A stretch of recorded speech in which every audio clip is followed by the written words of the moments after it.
team was the grand finalist of 2020 PMGC and has competed in the PUBG Mobile Pro League multiple times. But not everything goes to plan. এর আগের PMPL অনেক খারাপ performance ছিল, এটা আর কি অনেক বড় রিগ্রেট বিকজ এর আগের সিজনের জন্য আমরা PMPL ইনভাইট পাইনি। They entered the PMNC South Asia Wildcard Arena with dreams to conquer. PUBG Mobile Team Peacekeeper চ্যাম্পিয়নশিপে টপ রেগার বাংলাদেশকে একটা ইন্টারন্যাশনাল ল্যানে রিপ্রেজেন্ট করা, নিজের টিমকে গ্লোবাল স্টেজে রিপ্রেজেন্ট করা, PMGC তে একটা ভালো পজিশন আনা। This time they will not falter. A1 Esports is ready. Team এটা হলো ESPORT, যারা রিসেন্টলি অনেক ভালো করতেছে, মঙ্গোলিয়ার টিম। তো রিসেন্টলি অনেক ভালো করলেও ওদের সাথে PMNC তে ইনশাআল্লাহ দেখা হবে। তো PMNC তে দেখা যাবে কে কত ভালো খেলে। A1 Esports, it's time to make your mark. Catch them live at the PMNC South Asia Wildcard Grand Finals. Time travel. My girlfriend. Kill korbo friends.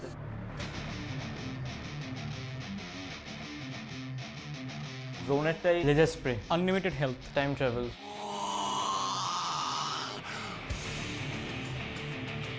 PC update করব, ট্যুর দিব, ট্যুর সেভ করব। ইচ্ছা তো আছে একটা কার কেনার, কিল করব ফ্রেন্ডসের সাথে। GSM ফিয়ার স্টিল শট 90 ফিটের লুকাশিকে লঞ্চে।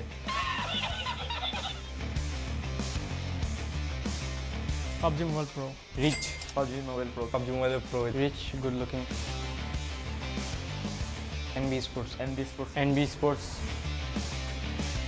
My girlfriend. Girlfriend. My girlfriend. Winning PMNC. Winning PMNC. No.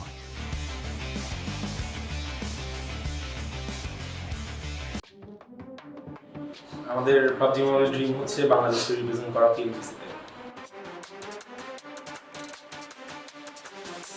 Gremlin Storm is a team notorious for consistent excellence, qualifying for PMPL South Asia multiple times. Despite past setbacks, they've been resilient and persevered together. They know the challenges that lay await as they enter the stage of the PMNC South Asia Wildcard Grand Finals. PMNC this time it's a challenge for us because previously আমরা PMPL খেলছি and this time this is a challenge for us to prove ourselves, prove our worth in it. To this squad, the tournament means hope. তো আমার family প্রথমে support করে নাই, এখনো ওইভাবে করতেছে না।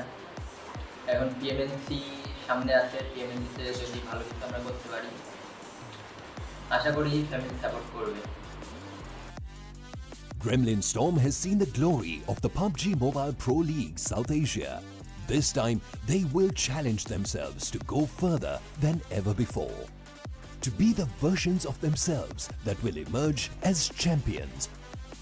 তো আমার কোনো টিমের প্রতি চ্যালেঞ্জ না থাকলেও আমার নিজের টিমের প্রতি একটা চ্যালেঞ্জ আছে, ওটা হচ্ছে কি মোস্ট ভ্যালুয়েবল প্লেয়ারটা যাতে আমাদের টিম থেকে আসে। The storm has passed and your dreams lie ahead. Gremlin Storm. It is time to make your mark. Catch them live at the PMNC South Asia Wildcard Grand Finals. I don't want any girlfriend. Family কে দিব। PMNC.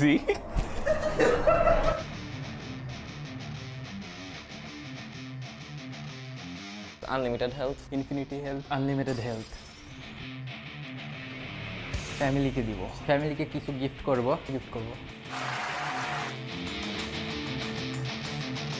Nightwing from A1 Esports. Sinister from A1 Esports. A1 Esports থেকে Nightwing K PUBG Mobile Pro. good looking. None of them. I don't want any girlfriend. Winning PMNC. My girlfriend. PMNC is the priority. Winning PMNC.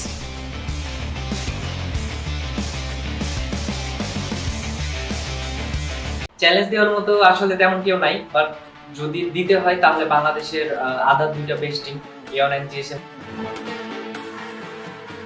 TRZ Esports, one of the most competitive teams of the region.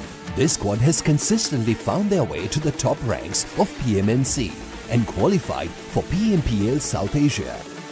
This time they dream of going further than they ever have. PMNC right now বলতে গেলে one of the most important tournament for us because এখান থেকে আমাদের PMPL এ qualify করতে হবে, otherwise কোনো chance নেই আর ইনশাআল্লাহ আমরা PMGC বন্ধু। Their journey to the grand finals of PMNC South Asia Wildcard has been a long time coming. 2018 A first আমি স্টার্ট করি আর কি টিমটা। সো তারপর অনেকগুলো প্লেয়ারের সাথে নরমালি খেলা হয়। এরপর সানহক টাইম পর মাম্বাকে আমি অ্যাপ্রোচ দেই। মাম্বা আমি অলমোস্ট 3 ইয়ার্স হইতে যাবে হয়তো বা খেলতেছি। তারপর থেকে তো স্টিফু তো অনেক আগে থেকে গ্রাজুয়েট ছিল, তারপর আমরা আস্তে আস্তে খেলতে থাকি, দেন ডিগ্রিকে কয়েকদিন আগে নিলাম সেকেন্ড, আর ব্যাটকেন ভাই তো মাঝে দিয়ে আসলো PMNC পর। This PMNC they have regrets to overcome. Biggest regret হচ্ছে PMPL সিজন 6 এর টুর্নামেন্টটা যে ছিল, আমরা আরো বেটার পারফর্ম করতে পারতাম, করতে পারিনি ডিউ টু সাম ইস্যুস। স্টিফু আমাদের কি প্লেয়ার ছিল বাট ও ট্রাভেল করতে পারে নাই, আর আমাদের তখন বড় ভাই ডিগ্রিও ছিল না, তো বেটার পারফর্ম করতে পারিনি, এটাই biggest regret. Winning PMPL, that's the current goal right now. RGC Esports, are you ready to make your mark? Catch them live at the PMNC South Asia Wildcard Grand Finals. Reading player's mind. My girlfriend. Winning PMNC.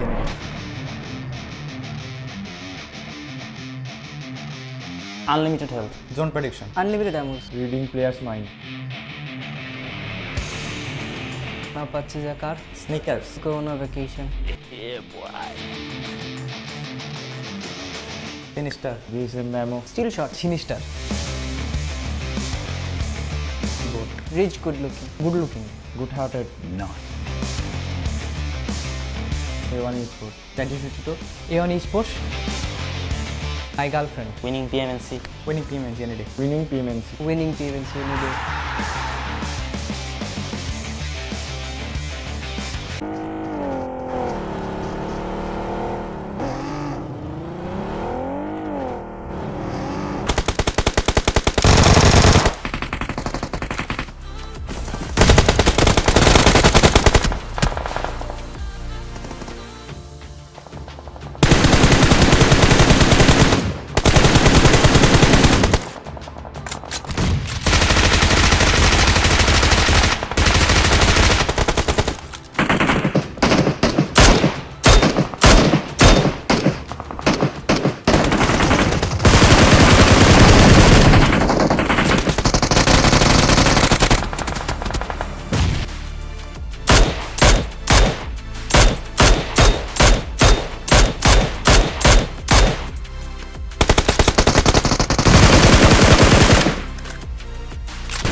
Hi everyone! Did you have a great time in the PUBG Mobile Global Chicken Cup?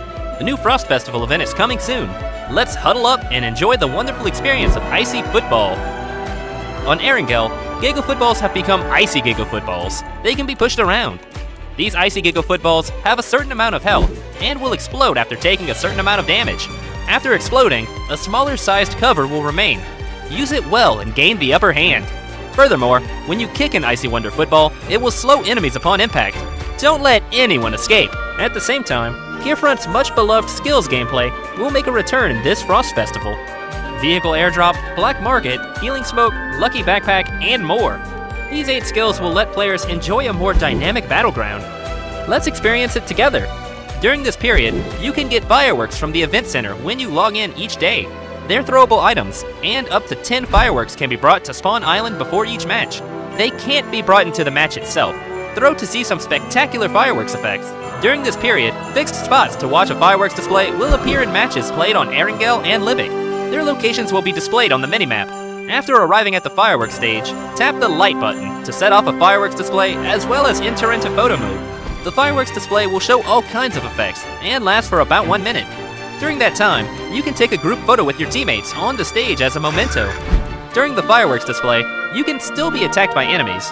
However, the fireworks display will not be interrupted. Make sure to stay until the end, as you'll be rewarded with a ton of supplies.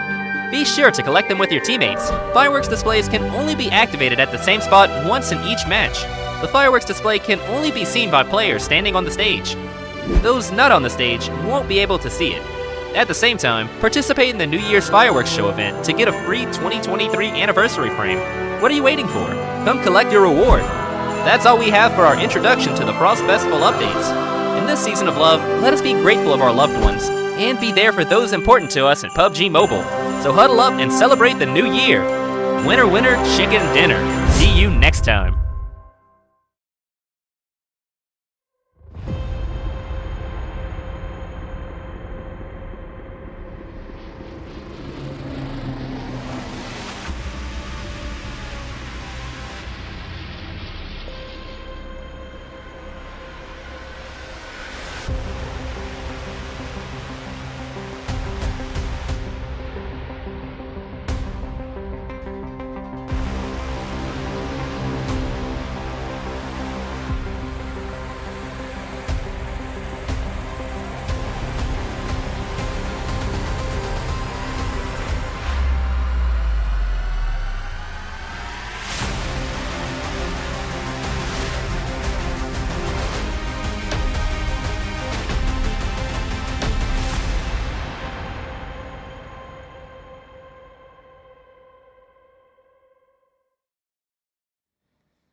Good evening, ladies and gentlemen, and welcome to the PUBG Mobile National Championship SA Wildcard 2022. It's Grand Finals week, but more importantly, it's the final day of the week as we get ready to crown 5 pro teams that will make their way to the PUBG Mobile Pro League. My name is Sia, and joining me on the desk is, of course, Terror. So, what a splendid day it is going to be, Terror, today. How are you feeling to start us off? Indeed, man. It's going to be an exciting one, and I think we had a lot of upsets yesterday and a lot of surprises yesterday as well.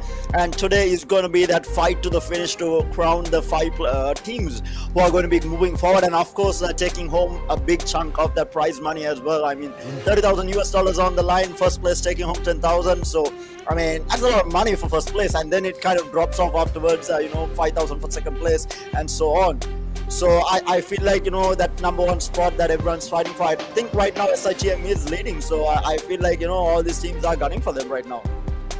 Oh, 100%. And look, it's been a long journey to even get here in the first place. These teams have been battling it out for months across many weeks. At least 11 of these teams. 5 of them, of course, were invited to this stage in awe of what they achieved in the last year. But we've got 16 teams now across this entire journey. Like you said, not just battling for the PMPL slots, but also for a massive prize pool on the line. So most definitely a lot of motivation for these teams to make sure that they are able to perform to the very best, because that's what I want to see on the server today, Terror. I want to see Apex Predators giving it their all, because it's the final day, it's the do or die right now.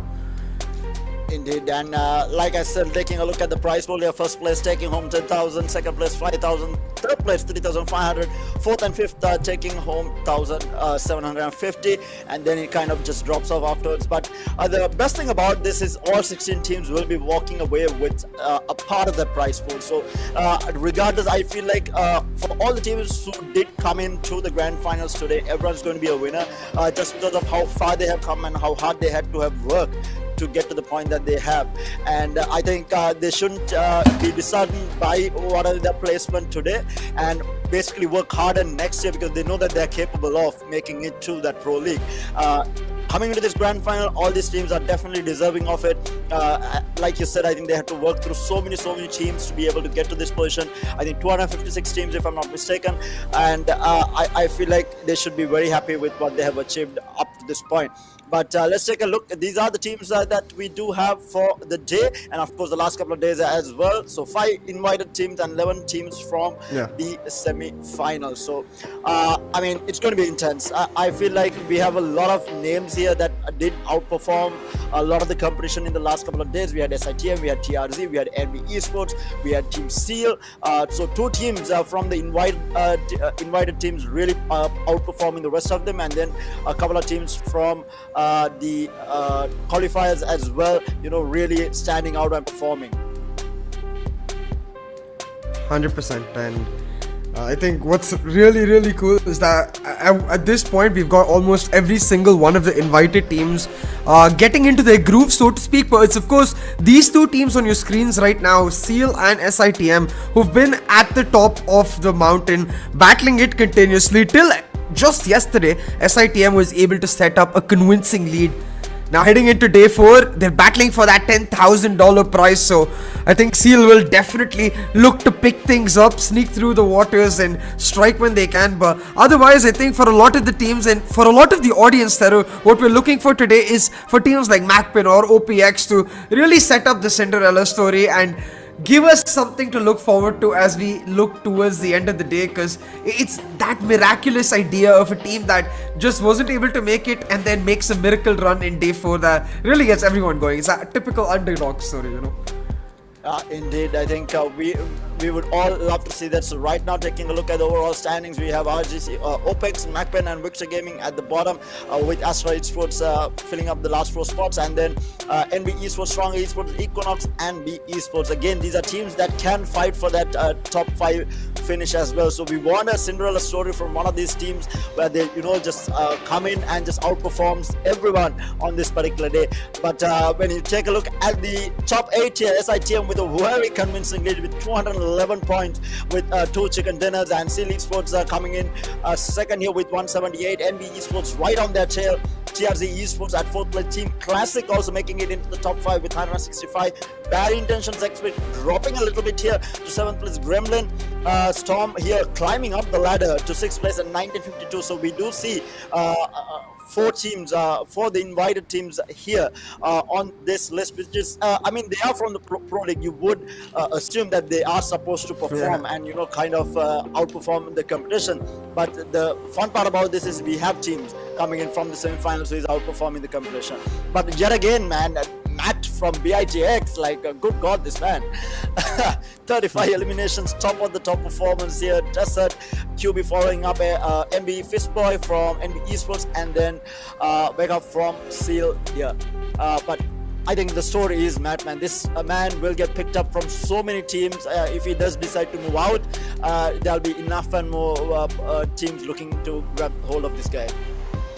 100%. He's been that MVP performer, I guess, of the tournament entirely so far, where single-handedly he's been the most valuable player for his team, you know, to a large extent. Without the performances of Matt, it wouldn't work out. But it's a very much standard rotation, ladies and gentlemen, as we go through day 4, where we've seen every single day round double rotation of Erangel, Miramar and Sanhok respectively. And of course, in that regard, we expect our first match to be where things are the most calm. Miramar slows things down, you know, like the slow before a storm kicks in, and Sanhok is where truly everything is absolute chaos, and we saw that happen yesterday as well.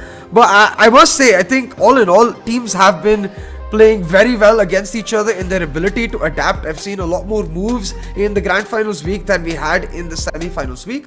And what that really sets us up for is a week that we head into knowing that every team has the potential to have a great day 4, but only some teams have displayed the consistency to be able to do it. So that's where I think the biggest difference lies. And talking about teams, right, I went for Bad Intention X off of the Math Hype train. Choo-choo, I'm fully on that Math Hype train. You know, I think he's gonna make it happen. But what about you? Which team do you see leading us on day 4? Man, I have stuck with SITM from day 1 of the Grand Finals, and I'm not switching out. I switched out a couple of times because I wanted teams like Victor Gaming. We did see them kind of come into a group and then just falling off again. So there were times that I did switch out, but you know, SITM all the way, man. This team, I feel like they might come here on day 4 and just go back-to-back chicken dinners even.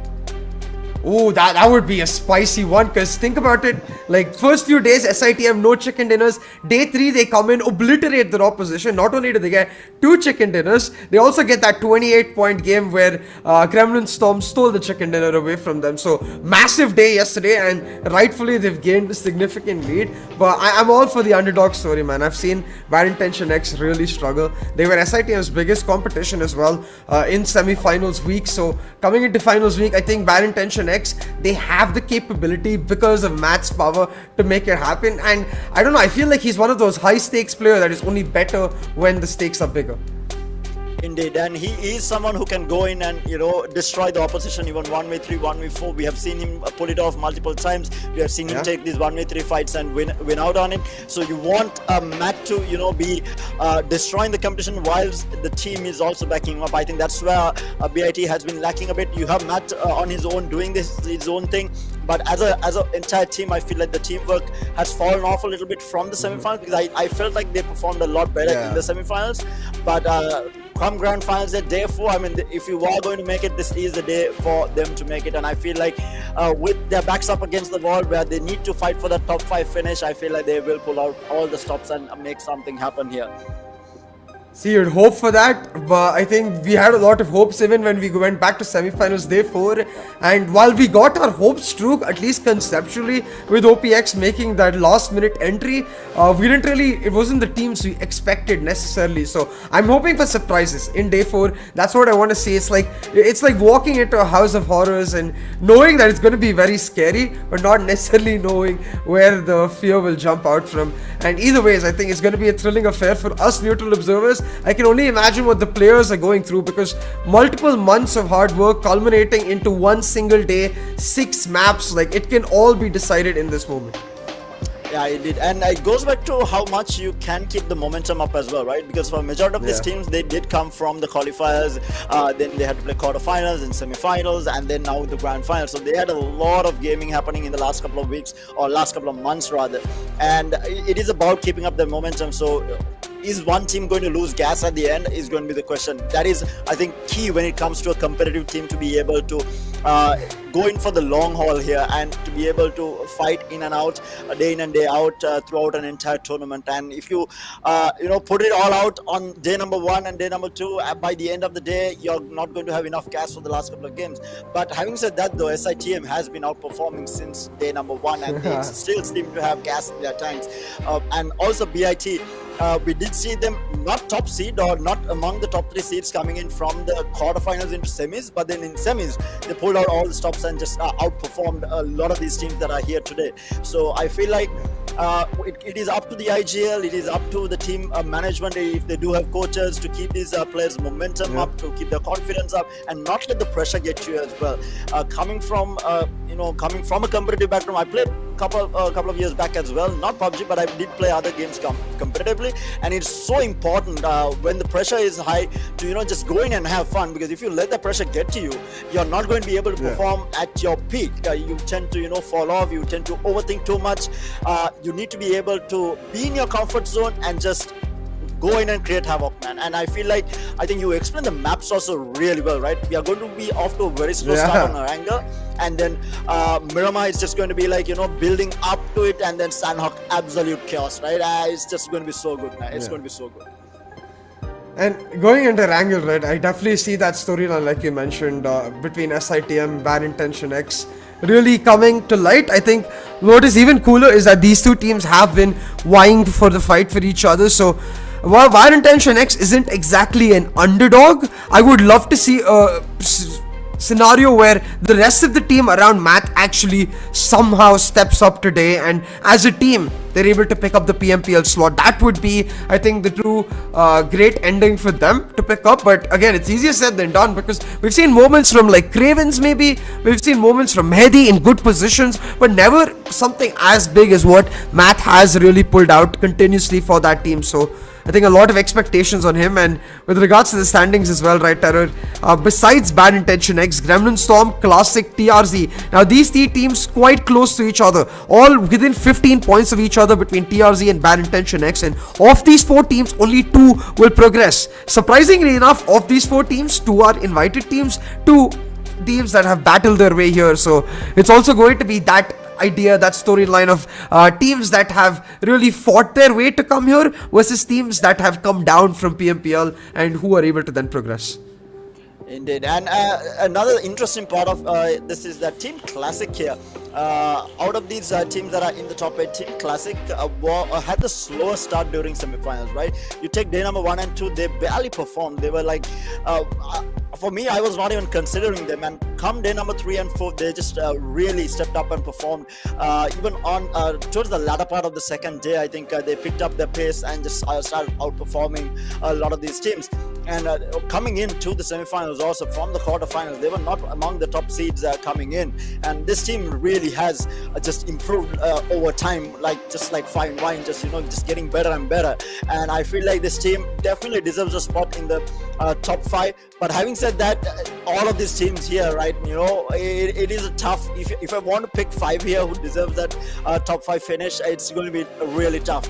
But I think Team Classic, Bad Intention X, they've worked so hard coming into this, and they've really gotten better day in and day out, and I feel like they definitely do deserve that spot in the top 5. Having said that though, I mean, TRZ as well as Gremlin, they are from two of the invited teams, right? So you know that these guys are already good. So do you how do you live up to that expectation? You expect these teams to qualify, and that's a lot of pressure as well. You want coming into a tournament like this when you're the invited team, and you have all these teams who have grinded through to get there, and you're sitting as top dogs coming in invited, and it's a lot of pressure to outperform the competition as well. So I mean, it must be a lot of emotions going through these players' heads coming into this matchup here, and it's just final day. And especially like you said, looking at those points, the last 2 spots in the top 5 is going to be the fight for, I think, the top 3 positions are almost solidified. I think SITM and ESPORT, if they don't really have a horrible day alongside the CL Esports, these 3 positions I feel like it's fairly solidified. But things can happen, things can go wrong. We might see these teams getting knocked out just off of the dropship, and we might even see teams going and contesting them on their drops as well to put a halt into their fight. And another interesting thing is, are these teams that are looking to qualify, will they fight each other off of drop to try and take their competition out? Is going to be another question. What type of strategy they are going to use to try and push it forward is going to be the next question for them. It's going to be an interesting one. What strategies they are going to employ, especially on which maps. Are they going to be looking for these high risk, high reward kind of plays, or are they going to play it safe, look for those placements and look for those eliminations towards the latter part of those rings? But it is definitely going to be an interesting one to see what type of strategies they have come up with. But to start things off though, we do have Erangel. It's a very slow space compared to the rest of it. I feel like not slow pace, it's a more even type of map where teams can do their own thing, and there isn't a lot of things that can go wrong. But Miramar, depending on the ring, I mean, you have a lot of mountain ridges to work with, and depending on where the ring will fall, I feel like it can get quite hectic. But Sanhok is obviously the one there all the chaos falls in. But I'm expecting this team to come up with some weird strategies here. I want to see their drop location, especially because if I was in a team, if I'm fighting for those top 5 spots, I might just go in and take out the competition, contest their drop, be confident about it, at least try it out in one game. And if it works out, you kind of put that mentality into the opposing team. They might be second guessing their drop location as well. Might be a strategy. I want to see one of these teams pulling that off.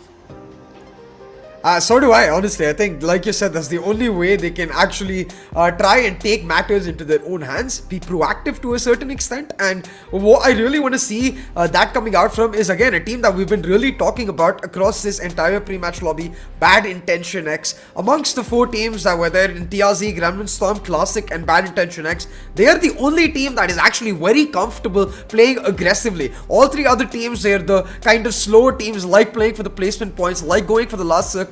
So for them to actively go and try to seek a drop clash, I don't think that may necessarily work out, and it would result in them being out of their comfort zone, as compared to Bad Intention X, who will drop straight into their comfort zone. They can take the fights to the likes of Classic and TRC, who like to take those slower drops, or even the likes of B and MAKPEN, who are right behind them, you know. So you can pick amongst the plethora of competition, and you get away with 4 nice and early eliminations while hurting your opposition at the same time. That's a win-win, but the catch is that it would also be a lose-lose if they did lose out in that regard.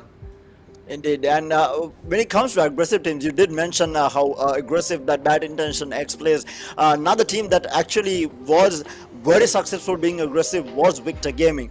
It hasn't worked out for them so far, and I feel like they are playing out of their comfort zone, where they have tried to play it a little bit slower, tried to look for those placement points. I do not think that this team, Victor Gaming, is a team that is used to playing slow, and I feel like that has hindered them a little bit. So I want them today. There's absolutely nothing to lose. Give it your all, just go in, have fun, and it might work out. I mean, we might see that Cinderella comeback if a team can pull something like that off, especially with Damage and Gone. I feel like Gone, I think, had the highest number of eliminations on a single player during semi-finals. I think he went for 12 eliminations in one game.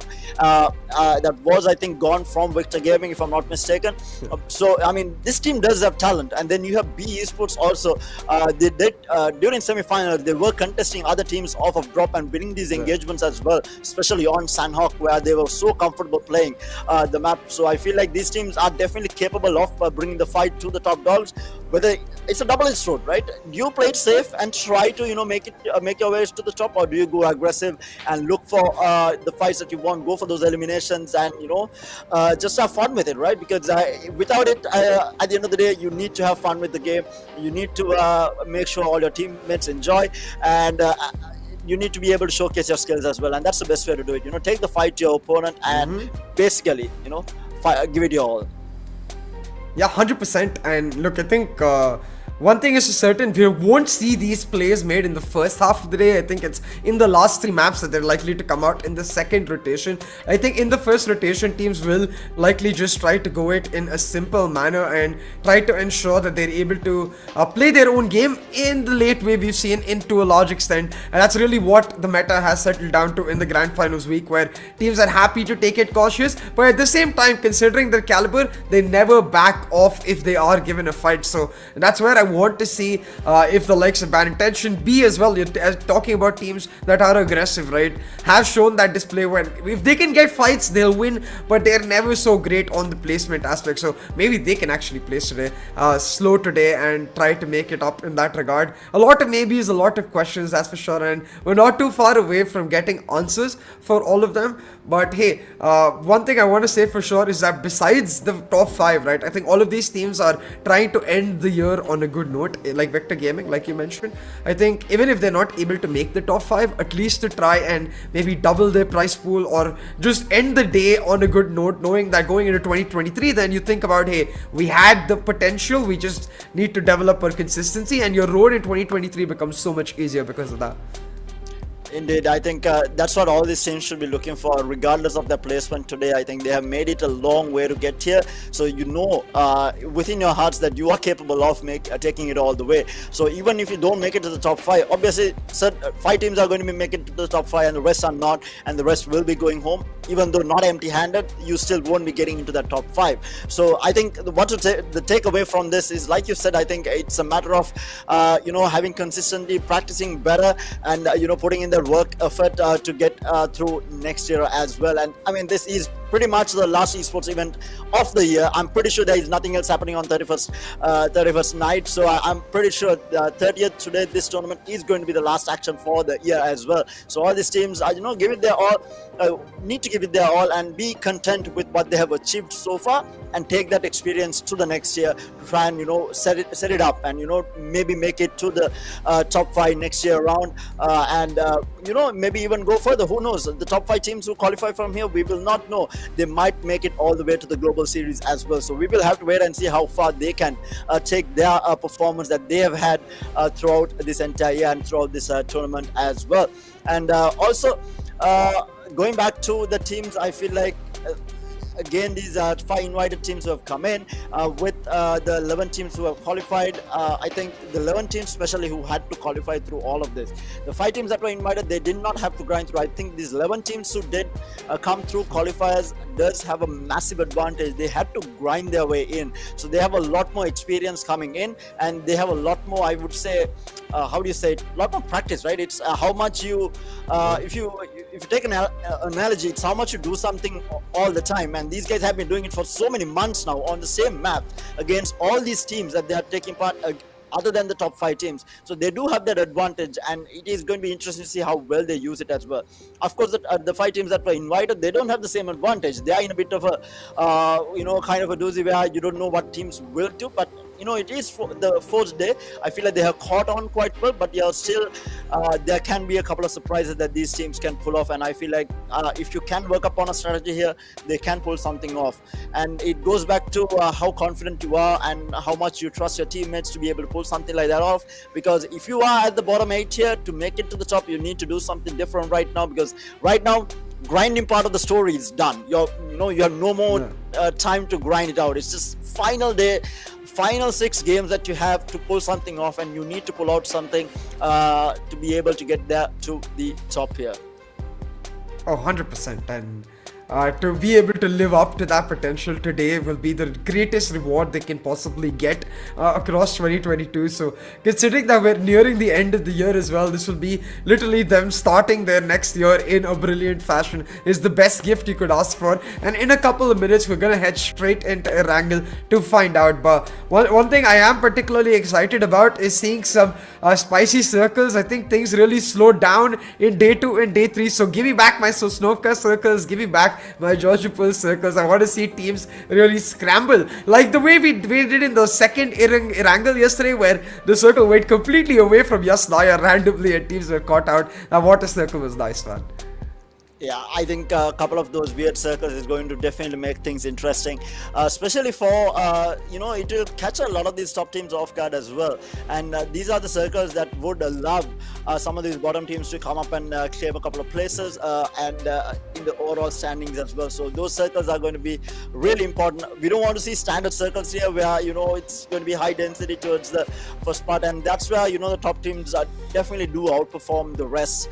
They're so comfortable playing in these standard circles, but when you get a bit of a weird circle where they have to rotate very long way away, the teams that are already in the circle, they do have that chance to pull off something magical, and you need a bit of luck on your side to pull off something like that as well. So it's definitely going to be interesting to see if they can pull off something like that today, and if the maps will favor them also. I mean, the rings are favoring them as well. But going back to talking about the teams that are here, we have had a couple of teams like Stronger Esports that we have missed out on, right? We have them claiming 2 chicken dinners as well, but we really haven't seen much of them yesterday, all right? And I feel like that's another team that we really need to watch out for. If they do get going, they tend to really put their foot on the gas and just outperform everyone. We'll have to wait and see whether they are able to do that.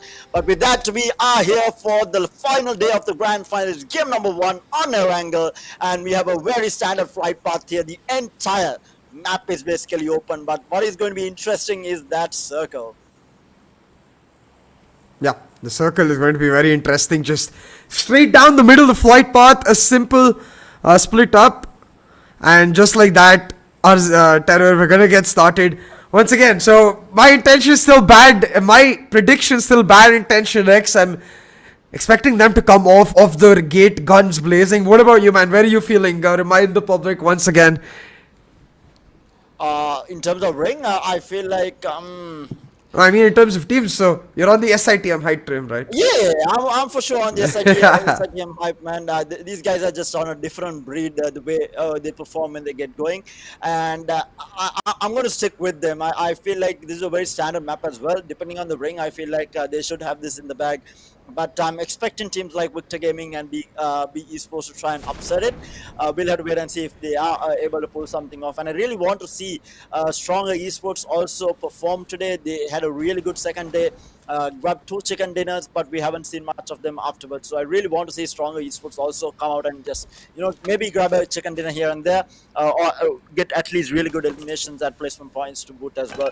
But the ring, I mean, it's fairly okay. I feel like it's towards the center of the map, nothing too crazy. Yeah. Simple enough here, but it has the potential to be crazy, I must say. Especially if it keeps taking centralized shift after centralized shift, it has the potential to end on that river island around Rozok. So that could be spicy, that's for sure. But hey, otherwise, most of the teams in the circle, so our start will be relatively slow. We won't necessarily see teams clashing against each other. They're likely to just pick up their places and set themselves up. Meanwhile, you can have a look at the players. All 64 of them are definitely going to be extremely nervous, going to be feeling the butterflies, but that's where the idea of being a pro athlete comes into play. You want to play in the pro league, you got to be a pro athlete. You got to calm the nerves, play that mental game strong, and ensure that you're able to pick it up. But hey, the way every team is split up, it means we are going to get a relatively slow start. And it's like we discussed, right? First 3 games of the day, teams aren't going to look to spice things up. They aren't going to look to play aggressive necessarily, and it's particularly good because if you do throw caution to the wind too soon, then you may run out of a chance to actually make a play in the later half as compared to playing it slow, and then if you need to, you can throw that Hail Mary always. Indeed. The teams that are in a little bit of a weird rotation is going to be RGC Esports here and Equinox. They do have to get away from that military base island into the main island as well. They have 2 bridges to cross. Might be get kept by a couple of teams coming into the ring. We have BIT moving down as well if they want to hold the bridge for at least a certain amount of time there. But the rest of the teams are fairly safe here. We have B Esports on the southwestern side of the map here, pushing in. They will be met with 1952, who might be gatekeeping them as well. But in the meantime, it is going to be a quiet affair for the first ring. At least I feel like until the latter part of that first ring, a lot of these teams will be quite content with looting around and making their rotations into the ring. But having said that, I think what you rightly said was that it will be a slow start. If you want to throw Hail Mary, you want to keep a little bit of gas left to try and pull something like that off. But the question is, which team is going to do that is going to be the question. But I'm just trying to take a look at the map here, trying to figure out if we might see a fight somewhere at some point. But by the looks of it, none of these teams are going to be fighting anytime soon. They're going to be quite comfortable in the area that they're in with the loot that they're grabbing. So, I mean, in terms of loot as well, right? All these teams should be fairly well looted by the time that they do decide to take a fight. Yeah, 100%. And every team should have their dreams set up in play, and it does allow them to play a lot more calmer in their approach, a lot more focused towards particular intentions and how they're actually going to make certain fights work, right? But I think all in all, what is for certain is the fact that we're going to get every single team just hold their ground. I don't think just because teams are cautious that necessarily means that they will shy away from fights, and especially teams like Bad Intention X right now towards Farm and 9852 gatekeeping that southern edge of the circle from the likes of Seal, Equinox, B Esports, all teams that will not necessarily just run away from a fight. So I think that area might be where we see it nice and early, unless Bad Intention X and 1952 as well make the call to start the rotation towards Ruins, towards Rozok, towards the southern part of shooting range, and that's where you can see most of the teams are now starting to set their rotations up, looking to concentrate. Potentially SITM as well, though they usually don't give up Yasnaya. Yeah, they normally tend to stick around unless the ring is not in their favor. They normally do decide to stick around there. MAKPEN in a really good position here, but TRZ looking to put some pressure onto them as well.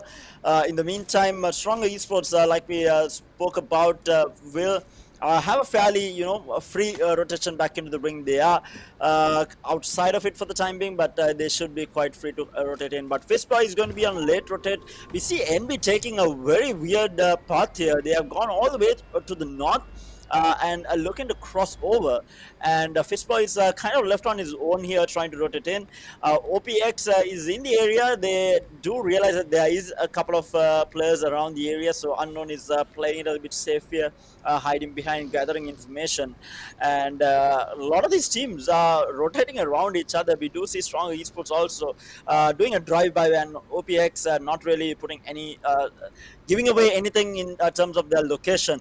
But like I said, looking at everyone is so silent. I mean, this is probably one of the most silent starts we have had the entire tournament. I think at this point we would have at least seen one elimination where there's this random straggler who gets caught out. But this has been the most calm start to a game that we have had. But you know what they say about being calm at the start, right? I mean, it is the calm before the storm here. We will have these engagements breaking out really soon. Look at this northeastern side of the map here. We have NB Esports, OPX, SITM, and even Stronger Esports. And SITM took NB Esports took like a massive rotation. They were towards the shelter area, and they went all the way to the north side, and they went through SITM and OPX as well, and there wasn't any pressure put by OPX. Was just very happy to look at everyone just rotating around and just not give away their push. And I found it very strange that they did not even try to engage NB at that time. Yeah, most definitely. I think what's even stranger is, like you said, it's been one of our slowest starts of the day, but I think about it then, and I realize, of course, these teams, they are nervous, right, Tara? So, to a large extent, I think it is those nerves playing a part. Not wanting to make a single mistake can often result in situations where they decide just not to take the shot. Because if they miss, they spot it, it won't necessarily be worth it.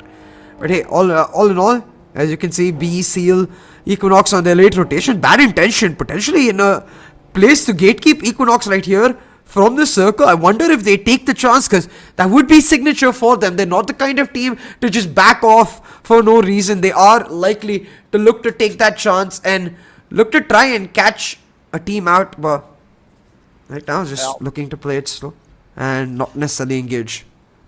And center circle, the density on center circle is just absolutely insane. I think I caught like 5 teams there. But as you said, BIT, Matt already on the gas there, takes out one of the players on Equinox. He's not eliminated yet, but the elimination, I think there's another knock on to Kage GG as well. So that's 2 Equinox players on the ground. BIT ramping things up to start things off for this map number 1 of the final day. And they are pushing and fighting outside the ring as well. And they are definitely putting the pressure onto them. Going to be interesting to see whether they are going to be able to get a clean wipe here. Matt yet again looking at this river here, the bridge here. He's going to be putting the pressure onto Kasak there, and there is support coming in terms of vehicles on the side of BIT. So Equinox, we have Twist on the right side as well of Dylan, so they need to be careful crossing around. Dylan is out in the open, but he is going to be looting away with the smokes laid down to cover his looting area. But very early aggression, like we saw, we did expect this from BIT, but we did not expect them to be fighting outside the ring, pressuring the team, and they are going to be backing off. Meanwhile, Equinox Twist manages to get out of dodge there towards the southern part of the ring. But BIT is not going to be chasing any of these kills or eliminations. They did get 2, and they're going to be happy with that and going to be rotating into the ring. But center circle is going to be where the action is. We have, I can't even see the teams here. We have MAKPEN, we have TRZ, we have Astra, we have 1952 coming in, we have A1 and B coming in, and on the right side we have Stronger Esports, SITM, Richter Gaming on top as well. It is the density is absolutely insane on this center circle. It's just boiling up to the point where one stray bullet will start off everything. But right now it has been a quiet affair in this center circle. Yeah, so far so slow towards that center circle right now. Teams just not necessarily looking to pop things off, but all it'll take is a single match, because make no mistake, this is a fire ready to burn. These teams ready to pop off. All it'll take is one push on the domino. has happened to a small extent with Equinox losing those two players, but it's more now relevant considering that teams are a lot more closer to each other and have access to each other to try and influence their opponents' fights. But hey, about 11 minutes into game, I think we're going to see a couple more slow minutes here, and I think the next shift is where things will really start getting interesting. Yeah, I think we saw Seal actually in a bit of a scruff against B. I feel like there might be a fight there because B was rotating together, whereas Seal was kind of divided. If Team Seal does spot out the B players rotating in, they can pinch them down there because two of the players on Seal was on a late rotate as well. So if they had spotted out B Esports, the B Esports might be in a lot of trouble there. But right now, the elimination feed does not show any action, so I'm assuming they were able to start it through without getting spotted by Seal there. But if Seal had spotted them out, it would have been a tough position for B to be in because they had no idea that two of the players of Seal were actually behind them during that rotation there. But strongly Esports here, we are in a really good spot there. Has a decent bunch of cover to work with, overlooking everyone around. Just waiting for a fight to break out before they can third party or maybe just hold on to position. But you do realize the amount of stress that these players are under and how safe basically that they are playing. We are into the second ring with still 16 teams alive. Only 2 players eliminated. The rest of them are still alive and kicking here. So we do know the level of skill that is required to stay alive to this point, and also to how safe these players are playing. Gremlin, just moving around the compound here, looking for anyone who is rotating in, not really finding anything. Has a bunch of vehicles ready to go as well if they do need to rotate out, but they are going to be holding this compound. And look at where one of these players are, 046 here, quite far away. We might see one of the players in MAKPEN running into this. He is going to be driving by. Obviously not be looking to go into the compound and getting himself killed, but in the meantime we do have another elimination coming through. We have Team Classic in a fight up against A1 and B, and we have Gremlin taking up some space of fights against MAKPEN as well. So now we do see those fights breaking out with 3 players now currently eliminated from the lobby, but a lot of them still quite okay. Team Classic, I want to really see where Team Classic was taking that fight up against A1 and B as well, because I did see a lot of the teams around that area as well, and we do see Team Seal also in a bit of trouble. We have a grenade kill coming through, grenade elimination coming through onto Seal Rogue. That's one of your top teams. That's a second place team having one of their teammates eliminated. So off to a good start for a lot of these teams when you see the top teams, faltering at the start. Yeah, most definitely right. I think that's where things really get interesting, but OPX right now in the not the greatest positions, in somewhat of a ridge as well as in open ground, so leaving them susceptible to these sprays from the teams in the better positions. Seal as well taking some of the pressure themselves, as we talked about, the few minutes have gone through. We're nearing that 15-minute mark, and with the circle closing in now, things are starting to pop and more with the beautiful nade shots, 90-degree down.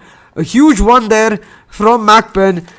And it's going to be one where they can capitalize, and this is huge not just for MAKPEN but also for every other team in that 5th to 9th position, as TRZ, one of the teams in the top 5 right now, potentially going to lose a lot of points, having lost a lot of members early, especially the star player in 90-degree. Indeed, TRZ going to be in a bit of a tough one. B Esports, we did see them take the fight to A1 and B as well as Team Seal there, and did get a couple of eliminations there, so they're going to be quite happy with the start that they have had, and this has forced Seal to go back and rotate all the way around. But they are going to be running into NB as well when they are coming into the ring. But the fights are going to be towards this northwestern side of the map, where a lot of these teams are clustered up. We have TRZ, we have MAKPEN, we have Team Classic there, we have Gremlin Storm, we have Stronger Esports, and already we have Team Astra in the compound against 1952 there. A nade to follow through, does not really get the knock. So Team Astra is going to be more careful in terms of how they push this as well, because they're not in the best of positions in the overall scoreboard, so they are being very careful of how they do push into this. Oof. Yeah. they're stacked up against each other. If they realize that there are only 2 players inside this building, they can try and force their way into it, but there is obviously a risk of getting a couple of players knocked and maybe even eliminated when you go for a push like that. Oh, meanwhile, we do have Lukashi getting spotted here, who does come through with the Molotov, not really landing on anyone, cooking up the second Molotov as well. Now trying to push through. He has to be careful, does get spotted out. Another Molotov coming through, but there is a knock there onto one of the players and the elimination to follow up as well. And they are going to be coming in 1952 in a little bit of trouble, but the trades are happening left, right and center with Team Astra down to the last 2 players here. They did manage to get a couple of eliminations as well, so it's going to be a 3v2v2. Oh my god, both players next to each other, the turnaround, and that's going to be Billy eliminated with the shotty to follow through, and Team Astra in a horrible position. Tommy gets a knock, looking for the elimination, but he can get pressured here left, right, and he is out, and that's going to be Team Astra getting eliminated. That is the first team out of this lobby, not the start that they wanted. Yeah, and it's really starting to pop off over here. At this point, I think teams really making sure they don't make mistakes, which puts them on a nice edge. For they still want to take the fights, because the lesser fights they take, the lesser shots they take, the less likely they're able to get themselves in a good position. But a further recent shift to the circle has put OPX, surprisingly so, in a great position. Meanwhile, on the northwestern front, we've got Victor Gaming under the crosshairs of SITM and instantly shut down. Desert picks up 1 knock now. They are in a position to bring him back up. I think Desert planning for that, setting up the nade. Cooks throws it away, but I don't think it does land. Desert with a huge one. Now he's found the elimination as well as another knock, and SITM will likely move in for the kill. Yeah, they are definitely going in. They have nothing to be worried about in terms of placement or points here, but this team is just so aggressive, and he is going to be going. Needs to be careful of another player on the sideline. He is going to be coming out and showing himself, but SITM, the backup is there, and that is going to be VG, Victor Gaming, getting taken out. I think that was at least 3 or 4 players, 3 players being eliminated there, and the resurrection to come out, and yes, it is all 4 players. That is Victor Gaming eliminated the last player, going down to MAKPEN. But SITM already ramping things up. In the meantime, we have BIT taking up a fight against SEAL Esports there. One of the players getting knocked. OPX in a fight as well. SITM now taking the fight to MAKPEN as well. SITM just, one after the other. They want to keep fighting. They want to keep putting the pressure. And they are going to be enjoying themselves thoroughly here. In the meantime, Gremlin Storm as well as OPX and MAKPEN and everyone just clustered up in one area looking to take the fight. This building is absolutely stacked with players and the compound itself as well. Gremlin Storm still looking for anyone rotating in and trying to third party this. MAKPEN has backed off. There is 1 player in the vicinity though, but they have managed to back off for the time being.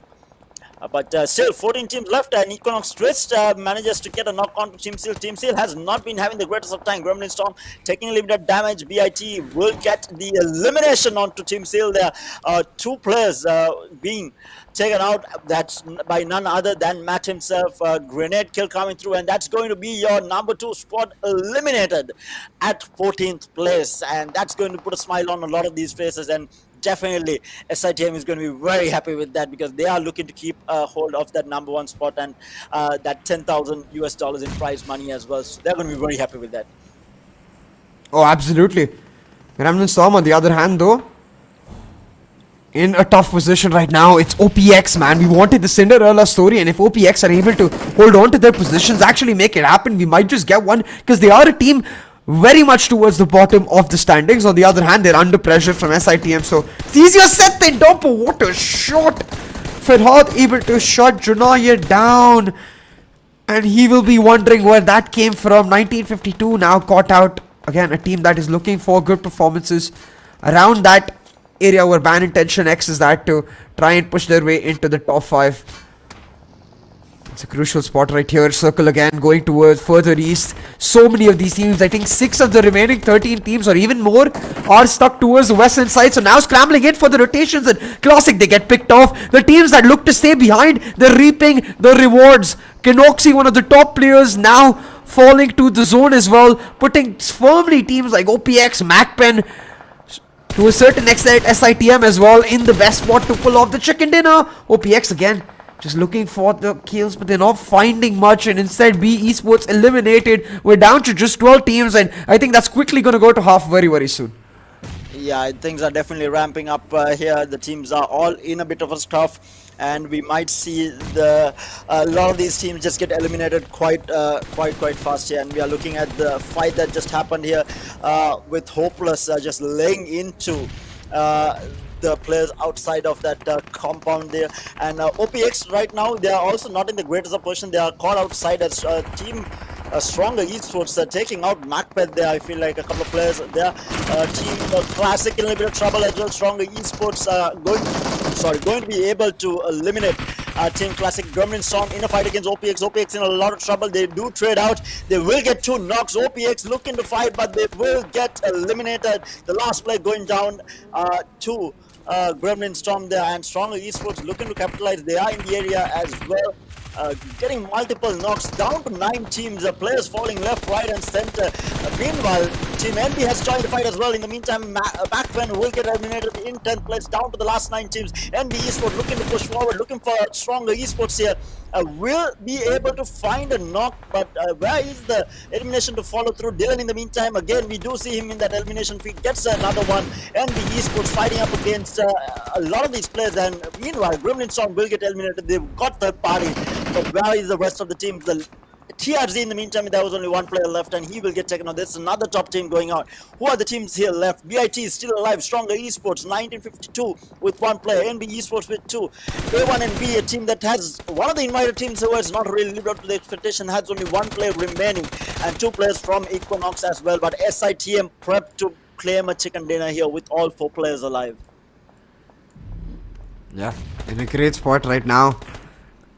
SITM looking for the victory, but Sora, Bad Intention X, man, 8 eliminations picked up. There are all entire teams stepping up. Siam picking up a couple eliminations himself. This is what we talked about was important for Bad Intention X, and so far they're delivering. If they pick up the chicken dinner, it would be a big one with the 8 and more eliminations that are likely to accrue. But again, the circle taking a drastic shift towards the southern point, and almost every single team outside the circle scrambling to make their way in, and SITM run into the crosses of, is that Seal, I think? And SITM engaged in a bit of a, oh, it's actually Bad Intention X, and SITM in a bunch of trouble as Bad Intention X look for the sprays. They chunked SITM down, but Siam fallen as well. It seems to be an even trade so far till Desert spotted out. The knock for Mehdi, and Bad Intention X stepping up, taking out one of their biggest competitors for this chicken dinner. But they gotta make sure they take it slow, one of their own players down, and now the likes of Equinox, Stronger, have all headed into the circle, this fight attracting them to a large extent. They set up to bring Siam back to his feet, and they should be able to do that, but Dobu sneaking up. Dobu has the nade cooked, and that nade, oh, it barely misses out. Well, that was a tough one here. In the meantime, NB Esports will get eliminated from the lobby. Just down to the 5 teams remaining here. SITM still with a couple of players up and running. Equinox throwing down the smokes here. They were looking to third party, but will get pressured. In the meantime, they lose Desert also. They are looking to find more. QB, the last man alive, 1952. In the meantime, gets eliminated. QB in a lot of trouble, taking a lot of damage. Wants to turn wrong. Dylan will be able to back off, and QB will get eliminated. Down to the last 3 teams here. SITM was prepped to take the chicken dinner, will get taken out here, and they are trying to go back. Equinox here now in a good spot here. They do have a couple of players, Stronger Esports, but the shots are coming through. Twist is in a lot of trouble. He might get taken out, but the retaliation does come from Kesek. They will put down Stronger Esports, one of the players at least. And down to the last 2 teams here, Equinox versus BIT. Equinox with 2, BIT with almost all 4 players alive. 1 knocked will be recovered quite soon, and BIT prepped to win this. My God, you should be very happy with this performance. I mean, there's a potential chance for me to get a point considering it is a 4v2, so I'm definitely happy that all of Bad Intention X has stepped up. They still have to pull it out. They can't count their chickens till they hatch, but they're certainly getting close as Kisek downed as well. Twist now in a 1v4 as Bad Intention pedal to the metal, look to push him down, and they find Twist. That's the winner chicken dinner for Bad Intention X. They get this, they started off strong. Indeed, and what a performance from BITX, and they really needed to perform today, and they have started the day off with an absolute banger here. with 11 eliminations to follow through 26-point game, and what a game for them. It looked a bit tough there for a moment here and there. Had a couple of players knocked on the ground, managed to recover very well and played the final circle to absolute perfection. The disappointing finish was probably for SITM. They did have the numbers advantage, but from third parties on multiple angles coming in and just paid the price for it, trying to play a little bit aggressive. But the story is BIT, Bad Intentions X, everyone stepping up. It was not just a performance by Matt this time around. Everyone just stepping up to the plate. We saw multiple grenade kills coming through. Really good stuff from SIM as well, of BIT, and Matt also definitely performing. They took the initial fight of the game and they took the last fight of the game as well to finish things off with that chicken dinner. Yeah, and that speaks volumes of the confidence Bad Intention X has come in today feeling, and certainly looks like a team that can challenge for that top 5 mark, and I think with these points might even propel themselves actually straight into the top 5 instantly. So crucially so, but like you said, SITM I think getting a little unlucky. They drove straight into Bad Intention X, and it'll put them now in a position where SITM will look to avenge themselves heading into Miramar per Matt, man. Despite the entire team stepping up today, Siam especially, Matt still is the top performer. 6 eliminations, 944 damage. Matt on a roll once again. Yeah, I think by the end of this grand finals, I think he might still be holding on to that top performer line as well, with 6 eliminations coming through in this particular game. But Siam, for sure, I mean, he really stepped up today, and that's exactly what Bad Intention X needed. They needed at least one more player to back Dylan up in that performance that he has been having, or rather Matt or Dylan, who you like to call him. I don't know, he had Matt before and now he's Dylan, but you know. But he's yes, Matt Dylan. Matt Dylan, right? Matt Dylan. Really needed someone to step up from his team to help him out, and it was Siam really stepping up. 11 eliminations, Strong Esports coming in at that second with that 8 elimination, 1958 damage. They were in the thickest of fights for the longest of times, but it was Bad Intention X who managed to close things out very, very convincingly with all 4 players remaining. They did not have to rat, they did not have to scurry through. They took the fight to the opponents and they managed to claim the chicken dinner quite easily. But the head-to-head here is going to be Roller versus Dylan here. 6 eliminations to the 4. Roller with the higher number of damage here, 956 to the 944, very even, I must say. But Dylan taking the most amount of damage, the highest knockouts, and of course the most survival time as well to close things off. But what a performance from Roller as well on Stronger Esports.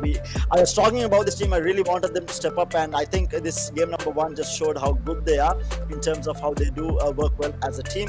But taking a look at the post-match summary, we have Dylan with the highest eliminations, Roller with the highest damage, we have Raven with the most number of assists coming through, and Hopeless with the most number of healing done on the side of Team Classic, and Dylan with the highest knockout as well. I mean, the story of this post-match summary just shows how good Bad Intention was. Look at the assists coming through, as well as the eliminations. We have 6 on Dylan, we have 4 on Siam as well, and then on the other side the same story with the knockouts as well. So when you see a certain team logo popping up in multiple stats here, you know that they have performed well. Oh, 100%, and that's how you know that this is a team that is truly one to be reckoned with and one to look out for in the rest of the day. And so is this player. Always has lesser survival time than all of his opposition, but always has way more eliminations, way more damage than average. He has been a stellar performer all across this PUBG Mobile National Championship SA wildcard, and he continues to do so just when his team needs it the most. Let's have a look at the top performance here. Again, of course, Dylan with taking the number 1 spot, Roller coming in at 2nd, and then Kersak with 4 eliminations as well coming in at 3rd, and Siam also getting into the list here with a player from Momba coming in from TRZ, which was not expected. We didn't see a lot from TRZ, especially since they got 3 of their players eliminated right off the bat to a grenade there, and I did not expect a TRZ player to be here, but he's in the number 5 position with 4 eliminations to follow through as well. I'm really interested to see what the top performers and the scores look like now. Yeah, and likewise, right, I think it's a really interesting position right now, and it's a position where the standings are going to be really changed up after our very first match. So heading into the next few matches, I'm sure the teams will look to set up the very best. Hey, I think several teams had a decent match here. Bad Intention X more so than others, and that's really going to put the pressure on the likes of Classic, the likes of 1952, the likes of TRZ, who actually got eliminated quite early, and they're the teams we'll have to see if they can step up later on. TRZ was actually live for some time. They had one player riding through, but in terms of their positioning, I think they were quite early in terms of getting eliminated. I think it was at 8th or 9th place, not a position that you want to be in if you are fighting for that top 5 finish. But this was the final fight with BIT, and I think it was strong with Equinox there, the last 2 teams remaining, but BIT with the numbers advantage just closing things out and claiming that winner chicken dinner to make sure that they do fight for that top 5 finish. And what a start that they have had, and this start, if they can continue it, top 5 place might just be guaranteed for them. It might just be, and we'll have to see if they can really continue this level of performance across the entire day, stronger as well, with quite a strong match. Most certainly, it's been a roller coaster wave for this particular team. And off day 1, a phenomenal day 2, and off day 3, and seems like we might get a really good day 4 from them as well. But otherwise, like, consistently 4 eliminations for like the next 5 to 6 teams out there. Very consistent game overall, I must say. In terms of damage as well, right? Other than Stronger Esports and BIT here, everyone else has fairly performed evenly well. Other than you have this last team here, Seal, right? That's your number 2 team getting eliminated quite early on in the game, having done barely anything and with 0 eliminations as well. So a lot of these teams are going to be very happy with this, especially SITM, NB Esports, so who are in contention with that number 1 spot as well. But let's take a look at the standings. So match number 19 here, Bad Intention X obviously on top with that winner chicken dinner and 26 points to follow. Stronger Esports with 18 coming in at second. Equinox, even though they were second place, they did not have the elimination to follow through, so they are going to be at third with 16. SITM coming in at fourth with 12 points. 1952 with 11, and then of course it kind of falls off. TRZ and Esports, Gremlin, MAKPEN, Team Classic are not the position that they wanted to be in either. Seal Esports are definitely not going to be happy with, since they are fighting for that number 1 spot. Victor Gaming, again a very disappointing finish with the game number 1 for the day.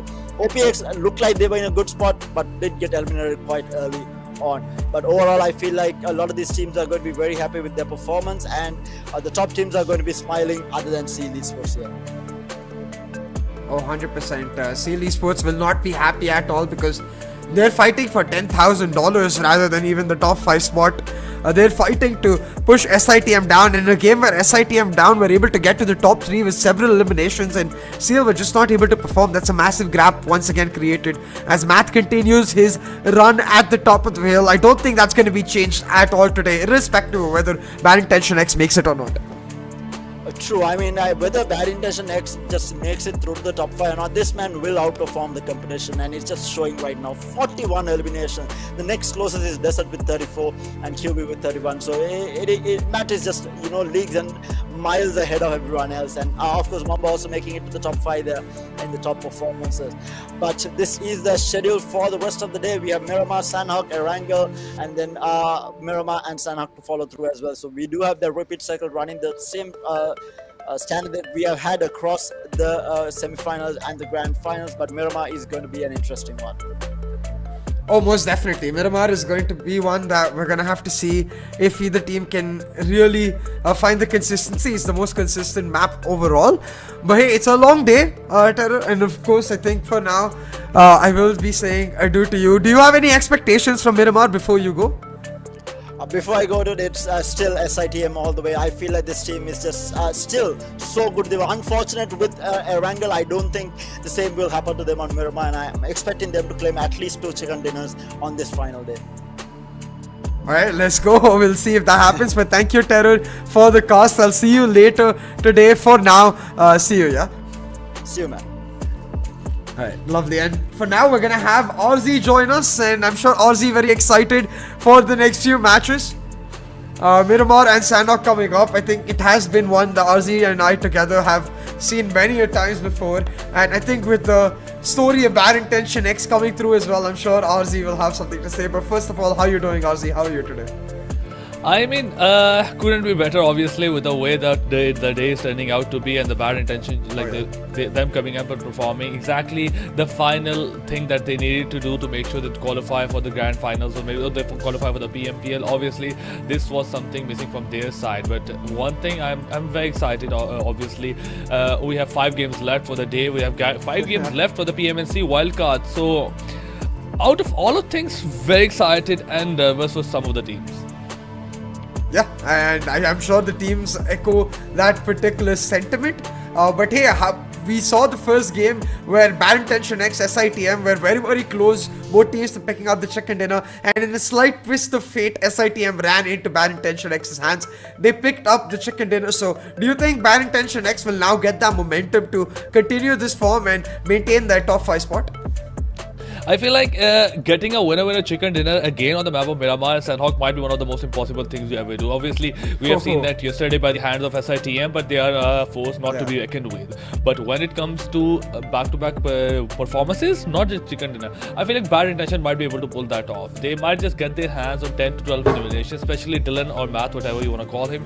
If he comes into play, if he performs that he usually performs, if he gets his team in 5 or 6 elimination, maybe some survival points as well, that is a game I would certainly expecting for team Bad Intention to perform. So I feel like if they just don't go for that, they probably are gonna be they're gonna make sure that they end up in top 5. Definitely, and I think it's going to be a really interesting call to see which team actually pans out. Talking about teams, I'm going to go with SITM this time because I think they look strong enough to even win Erangel. But coming into Miramar, it's one of their home grounds, their most winningest map, so that's why I went for SITM. But what about you, Azzy? Who do you think is going to take the chicken dinner? I am gonna go with something different. I'm gonna go with something that you probably would not have expected me to go with. I'm gonna go with Stronger Esports. They have a tendency to perform on the even days. Like they performed on the day number 2, then they perform on the day number 4 as well. Obviously, in the game number 1, they also did a decent job of getting a lot of elimination on the map of Erangel. So yeah, going the map of Miramar, if the circle obviously takes a shift toward the right side of the map where they usually like to play, I feel like they might just get themselves a winner chicken dinner. Yeah, I like that. I definitely agree. I think they had a great start in our first map, and they have been having up and down. You know, day 1 they were off, day 2 2 chicken dinners, day 3 off, and hey, maybe day 4 is the day, and it's where it will truly count. And we're very close to heading into the match. So, Arzi, I must say, I think now all of these teams under a lot of pressure. But Miramar is the one map we haven't seen anything spicy happen. So it's now or never. PUBG Mobile, God's PUBG Mobile algorithm, whatever it may be, give us something spicy and nice, maybe like even towards the right side of the map, like those islands maybe like Los Egos. I want something rare. Oh, that would be very interesting. I mean, maybe Los Egos as well, but the most interesting thing would be going towards Impala and maybe that small island that we see right outside Impala towards the southern side, maybe that come into the play as well. Or even if not that, at least give us some water in the map of Miramar. But going from LSR towards Minas, we might just see a water to in the circle towards that area. Unfortunately for us, but it might just go towards El Pozo and completely favoring the center and the west side of the map in general as well. As circles sometimes have a tendency to just be away from the plain path right now. But looking at the teams right now, I feel like they're going towards the center, and possibility a lot of the teams are just preferring the south part of the map with the B Esport team Stronger, team Gremlin Esport, and 1952. They're just situated towards the southern side part of the map. That means it will be a bit difficult for the teams to rotate towards the center. Yeah, and we'll have to see if they do get a little bit of luck in the circle. Sets itself up for it to be an easy one. If you see more of a San Martin circle, just a standard center circle, it's going to be simple for everyone. Ooh, not too spicy, but we get some water. You asked for some water, RZ, we got some water in the circle as we get a northwestern circle, primarily based around Junkyard. And now, usually I like Junkyard circles because that mountain range is so long, it has so many peaks that multiple teams can play around that Junkyard mountain range, and it can really turn into that high ground battle on multiple fronts, with a lot of teams even opting for an aggressive battle on the high ground. I feel like you are right about that, but after going into the later part of the game, after maybe when the third circle or fourth circle comes in, I feel like that water area that we are really interested to see probably we will be out of the game and we will not be that much happy. But let's see. Team Seal Esports, one of the team that might just be in the strongest position right now. They have 4 to 5 cities just to themselves when it comes to loot, and at the same time those 5 cities are within the area. But A1NB and Team Astra Esports right now right next to each other. Nightwing is very low on HP, but one nade from Riley also seals the deal, takes Hitman down, and we have Team A1NB in a deep trouble. Size low on HP, but A1K9 coming from the right angle. From the left side, he gets spotted, has been taken down, and Team 2A, they are just charging up on Team A1NB Sports with the taking by 2 players down, and at the same time, obviously the Nightwing also gets spotted. He was able to manage, he managed to take one of those players down from the Riley from the 2A Sports, but after that, there was nothing that much he could do in terms of surviving, in terms of his health. So he had to go down at the hands of Team Astra Esports. So they got themselves a really great start by getting them 3 elimination points and without losing a single player. Yeah, a great start all in all for Astra Esports right now, and surprisingly so, it's in Miramar. We see that early straggler caught out. I must say, I think given the way teams are playing extremely safe on Erangel, I expected more or less of the same, especially in Miramar. But hey, here and there, the nerves are definitely starting to show, and we'll see if they play an even larger effect towards the later circles. For now though, teams just settling in, and like you said, Seal in a great spot. OpenX as well with the early rotation have set themselves up near El Azhar, so that's a brilliant spot. Easy access to Junkyard if the circle continues to take more of a southern shift, but it's Hacienda del Patron that I think several of us have our eyes on right now, because that's the area with some of the most prime loot around San Martin. In case the circle keeps shifting slightly northwards, that's where you get easy access to the water treatment, mountain range maybe, or even to Cruz de Valle to try and contest sales. So NB Esports, MAKPEN in a decent spot overall, but my eyes are on Bad Intention X, man, because look at the way they're situated. They've taken the mountain at the edge of the circle where they can now gatekeep, but they can also mark future rotations to the next circle. Might just get themselves a lot of eliminations. Yep. But looking at the teams right now, Gremlin coming from the right side, it's a good spot. I feel like using that road network just to get themselves to the Lazar. They have to be careful with the OPX just holding those areas. But one thing that I want to discuss generally about today, it's the last day of the PMNC wildcard. The only 5 teams will qualify on the grand final for the PMPL, and only one will be the champion. So you are at the team that are not in the top 8, probably their chance of being in being the champion of PMNC 2022 wildcard is very difficult. But their chance of qualifying for the PMPL is still a lot. I feel like if they're not qualifying right now, they have to go out of their way to go for those elimination, to go for those fights as well. Look at Astra Esports, the way they engaged with them A1 and B, and right now going to the circle, even if they use creative fields, even if they just run into Bad Intention, I feel like they should take these fights. Otherwise, you're already not qualifying. You might just not qualify with however the situation is just turning out to be, especially for the team that have nothing to lose but everything to gain. I feel like the team on the base number 2, they should just be absolutely mad right now. Go for those early clashes, go for those risky rotations, try find someone in the circle, find someone in a compound, just rush to that area, go for those eliminations, go for those points. Might just have a chicken dinner with 20 points, with 15 points as well, and you might just come back into the grand finals, because right now you're almost gaining nothing. If already $500, the only thing you can do is gain more. So I feel like teams not qualifying definitely should have the capacity to gain, have that dangerous mindset in themselves right now, just to be as much aggressive as they can. Yeah, and hey, I think one thing is really cool the way it's set up is SITM, as always, extremely bold in their setup, right? Quite split apart. Not worried whatsoever. I think they are playing that late rotation game, letting things pan out. It's not the SITM we saw in the semi-finals week, but it's the trademark they've taken on in the finals week, where they like reacting to particular teams rather than playing for the future, playing for the early rounds. So SITM right now just on the chilling note, all towards Los Leones, while other teams are starting to crumple around San Martin, Hacienda and El Patron, Junkyard especially, and Gremlin Storm, I must say, in a great spot. Look at the teams around them, man. That's a scary minefield to be in. 1952, Classic, Stronger as well, all trying to push Gremlin Storm off their high ground. And Gremlin Storm, if they can hold on, they'll be rewarded with great rewards, but the pressure must be nigh to try and make sure they don't make a single overpeak, a single mistake, because teams are sure to make the aggressive move to try and pick that mountain off.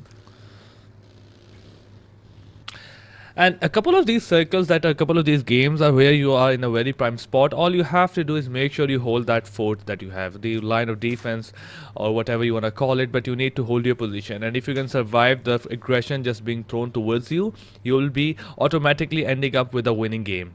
So I feel like Gremlin Esports, as you mentioned a bit earlier, they might be just one of those spots where they will be pressured left and right. Obviously, they have stronger team OPX, team 1952, team Classic on their south side as well. A lot of teams, a lot of huge giants surrounding them right now. So if they can survive this, probably they will get themselves in a very great position. Team Seal Esports, for now, they are not making any kind of like sudden or big rotation. They drop to the north of the map and they're just holding that. But bad intention, Team Astra Esports still outside the circle. There are a couple of teams that are also taking damage from the blue zone. Obviously, they just want to wait it out. But exactly, I feel like if the circle takes a shift towards the north or west side, these are the teams coming from the southeast side. They will be the most punished teams in the game, and probably one of the teams that will get, probably one of the earlier team that will get eliminated from the game. So they have to be careful if the circle takes a shift, because it will not be easy for them. But as for MAKPEN and Team NBS, they are very close to each other. Probably some long range knocks happening. Team NBS needs to be careful, because MAKPEN might just be going out of their way to get this fight, to take this fight. MAKPEN certainly awaiting the opportunity, but I don't think they will necessarily go for the slam just yet. NB Esports on the other hand, man, what a first day they had, RZ.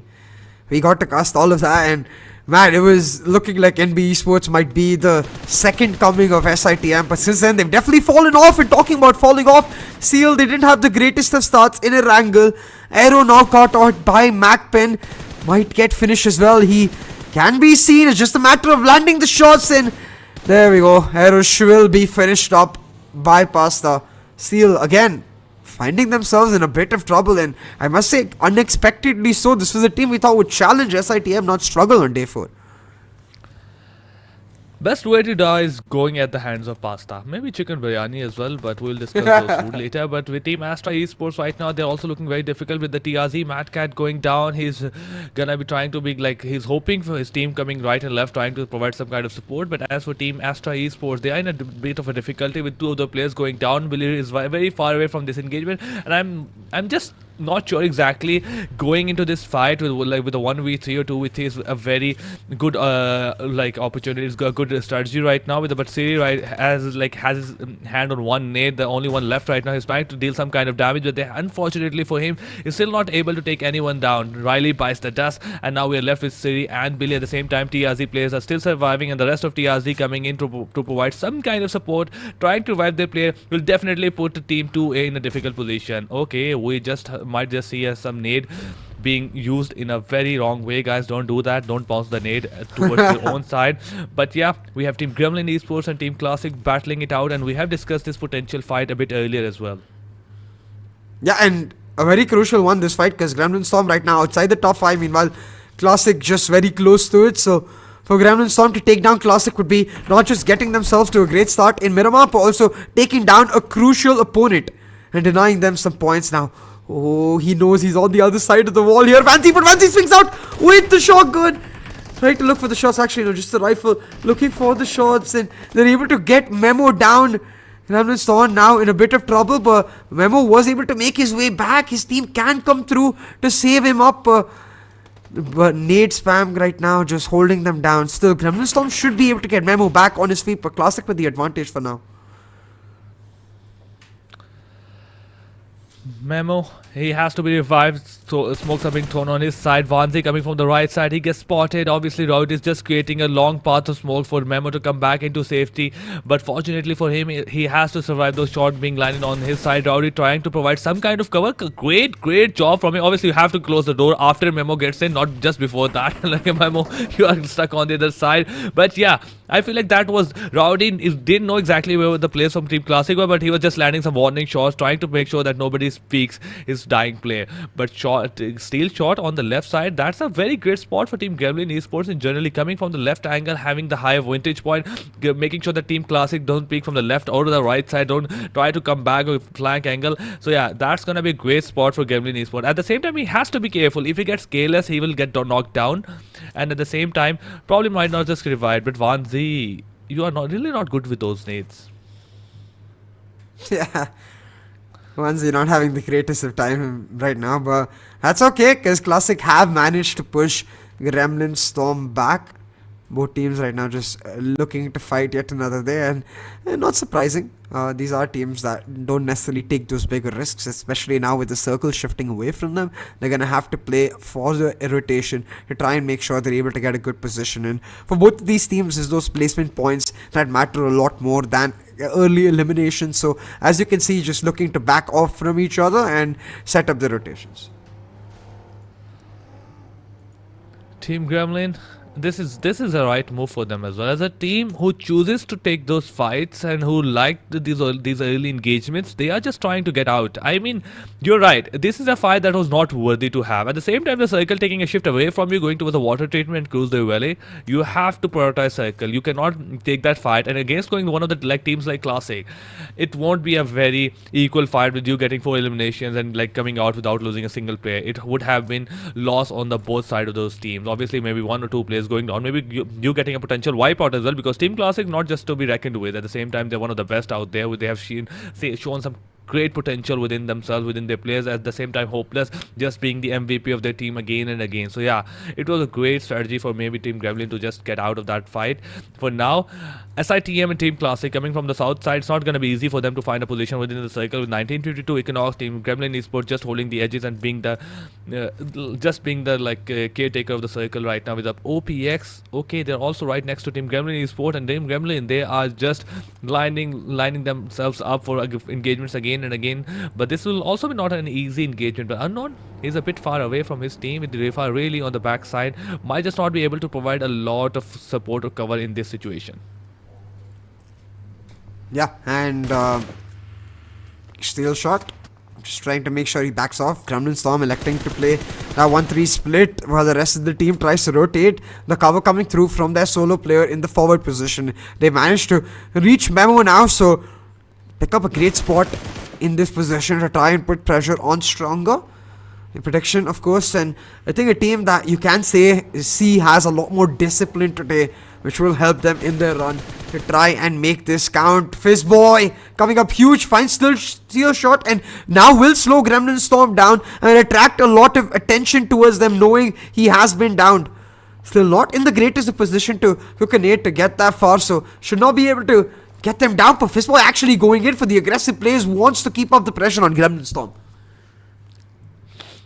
Gremlin caught out in the open. It's not going to be easy to survive in that position as League Team NB. They are comfortable with the compound that they've got themselves in, and they are like at the same time Fizzboy getting a bit aggressive. Obviously he has 2 nades within his hand. Is probably going to try his best to use that, maybe to land some kind of damage. It's not going to be easy. Obviously the distance is a lot and might just not deal any kind of damage. Obviously Fizzboy's nade land on the right side. Team Gremlin is going to survive happily in that situation. They are just using their utility, trying to survive as much as they can. Fizzboy, while not be able to do much damage, he might just burst out the tires of a Mini Cooper parked right in front of him, and Fizzboy, he's like, this is not exactly a very great position where I want to take this fight, and he's just gonna be like trying to reunite with his team within those compounds, probably who gonna hold that position.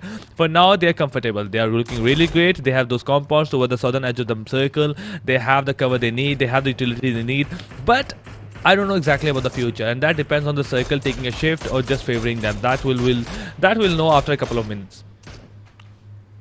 Yeah, we'll find out soon enough how it is likely to pan out. But NB Esports in definitely a bit of a difficult position right now, and they may not necessarily be able to make the move. And Circle shifting further east puts teams like Stronger in a great position, and Soulless from B getting caught out now is Seal with the high ground. Despite losing that early member, looking to make this map count. They have one knocked as well though. Seal, they've got to play it smart because they're not necessarily inside the circle yet. On the other hand, as we head in towards the circle itself, we see NB Esports and trading a couple blows, making sure they don't necessarily give an easy stay to Gremlin Storm, where we see the similar approach from Stronger as well.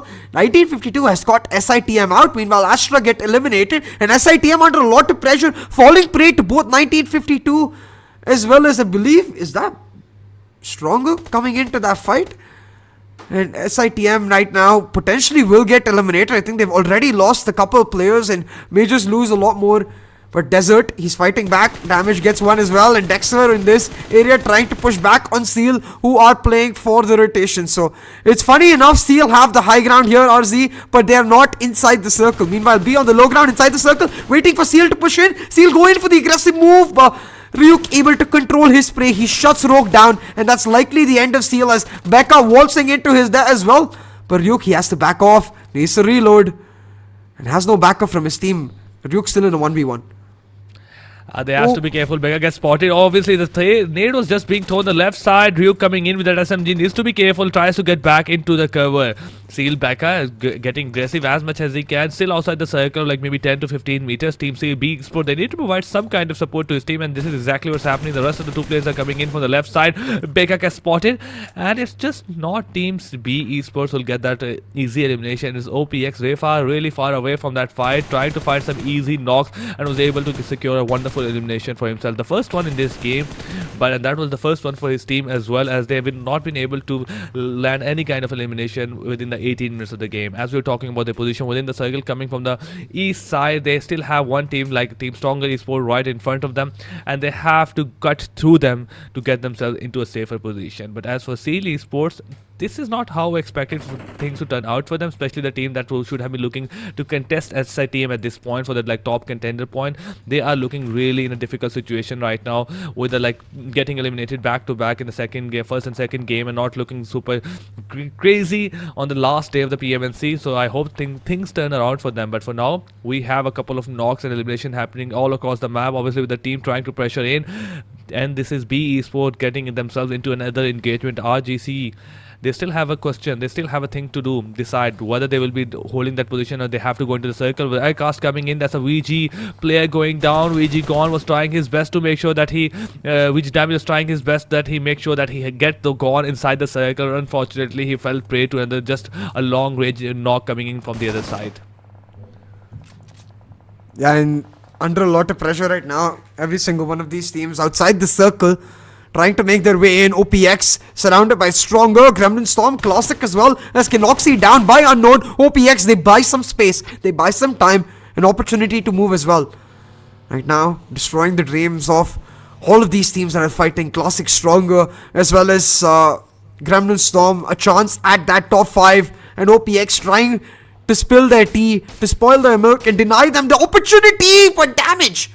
With the beautiful shot Scooby down. I don't think Scooby was expecting that. 90 degree probably wasn't expecting that as well. He tried to get a bit aggressive, take some shots to his head, and obviously has to go back into the cover down to 40% of his HP. But at the same time, Matt gets a bit aggressive, punishes VG for their aggressiveness as well. And now team both of the TRZ and VG, they were at the same spot that they started within this fight. But for now, 30 teams are alive, 39 players, almost half the lobby has been eliminated from this game. We are left with only 5 or 6 minutes. That means that these 36 players are gonna get eliminated within the next 5 or 6 minutes. Gonna get very messy, very difficult for a majority of number of teams out there. Aircast going down at the hand of probably team TRZ, but at the same time VG being there right there, and then probably gonna get revived. OPX loses 1, 2 and 3 players, and there's only one left on the side. That's gonna be Refa. GSM punishing everybody as they can, but the same that they also get punished at the hand of Team Classic. Rowdy goes down, and now this is Team Gremlin Esports looking in a difficult situation. As we were mentioning, Opex, they are gonna get eliminated from the game, and Team 9 teams are alive. 26 player.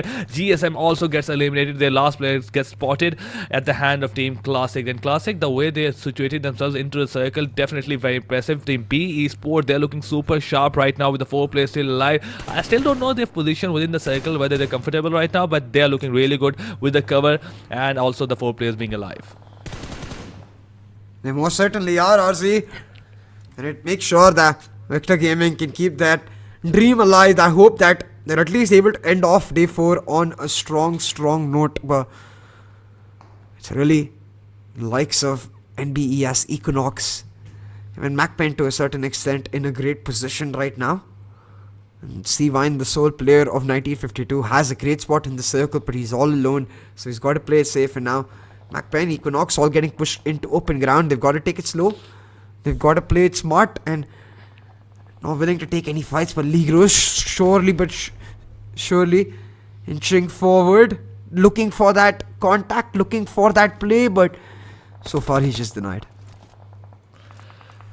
As we talk about B Esports, the only difficulty for them is go 45 meters into the circle. Team MAKPEN trying to get a bit aggressive, trying to push themselves into the circle. Equinox also, which is like 100 meters away from the circle, is trying to go for that engagement. Team SITM at the same time are gonna bite the dust in the game number 2. We get eliminated number 8. 7 teams are alive. VG Cast gets spotted by B Esports. 40 meters into the circle. You have to make a move right now, because in a couple of seconds, not a couple, in a few seconds, the circle is gonna be pushing in, and you need to make a move. Otherwise, you'll be get eliminated from the game. Or might just taking a lot of damage. Tries to get a bit aggressive. Be Soulless just holding that angle, holding that position right now, and waiting for damage to make sure that if he makes any kind of pain. MAKPEN still try to make it slow. There's a big rotation coming from their side. Whether they'll survive it, whether it'll go down, and for now things are looking really difficult because 2 of their players are taking damage as well. At the same time, 2 of their players gone down at the hand of Blue Zone, maybe other teams, but things are looking very difficult for them.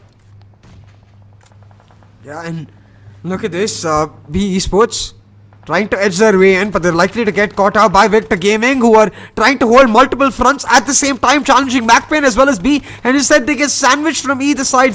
Ligro, he picks up one as he tries to hold the opposition off, and Cast takes out Dexter, so B under a bit of trouble. Equinox currently in a fight engaged with NB Esports as C-Wine amongst all this chaos is slowly but surely making his presence felt, looking for that third party opportunity, looking to take a team out with one fell swoop.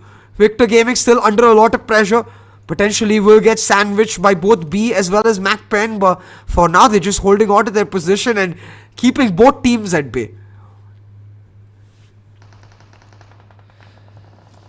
B Esports looking really sharp right now, coming from the north side. They have their 4 players alive. Equinox also gets spotted at the hand of MAKPEN. Pelzang takes a lot of damage, and Equinox Twist goes down. Kessex also gets eliminated at the hand of NBES, and that's Equinox biting the dust by multiple shots coming from left and right, and they were placed in the center. Look at C-Wine position right now. He is just holding in the center. He's like, ignore me while I try to survive, and you guys can fight it out. As for PUBG, I don't care about the guns part. I just like the survival part. I just like, I'm just a teeny tiny guy with just being like peaceful here right now. Just don't try to tease like just leave me alone, guys. And this is what his strategy is going to be. But Team NB is first coming from the right side of the map. They are also very low on numbers numbers right now. There's only 1 player surviving. As for VG, they will also get eliminated from the game. B and MAKPEN, Dexter gets spotted, but a nade coming from the side of Team B so takes him down, and the 1 player Team Scooby gets a bit aggressive and takes no, it was Zug that gets aggressive and takes Pelzang down, and now we have MAKPEN left with only 1 player, but he also bites the dust. C-Wine, as for him, he also gets eliminated from the game. Now we're left with only 3 squads. That's going to be Stronger Esports, Team B Esports, and lastly but not the least, we have, okay, which team it is? I can't survive. Oh, they also get eliminated, so we're left with only 2 teams now. Last few teams left in the lobby. It is Stronger to give you that prediction point, and I believe B Esports on the other side just trying to hold on. Even battle so far as B Esports in a slightly better position with the high ground, but Stronger, they've got a flank of their own. That might just work out. Scooby now gets spotted out in open land. The spree not able to knock him out. Farhad has to back down, and now his position revealed. Surprise factor not on his side. B spraying him down. He cannot peek, but meanwhile Rola on the flank, just trying to cause some damage. He instantly gets taken out, and that's a huge position taken away now. B pick up the man advantage and will look to push on Stronger, looking for that chicken dinner to keep their hopes alive. B Esports playing it slow. They need to float like a butterfly, sting like a bee, live up to their name and work it. Make sure that they play it together. They're doing exactly that. The Molotov to push Semenov Soulless will take him down, and B Esports in prime position. They pick up the winner chicken dinner, and a huge win to keep their hopes alive. And I mean, that was a wonderful way that they took this fight. They tried to get aggressive, all of them at the same time, trying to make sure to cover the every possible position that Team Stronger Esports was holding. They had the surprise factor after losing that surprise factor, after revealing their position. Team B Esport, while trying to move, was aiming at those positions. Their reflexes was exactly on point. And if you ask me what went wrong for Team Stronger Esport, it was Farhad missing those shots. You don't get chances like that again. Yeah. Farhad was like, had the surprise factor. You might have the number advantage after that knock. It was a very easy knock. But unfortunately, obviously, this is the nerves maybe circling, and this is maybe the nerves with pressure. But him missing those shots was the key factor in Team Stronger Esport not getting the winner chicken dinner. Yeah, absolutely. I think that was something that certainly did affect the opportunity for Stronger to try and pull out the chicken dinner, but I think Bleep played it phenomenally. Scooby, Ryuk, Soulless with 6-5-3 elimination respectively, and Dextera providing the support necessary to make it happen as they pick up a 29-point game. That's a big one that will leapfrog them into a very good position, where then as long as they continue this form, they can potentially make it to the top 5 still.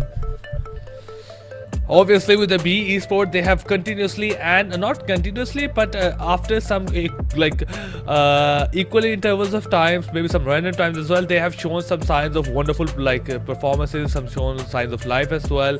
They were able to secure some chicken dinners throughout the PMNC, but they weren't exactly consistent. So I want to say, after like 14 elimination, 15 points, winner chicken dinner, how much of a push they got in terms of overall ranking. But we have head-to-head post-match 20 with B Esport, like getting 14 elimination, 95 damage and 6 assists, and MAKPEN almost not doing a lot in this category, where they have like 8 less elimination, 700 less damage and 3 less assists than Team B Esports. Yeah, and definitely a tough position for them overall, but I think a position where they can potentially push back from. And hey, I think one thing is for certain, the fact is that every single team today looks like they might pick it up. I love this, RZ. Compare this to our semi-finals day 4, right, where the potential of either one of these teams really showing off for themselves, showing up in that last moment we needed was so low. We only had a few teams to look out for. Today we have every single team to look out for, because they've got the talent, like the likes of Momo and the likes of Scooby. So today really jam-packed with action, and that's the way it should be, considering we've got PUBG Mobile Pro League and $30,000 on the line. Oh god, a lot is on the line. They are fighting for their career, their slots into the PMPL, maybe into the PMGC as well, but that's a long shot obviously from here right now. But we have Massive in front of us with the highest elimination going to be Scooby. Then we have Fistboy taking the highest damage, B Dexter with the highest assist. Then we have 90 Degree going for the highest healing. Then at the same time we have GSM Memo going with those highest knocks. At the same time, I feel like this has not been a single player's day. It has been equally divided out among the 5 different players and from the 4 different teams. So this was a very average turnout game in terms of elimination, damage, healings, equally divided amongst all of the teams out there. And I want to see exactly how the damage graph turns out to be, because I don't feel like it's just gonna be Team B Esport absolutely dominating on the damage. Because obviously they will have 2.5, 2.4k damage, but at the same time we might have a lot of damage in terms of being equally divided among other teams as well.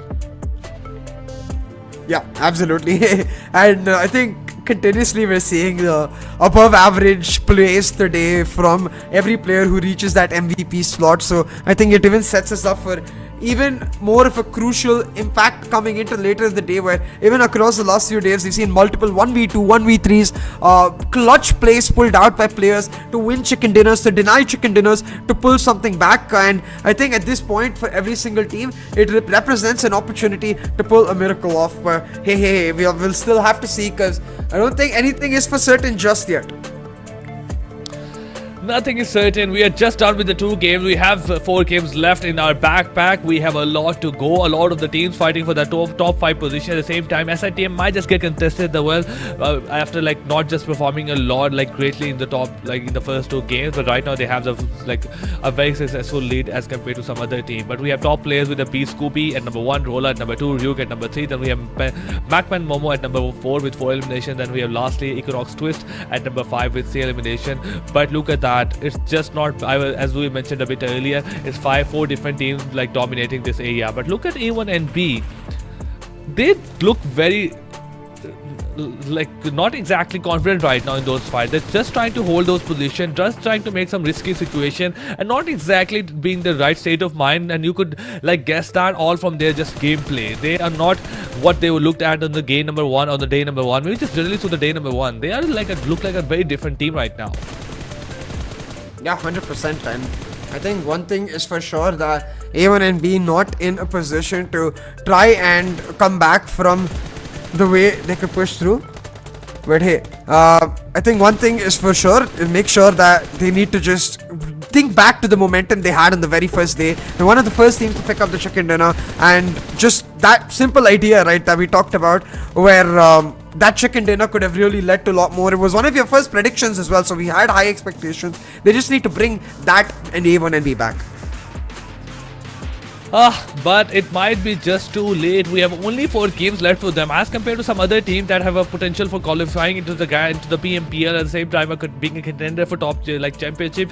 But look at the damage graph. This is what we were talking about a bit earlier. With the B Esports obviously almost dealing 2k damage, and we have Team Stronger Esports dealing 1167 damage, and we have Team NBS also dealing 1647 damage. A lot of damage is being done all across the map, even with Team Equinox dealing almost the same damage as B Esports, who got the winner chicken dinner. Then we have a lot of teams just reaching that 1k mark with the CSC, OPX, Team GSM, and Team CSC dealing 954 damage. So it was a very aggressive game in terms of aggressiveness throughout every single team out there. But unfortunately for a lot of teams, especially NBES, dealing like 1646 damage, but were only able to secure some 4 elimination for themselves. They are not going to be happy with this outcome. But just look at those placement points for them. They have like 14 total points. So I feel like they're just gonna be like satisfied with this performance in this specific game. Yeah, 100% right. And I think what is even more crucial right now is the fact that from both of these angles, we see teams like in the likes of Seal, Bad Intention, SITM all have poor games. So that will really spice things up in that top 5 battle. TRZ as well, not that great of a game. Classic as well, not that great of a game. Meanwhile, the likes of Stronger, 1952, NB Esports, and MAKPEN all pushing hard. B Esports as well, right? So I'm very excited to see the overall standings right now, RZ. Which team do you think has made the biggest moves, obviously besides B Esports right now? Oh god, B Esports, can they make a potential comeback on the last day? Can they absolutely destroy every else momentum and qualify into the final, into the PMPL? It's a long shot, it's a long ride, but we might see it happening. They are number 9 right now with 152 total points. I still have to see how much of a distance they have to cover to be in the top 5 right now. But we have Team Stronger, Equinox, A1 and B, Astra, MAKPEN, Victor Gaming, RGC still on the page number 2. They haven't been able to do a lot. Stronger Esports even securing that a decent game for themselves, haven't been able to make a lot of jump. As for Equinox, they lost their position by 2 points, with the B Esports jumping at number 9. And finally coming on the stage like page number 1, the most interesting page, the top hot topic of the day, we have Team 1952 Gremlin and Team Classic right behind TRZ, Seal and Bad Intention. Because look at that top like 3 to position 8 right now, 179, 178, 176, 173 and 172. We have 5 teams within the 170s range, and everybody have like one game that can jump from position 7 to maybe position 3 as well. So it's just NB Esports and SITM with a bit of a lead. They are relatively safer right now, but as for other teams, it's far from over. It's really far from over. Yeah, right now from all the way from Mad Intention X or to 1952, the point difference is 16 points. So one chicken dinner could take you from top 8 all the way to number 3 on the table. So it's all about how teams perform in our next few matches, and we'll have to see can they stand up. I think number 9 and number 10 also not too far away, about 20 points or so. So that simple fact really puts a lot of spice into our next 4 matches today. But Mamba actually stepping up will take that number 5 slot after his performance today. Dylan, look at that. He has like 41 elimination with 20 matches. Then we have Mamba obviously coming in at number 5. He has like 30 elimination with 20 matches. Then we have QBSS SITM with 20 matches, 31 elimination. Fistboy at number 3 with 32 elimination. And lastly, we have Desert at number 2 with 35 elimination. But look at the survival time between, like as we discussed yesterday as well, 5 hours 15 minutes survival time, and every other player has like at least a 6 hours 14 minutes survival time, having at least 1 more hour survival time than the top player in the game right now. He still have a lot of lead as compared to some other team, like 6 other players like have 6 elimination points lead in terms of the top performer. So he's safe for now, and probably he might be the top performer in the whole PMNC. Obviously South Asia wildcard, the way he has performed in the semi-finals and in the grand final, he has been absolutely star that has shined throughout the whole time. And at a team where we might just not see the whole of the team performing. Even in the last game where they got a winner chicken dinner, it was just Siam coming up and turning things up, notching things up a bit with 4 elimination, but not exactly the whole of their team coming up and securing those elimination. It's again Dylan, again and again and Dylan, and that's something that is weird and satisfying at the same time.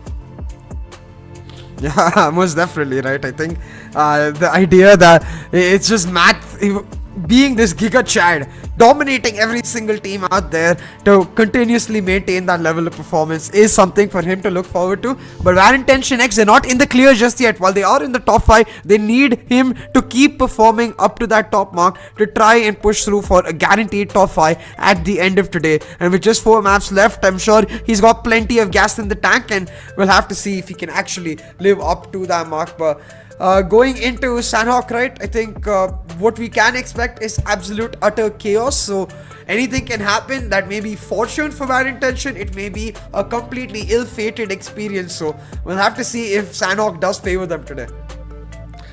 Obviously it's going to be very difficult with the teams that have just generally preferred those query areas like Team Classic, Team Gremlin Esports, 1952, even Team NPS playing towards the Paradise Resort. If history has been any kind of a lesson, we have seen a lot of circles going towards those query areas. So going to the map of like this map of Sanhok, I am already predicting, like I'm expecting these teams to perform, just because we have seen a lot of circles go towards those areas. But at the same time, we have seen some Cap Alpha, Team Runes and Pioneer Circle as well, like favoring Team SITM, maybe favoring those teams that just like to play the areas of like Runes and Pioneer, that include Team Seal Sport that plays towards the southern part of the map, and also Team B Esports that like to play those areas. So I feel like it also depends a lot on the circle and how it takes a shift, and those are the teams that being favored, because rotation is not that much of an option within Sanhok. You always get caught out, you always get pinned down, so your position relatively in the first circle almost dictates your outcome in the game. At the same time, obviously there's an engagement, there's a team rushing you, there's always a huge factor. But in generally, when we talk about teams of potential winning, we always talk about their position within the circle and their position, how far or like close they are to the center of the circle. Yeah, 100%. And I think for all of these teams, it's all about how they progress. But hey, talking about teams right now, let's look for the predictions, because I actually went your route from the last game, and I think Stronger might just pull this one out. But what do you think, Karzi? Where are you leaning towards for this game? I'm going to be leaning towards MAKPEN this time again. I feel like they have been trying their best to come back into this PMNC 2022. They have come relatively closer. The last game was turning out to be fairly good for them. Obviously, the last circles were very harsh on that particular team, with the circle shifting away, and they had to make a big rotation, obviously, and they lost 2 or 3 players while they were trying to rotate into the circle. But yeah, I fairly understand why you went for Team Stronger Esports, especially their position within the circle and in the map of Sanhok, just landing to the right area of the map, and after circle being favored to the right side, that put this team in a stronger position by default. No pun intended. Yeah, definitely, right. And one thing I definitely do want to see this time around in Sanhok is, please, no more quarry circles. We've seen it so many times come through. I'd love to see like a Camp Bravo circle, maybe like even a Camp Alpha circle. I wouldn't mind something more drastic. I think. Yeah, it's something that we haven't seen in Sanhok in entire Grand Finals week, right? Where we normally see the craziest circles come in Sanhok.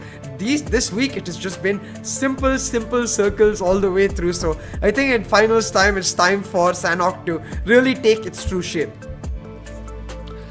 Yeah, and at the same time, if it involves those two smaller island as compared to the main island of Sanhok, it's gonna get very interesting, especially the teams that are trying to rotate using maybe water areas, going for the rotation, coming all the way, or like circling around the map, maybe using those bridges as well, just trying to be like cross the river areas by just like using the good old swimming. So I feel like that areas will be definitely interesting. It will also give a chance to the team that hold those areas like Bootcamp, Painan, SITM, or maybe even to Astra Esports that like to play the areas of Hatin. So I feel like these are the areas that will the key point and the key point of contention. Obviously clashes as well, as we talk about the team that will try to rotate. But if unfortunately we see a query circle as well, then we will have a very dictated game, a very average game that we have seen in the last day, yesterday and the day before as well. We are just team trying to just move toward the center, and center being contested again and again, making it much more difficult for teams like Classic, 1952, Gremlin Storm, Team NBS to hold those areas and them getting into clashes again and again. Possibility getting a wipeout from the other squad just trying to rotate or just trying to push into the circle. Yeah, and I think that basically puts them in a position where they have to adapt, where they need to be at the top of their game. And I must say, all squads have shown a potential to do that. Even OPX, a team that generally is just lying out towards the back enders, or even Victor Gaming that hasn't had the greatest weeks, today they've shown glimmers of hope and potential. So even if these teams are not able to make a run for the top 5, I'm sure they'll want to end PMNC SA Wildcard 2022 on a strong note, and also influence who the top 5 teams are to a certain extent, and we'll have to see if they can do exactly that. But hey, heading into Sanhok, man, I think this is where things really start getting heated up, because teams are going to really drastically change their game plans depending on the result in Sanhok. Where if a team like 1952 is able to pick up the chicken dinner, that's going to put the likes of every single team above them, all the 4 teams like Bad Intention, under a lot of pressure for sure. So in the second rotation is where we might see those drop clashes, those game plan changes come out. So all of that set up by this one map coming up in Sanhok. Obviously, like things can turn around very drastically for a lot of those teams out there, especially for the teams that have not been able to perform maybe throughout the whole day as well. They might have been able to come back. Team Seal Esports, it might be just a good game for them. But I was expecting teams like Seal Esports, especially coming into today, them to perform and giving challenge to SITM. SITM was like the big question, because the last 3 games, like the last day game of day 3, it was just them dominating. Obviously, they got 2 winner chicken dinner on the first two of them.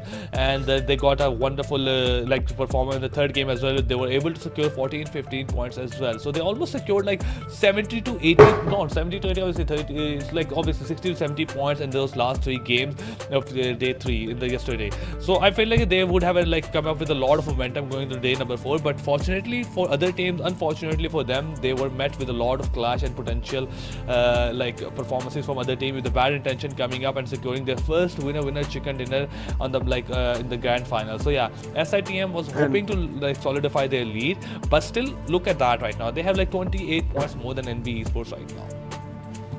Yeah, and imagine for Seal to be one of the most consistent teams across this entire finals week, but in the very final day, they've had 2 bad games. Not 2 bad games, I'd say 2 off games. Not necessarily as great as Seal normally do. And that has resulted them now in the number 4 spot, just a few points away from being kicked out. Like, if they have another bad game and Classic or Gremlin Storm get more than 5 or 6 points, that Seal potentially out of the top 5 immediately. TRZ as well, right? So Seal, they've got to bring back that consistency that we saw from them all across day 1, 2 and 3 to try and push forward to make sure they get their way through in the top 5. But other than that, RZ, right now we've got at least 4 invited teams in the top 8, and we've got 4 non-invited teams. So what do you think, in the top 5, are we going to have more invited teams or not invited teams at the end of the day? I feel like that conversation might just not yield any result, because while with these teams they were invited into the grand final, we still have 3 top teams who are not from the invited one. They came, 2 top teams who not from the finals one. They were just came and keep dominating, especially NB Esports as well.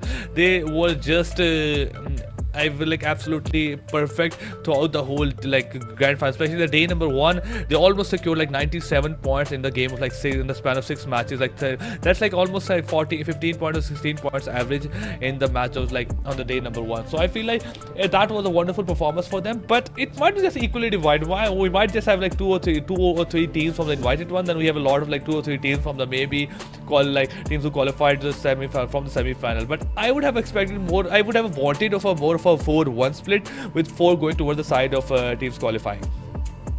It might just happen yet, right? It's not impossible, I think, definitely. Obviously. Considering the only team that looks like they definitely have their spot is SITM, maybe NV Esports to a certain extent because they're near that 200-point mark, and both are not invited teams. They're both teams that have fought their way through into Grand Finals week. So maybe if Bad Intention, the likes of Classic, can really step up and push their way into the top 5, we might see that 4-1 split that you're talking about. But I think one thing is for certain, I would be very surprised if Seal will not find that consistency, because they, to a certain extent, till yesterday, they look like the team that was going to challenge SITM. To go from that conversation all the way to are you going to qualify to PMPL or not, that's a big fall to happen.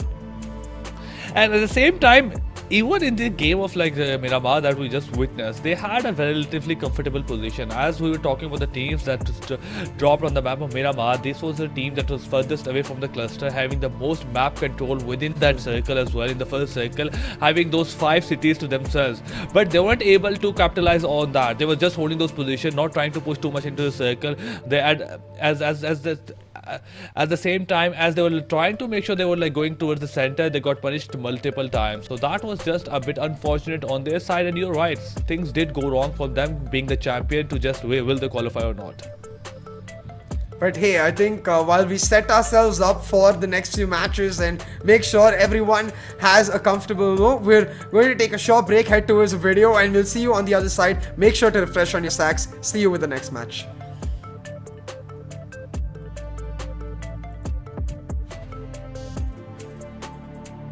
আমি যেহেতু আগে কোনো official tournament খেলিনি, এটা আমার first official tournament, PMNC grand final, এক বড় একটা stepping stone আমার জন্য।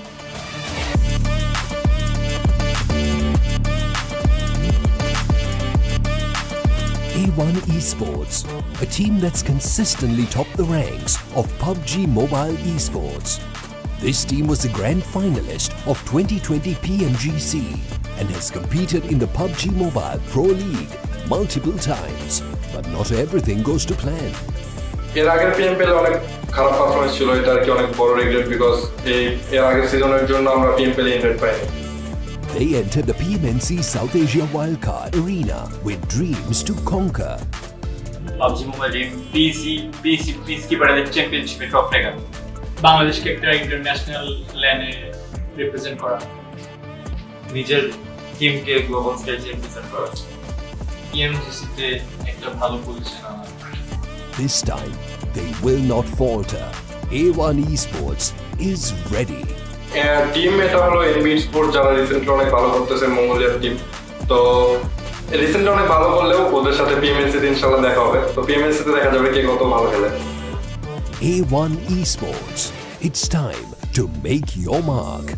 Catch them live at the PMNC South Asia Wildcard Grand Finals. Time travel. My girlfriend. Chill korbo friends.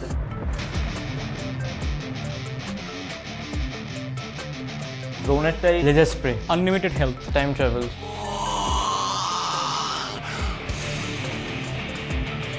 PC upgrade করব, ট্যুর দিব, tour save করব। ইচ্ছা তো আছে একটা কার কেনার, চিল করব ফ্রেন্ডসের সাথে। GSM ফিয়ার, স্টিল শট 90 ফিটের লুকাশিতে দান্তে।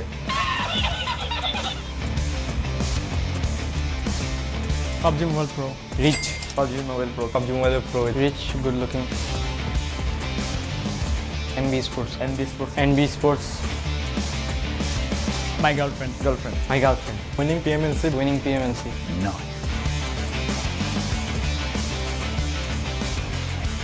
I don't want any girlfriend. Family ke dibo. PMNC.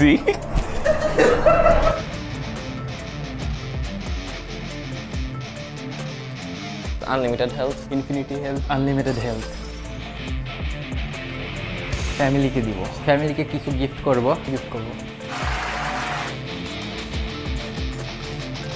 Nightwing from A1 Esports. Sinister from A1 Esports. A1 Esports থেকে Nightwing এর PUBG Mobile Pro. good looking. None of them. I don't want any girlfriend. Winning PMNC, my girlfriend. PMNC is the priority. Winning PMNC.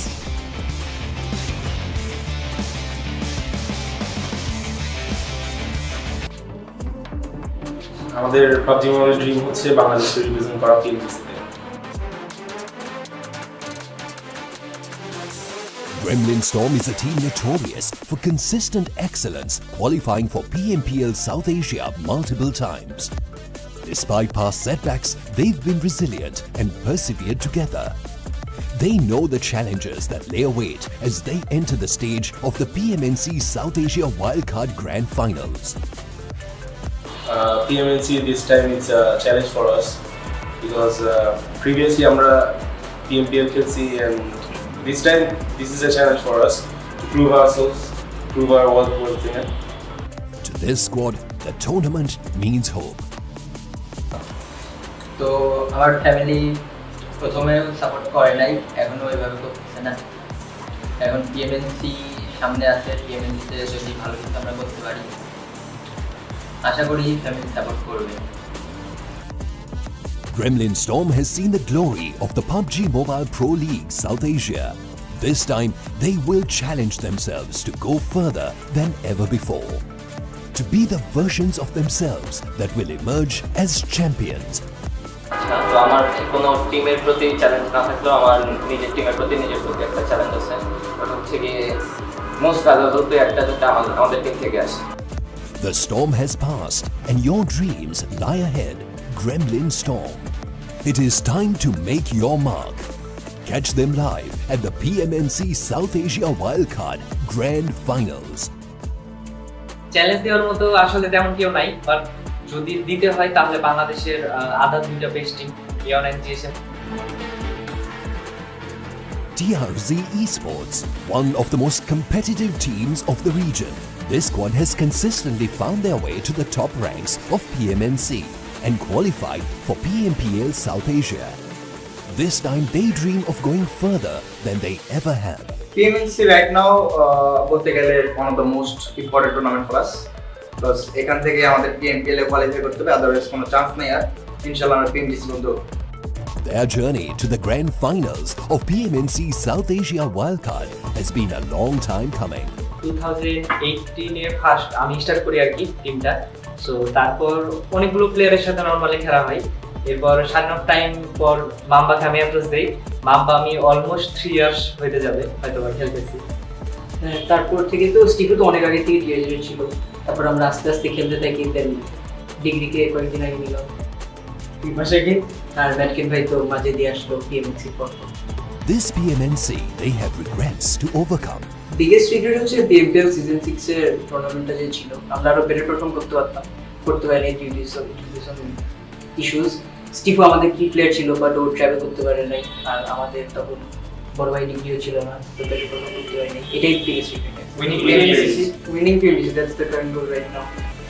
RGC Esports, are you ready to make your mark? Catch them live at the PMNC South Asia Wildcard Grand Finals.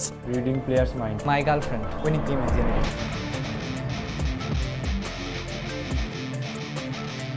Unlimited help.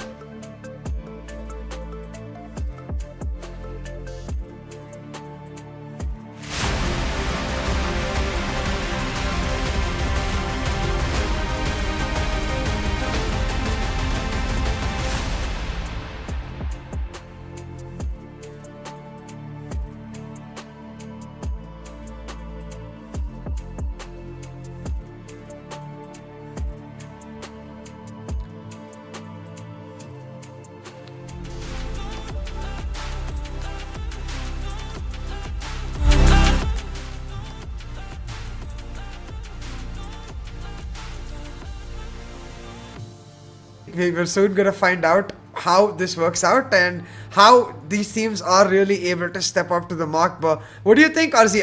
Where does your gut go today? Do you think it is just going to be the teams that we have seen really at the top consistently, like SITM, like Bad Intention, like NB Esports, continue that form, or do you think we might see some crazy Cinderella stories? I feel like we might see some crazy Cinderella stories. Obviously, the first two games has always been a good of a reminder that we are in the grand finals of PMNC. It's not going to be SITM's day again and again and again. Obviously, they have been consistent throughout the whole tournament, but not exactly to the top place that they were in when it comes to their semi-finals. So, and obviously, when we talk about the day, it is Team B, Sport, Team Best, Team Bad Intention, team just team that they're like starting their names with B, just like coming up and performing again and again and again. So we might have just seen another team coming up will perform, but at the same time I feel like it's gonna be getting interesting, especially for Seal Esports and for the teams that are looking to qualify into the PMPL, because they are right now, their chances are being contested again and again, and we have the players right in front of us in our screen, and some of them are smiling, some of them are getting ready, some of them are adjusting the cushions. Okay, the action is about to begin, and as we pointed out, the action is about to begin with the plain path going from Mong Knight just to Camp Alpha, favoring the north part of the map, not equally dividing the map as well, while the south part is not that much accessible, but I feel like this is a map where you can go anywhere you want to go. Yeah, 100%, and it's a map where you can certainly look to be creative with your approach, or try to bring your own personal philosophy in line. But here we're gonna find out where the circle goes soon enough. Please, no quarry. That's what we hope, and I hope we get that for sure. Oh, drum roll. Oh, okay, I'll take that. Yes, we don't. We'll definitely take that. I feel like that's already a good circle. We have three main bridges that will be contested at the same time. The Ruins area, Painan area, Camp Charlie might just contested again and again. Team MAKPEN, Team B Sports, Team A1NB, they are in a great position to secure some elimination just coming towards that side, because definitely the circle is going towards the areas of Painan and Ruin, and you have to get yourself comfortably in those positions. TRZ very fairly dispersed among two or three islands, so yeah, they will be looking to rotate really early as well, but yes, it's gonna get very interesting. At the same time, we have no query circle, so yeah, I'm happy. Yeah, exactly. Everything that we wanted right now coming through from this circle, so it's certainly something to be happy about, and something for us to hope that it works out in case teams do get nice and creative, because already I say almost 30% of the circle in the water, so there's going to be very little spaces for teams to occupy in the circle, and with the way the circle is, there's a high chance it ends up being like a river circle, you know, with the Alpha and Charlie Islands involved. So I'd love to see that happen, but for now, team just in their standard drop locations. It's going to be the likes of Stronger, NB, OPX, and Victor Gaming, Bad Intention X as well, looking to rotate nice and early to make their way in. But otherwise, most teams will just hold on to their positions. SITM nicely spread out, man. They've effectively captured almost the entire Camp Alpha Highland, only Hatin in the hands of Astra. So SITM will be nicely looted up, geared up for any fight that comes their way. Oh, it's gonna get interesting, but not for Team 1952, Team Astra Esports, as they will be looking to rotate the most into the game, even VG as well. But unfortunately, the most team that is not going to be happy is going to be OPX, the farthest away from the circle, and not the center is almost very inaccessible to them. It's going to be a long journey, a long grind, a long rotations, and a huge number of fights if they're looking to secure that winner chicken dinner. It's not going to be an easy game for Team OPX, but Equinox right now just looting those complete pods within boot camp, getting their hands on some great amount of loot. They even look at KSX7. He has like 6 first aid kits. Twist as well has like some good loot, and while we were pointing it out, he got his hand on a first aid kit as well. So yeah, they are just trying to get as much as they can, and obviously they should try to rotate as quickly as possible, because right now the area from boot camp to Painan is empty. But the main question will be how they get across from boot camp to that island and where they will go. The more they wait, difficult it will be with the team 2A Esport obviously trying to rotate. Look at Siri, he's trying to move into the circle as well. Team Gremlin Storm coming from Camp Charlie, so it might just contest it. So the more quickly, as soon as possible, Team Equinox should also try to rotate, because as long as they try to hold the areas of boot camp, it will get difficult going to the later part of the game. Yeah, 100% right, and it's going to be an interesting proposition for every single one of those teams that chooses to make the later rotations, because it's something we've seen Bad Intention do before, is something the Seal does regularly, SITM as well. But the latter two teams are already in the circle, so they won't necessarily have to move. They are in a better spot despite their natural tendencies. The likes of NB Esports as well in a similar position. They spot out Victor Gaming though, in damage taken down very, very early. First elimination for NB Esports, and they needed this because remember, this is also a team that might potentially be in trouble, but if they can pull out a decent Sanhok, I think they will safely set themselves into top 5 more so. NB Esports off to a great start. They have to get this fight. They have to get over with this fight as they are like 500 meters away from the circle. But Fist Boy, he like got his like a wonderful elimination with the help of Sek coming from the left side, taking that knock. But Gremlin Esports in Classic, they have been obviously going a lot in the last map of Miramar as well. There was a very good chance of a potential fight happening on those areas with the memo going down right at the start of game. But this was Team Gremlin Esports getting a bit advanced on the side of their side with the taking one of the players down from CSC. But it's just not one player. We have two players down on the side of Team Classic. Team Gremlin might just be looking to capitalize on that, but Memo goes down, Eric goes down as well. Momo gets biased the dust, and we have Team Gremlin Esports also lose two players. One is still surviving. It's not going to be an easy job. Still Shot gets revived, but something needs to be done about Vanzi. Is very much into the cover. He's now feeling very comfortable that with A1 and B of a great potential of being third party, they have to be careful because they have I1LB is also landing shots all the way from Painan towards the north of Camp Charlie, so it's not going to be an easy job for Team Classic to survive. Hopeless is bleeding, Eric is bleeding, Vans is surviving, and he has a huge job on his shoulder just to make sure that he revives his teammate and also survive. Yeah, crucial job for sure, but Hopeless, meanwhile, he will get eliminated, and Cage picks up an early airdrop for himself. I wonder what it is. I would love to see his hands on a sniper, maybe, because we've seen a lot of these circles head towards those longer range fights. Maybe Cage can use that to his effect, but right now, silence more or less, just stragglers getting caught out, skirmishes erupting all across the map. And again, in terms of the teams that we really need to look out for, right, it is Bad Intention X Classic 1952 and every other team out there in that bottom 5. But then outside that is the likes of Stronger, the likes of B Esports, who've had a decent start to the day so far and are outside contenders to make a miraculous run towards that top 5 mark. So we'll see if they're able to pull it off. MAKPEN as well in that same discussion. Meanwhile, D46 gets caught out. Aero picking up an early elimination and a good start for Seal, just like they needed. They need to revive themselves with Sanhok. Oh god, A1 and B, look at that. They have a comfortable position within the game. They have 4 players surviving right now. They weren't able. They also, like, obviously this is the 7th minute of the game. It's a bit quick early to assess their position within the circle, within the game right now. But as compared to the circle, I feel like they're in a good position and they should be able to secure some kind of elimination throughout the whole game, as they are at one of the key points within this map right now, as a lot of teams might just try to rotate through those areas. So they might just get their hands on a couple of elimination, maybe 3 to 4, as they try to rotate towards the ruins area. So for now, they're in a good spot. They can get themselves like some great elimination as well. Need to be careful at the same time. They are surrounded left and right by a lot of teams. But look at that, NBES and OPX. This is a fight that is potentially waiting to happen before both of these teams try to rotate into the circle.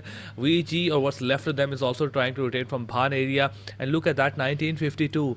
Outside our vision, outside our scope, they're just trying to cover in from like all the way from Mongnai or to like Tratmok toward the areas of maybe Tampang, and that's a big rotation. At the same time, they have to be careful, or hopefully they will be careful, because SITM might just be holding these beach area, hoping for any team just try to use water, probably looking to punish them. So yeah, 1952 might be one of them.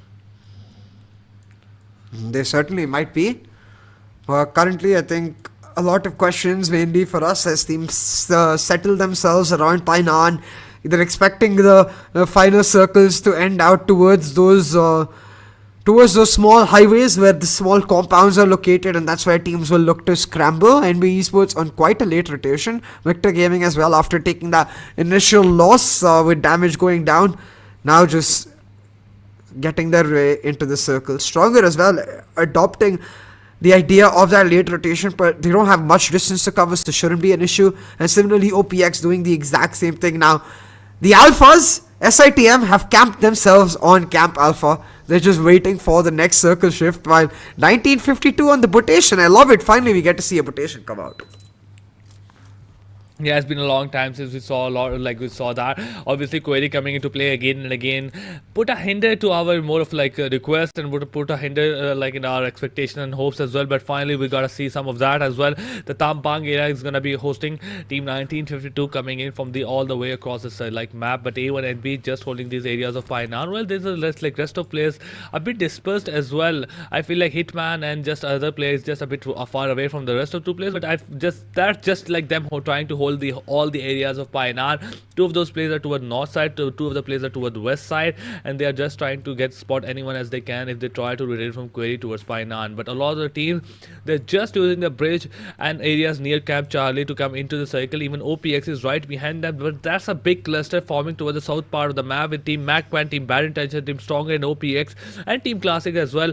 They're trying to fight it out, but look at the circle. It has taken a shift away from the Camp Charlie and going to be favoring those areas of Rune and Painan, as we discussed a bit earlier. Team Astra Esports with that rotation and Team TRZ, they're going to be looking really happy, really satisfied. At the same time, B Esports as well, they're holding all the areas from Tampang to the ruins and trying to get as much map control as they can. But OPX try to rotate into the circle. They have to be careful. They might just be walking towards MAKPEN in generally and might just get knocked out as well. Yeah, they got to be careful about the way they approach right now, because this entire map is a keg waiting to blast, the cannon shot waiting to get off. MAKPEN, team that you were hoping would pull off a strong expectation. They were in a good position for Pasta. He gets taken out by Unknown, and suddenly MAKPEN surrounded in every single angle. The trade comes out for Momo. He gets Unknown down, but MAKPEN not in the greatest of spots, with the third party as well coming into the picture. I think that's Team Classic now coming in to try to put the pressure on MAKPEN from their back. But MAKPEN still focused on this fight right now. Classic moving in for the kill. They've got to play it smart. They have the potential to wipe out not just MAKPEN but OPX as well, and they do exactly that. Kenoxy picking up the first one, finishes off Momo immediately, and MAKPEN now in a position where they might get eliminated, making the smart move, going for the aggressive play, being proactive and taking the fight to OPX. They're able to shut one down and just like that put themselves in OPX's position and make Classic back off. MAKPEN staying alive, man, against all odds. Despite being sandwiched, they make the smart move and make the proactive play. Obviously, they lost Momo in all of this fight, but fortunately for Pasta, he's being revived by Illusion right now. They got their hands on 3 of those eliminations. Fantastic is the only one surviving, a bit far away from Camp Charlie. But MAKPEN, they might just go out of their way to secure for that last elimination. They have to be careful, as they are not just completely alone in all of this fight. There's a very good chance they might get third party, but as we're looking forward circle right now, the blue zone is going to be coming in. Team NPES, they have made their way on the side of Query, but unfortunately they still have to make their way towards the center of the map right now. Maybe they got themselves a great easy rotation with all of their teams fighting it out at the center of the circle. Team Series Esports getting punished by A1 and B, Team 2A, Team TRC, B Esports, that a fight that is waiting to happen as well. And possibility of player also going down. Kenny Oxy also bites there. Fantastic is right in front of Eric. Shots coming from SMG takes him down, and that's the second squad getting eliminated from the game. Opex is not having a good day or a decent day at all. They're at the bottom of overall ranking right now, and they have also lost this game with not a lot of points or good points at all. So yeah, lasting games, they might be just looking to turn things around, but I feel like they might just get their hands only on $500. Yeah, it's certainly not looking like a pretty fight for them whatsoever, and at this point all they can do is try to salvage and look forward to the next few games. Classic, on the other hand, a team that cannot afford any losses early. They look to sandwich MAKPEN, but instead they've split themselves up and they might pay the prices. MAKPEN now have 4 eliminations off the bag after having dealt with OPX. Will now set their sights on the rotation. Classic will get away with this one. Vanzi, though, last man standing for his team, man. He's got to just play that long game. Maybe even do the healing battle at this point. Team Esports, Team TRZ, they have to be careful. Those positions, as much as they're a great position right now within the circle, they don't have to rotate at all, but their position will be contested multiple times, and the biggest challenge for them right now is to make sure that all of their players survive till the 4th or 5th circle.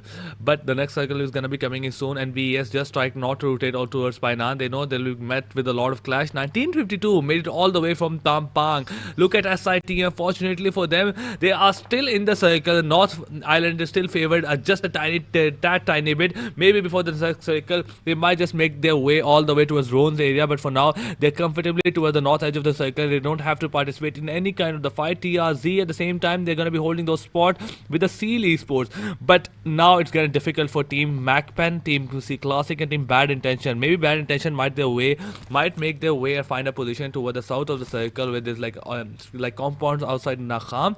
But in general, Team Stronger Esports is also trying to rotate towards those areas. That's a fight that can just go wrong on both sides, with the Team B Esports having the most advantage toward the center or south to the center area. So yeah, that's a possible clash with MAKPEN as they try to rotate into the circle. Team A1 and B, they're just trying to land and punish the players of MAKPEN, but Sinister, he was really far away from the rest of his team. He bites the dust, goes down, and gets eliminated from the game. Yeah, absolutely. And here at this point, A1 and B as well in a very good position, but likely to get into a difficult spot. So I like the fact that they've got a forward player already to plan for the future circles. Meanwhile, TRZ in a great spot in the circle right now with a tiny compound in their control. The only problem, of course, that they are susceptible to nades. That's something they can maneuver in the later aspects of the game. We've got 14 squads left alive in just about 15 minutes in, so the circle moving in is going to really flood the gates and move things around. Bad Intention X putting Seal and Soulless from B Esports right now under pressure as teams try to head in towards Ruins. SITM still occupying their spot towards Camp Alpha. They haven't made their move and they're just happy to ride their wave out. Team C Esports having a high ground on the Team TRZ, and B Esports, they can capitalize it in their way by trying to secure some knocks or elimination, but it's not going to be easy with a lot of teams securing a lot of wonderful cover for themselves. Even B Esports is able to revive their play in this very risky situation. Team C Esports, despite the fact they're still holding the top ground, have their 3 elimination. This could be a game where they turn things around right now. Things are shaping up to be on their side. They have the greatest position within the circle. They have a great gun power, great firepower as well, some good amount of utility, and at the same time 3 eliminations already on their side. So I feel like this could be their game. We were talking about Team C Esports turning things around. Obviously they've been consistent, they're being the top dog right now, but that exactly that cherry on the top was missing from the C Esports. This could be that game for them, as it's shaping out to be a really wonderful game. All 4 players holding a wonderful perimeter right now, securing northwest east side. Looking out of that angle, the vehicles are being parked in the center as well. There's a lot of cover that exists for all of those teams. So yeah, C Esports doesn't have to do a lot just to make sure they survive, but they have to be careful not to engage in any kind of risky situation. They have to make sure their players doesn't get too aggressive. They don't make themselves too vulnerable, as they're surrounded by Team B and TRZ on the north and south side, with the Team MAKPEN also trying to rotate. They have to be careful. They most definitely do. A Bad Intention actually get caught out by B instead. That's the top player of Bad Intention down. Matt has been eliminated, and just like that, Bad Intention in a spot of trouble. They'll just have to play the long-term placement game now. But several of these teams, like you mentioned, B, TRZ, Bad Intention, Seal, all in similar areas, hoping that the circle takes a centralized shift, and we'll find out soon enough. The circle, will it force SITM out of their way, or will it force these teams into a rotation? So right now, B in a great spot, and it will force SITM. The circle takes a further southeastern shift, and that essentially means Seal, TRZ, B, MAKPEN all smack bang in the middle of the circle, by the likes of Equinox, Victor Gaming, NB Esports, SITM, Stronger, even Bad Intention as well, will have to rotate. And B Esports, I must say, in a great spot right now to try and gatekeep every single one of them. B Esports try to land some shot at Farhad, tries to rotate into the circle. Team Stronger Esports right, then Rola and 7 right behind him, they have met with a lot of shots, but Farhad goes down at the hand of Seal Aero as they are trying to make a very risky rotation in this situation. Obviously, the teams are already very comfortable in the position. They have Team Stronger Esports. They're trying to they're trying to force some kind of rotation or force some kind of getting themselves into some kind of space that doesn't exist on the map. They will be punished left and right. But this is VG taking the fight against NPES, and this was the fight that should have happened on the east side of the map that already waited for so long, but finally happening after the 18 minutes of the game, with NPES trying to retain inside the circle and taking the VG out of the game towards the areas of Painan. That's 4 wonderful points on their side. All of the four players are still alive, but unfortunately they are on the east side. The next circle might just make it difficult for them to rotate into the circle, or maybe just give themselves a safe position. For now, B Sport, they are on the west side of the map, trying to hold as much point as trying to hold that position as long as they can. They will be able to do so for this particular circle. The next circle might just kick them out, and they have to leave this comfortable position, trying to go into the circle. But this is bad intention, trying to push into the circle, and MAKPEN just on their side, right side. Ryuk goes down, and he might just not get revived as he's right out in the open. But as for bad intention as well, they have lost their key player Dylan, and they're left with only 3 players. Not going to be an easy game for them because the top fragger is just on the top performer of the PMNC is just not surviving.